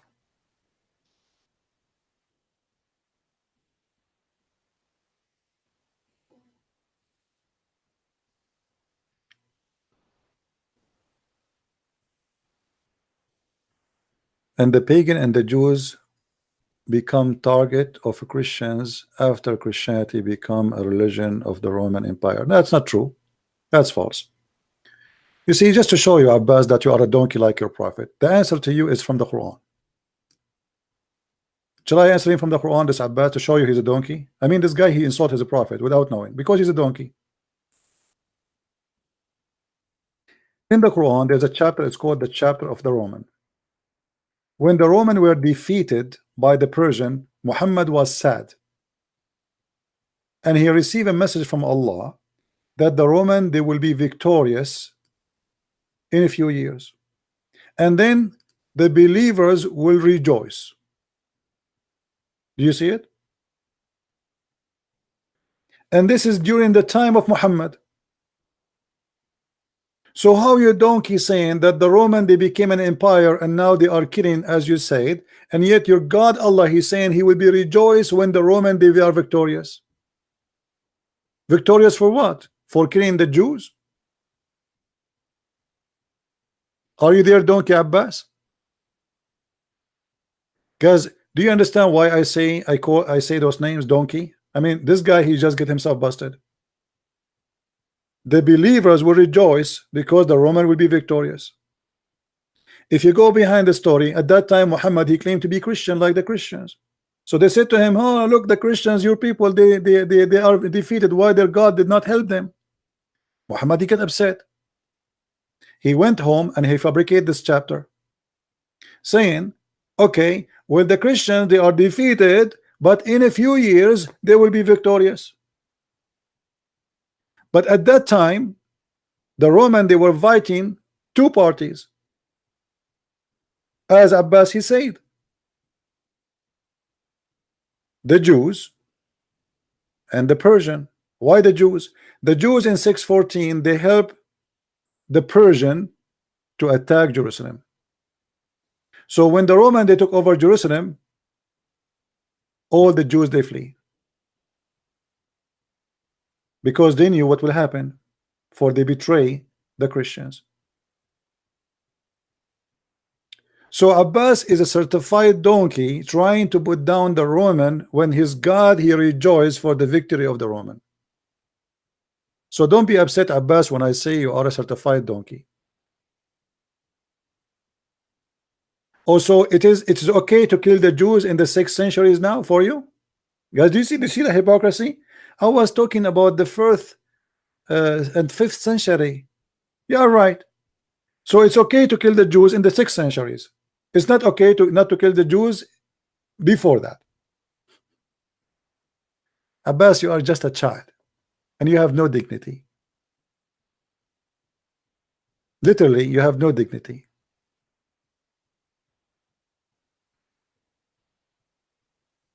Yeah, I run away from you for sure. And you know what? Just to show you how much I'm running away from you, don't ever even post something in my text.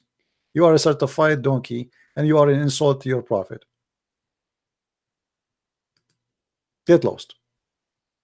After all the barbecue we did to this donkey, he says you are running away from me. True story. You just insulted your prophet, saying that the Christians, they are criminals, they were attacking the pagan and the Jews. And you just said that this was okay in the 4th and the 5th century. Oh, sorry, you are saying you are talking about the 4th and the 5th century, as if it doesn't matter. Does it matter if it's a 4th century or 5th century or 6th century? Coward. And the Christian, they did not go after the Jews because they are Jews, but because they betray them and they helped the Persian to enter Jerusalem. The same what happened in Spain. In Spain, the Jews, they betrayed the Christians again, and they helped the Muslims to occupy Spain. So when the Spanish, they took back the land, all the Jews, they ran away. They ran away with their friends, the Muslims. They are doing business. The same exactly they did with the Persian. And I'm not here speaking about the Jews against the Jews. I'm speaking history. This is history. This is not about a person. And today, we as a Christian still, we support Israel to be a state of the Jews. And we believe strongly Israel, in a few years from now, maybe 50, maybe 100, is going to turn to be Christian, Messianic Christian country. You like it, you don't. Christianity is number one. This is why there's many Jews are very angry from Christians, because the Jews always, they lose to side the Christianity. Let us make it in different way. Christianity is sucking the growth of the population of the Jews.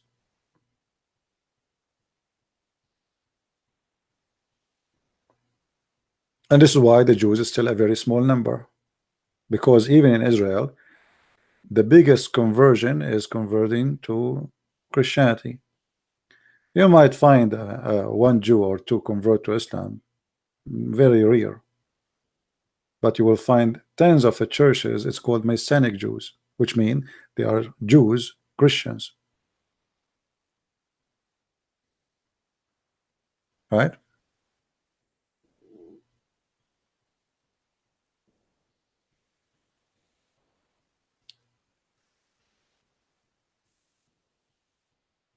And here, by the way, you will see in this verse in front of us, the chapter of the Roman, Muhammad here, he made a false prophecy, because in Arabic it says fi bid'i sinin, which means between 3 to 9, and the victory was not really complete until many years after.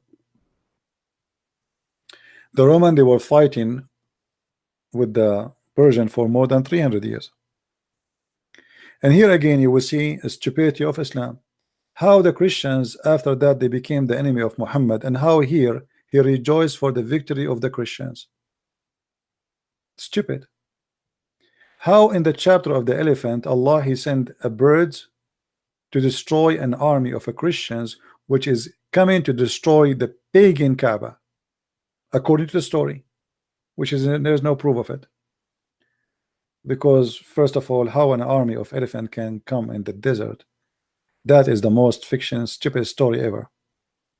Every elephant he need about 600 gallons of water a day at least, if not for drinking, is even to cool himself.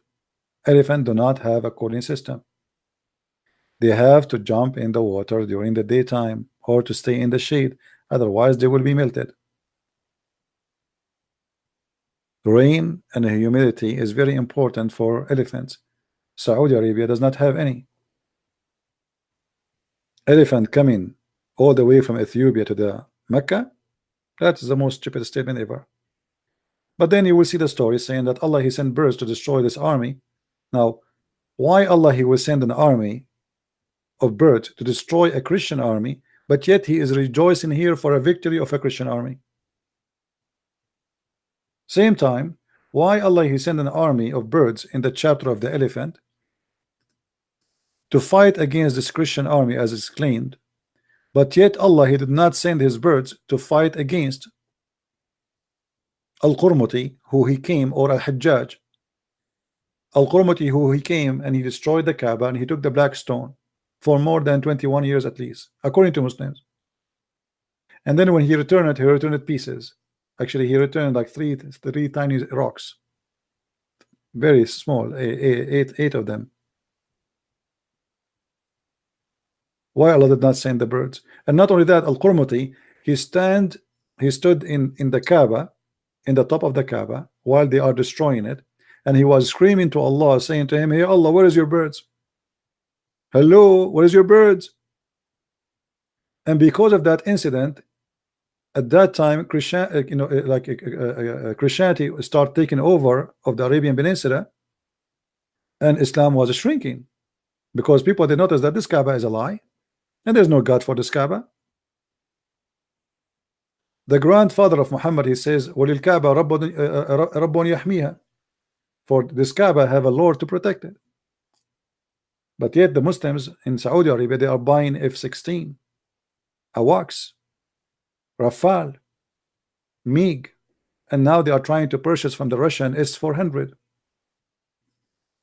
If you have the birds to protect it, why you want those?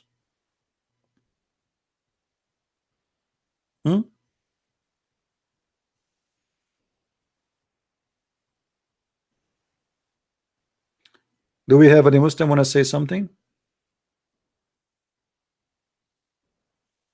All right. Well, I want to say thank you guys for being here. May the Lord bless you all. And I hope I will be able to go on air maybe tonight again. I don't know if I can do it. I will. If not, maybe tomorrow. God is willing. And I hope we are learning and we are educating ourselves. And if you are insulted by what we say, I don't care. I say it as it is. I am not a sugar-coating Christian kind. I say things as it is.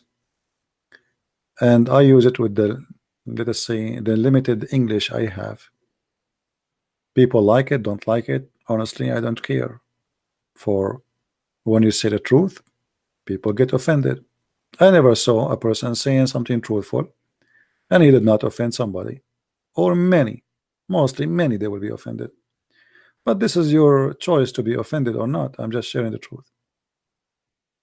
So I want to say thank you for being here, and until we see you again, we say may the Lord bless you. Christ is Lord and Islam is false. I mean to that. And please don't forget to download the videos and share them, because we don't keep them here for long. Few hours a day maximum. Thank you.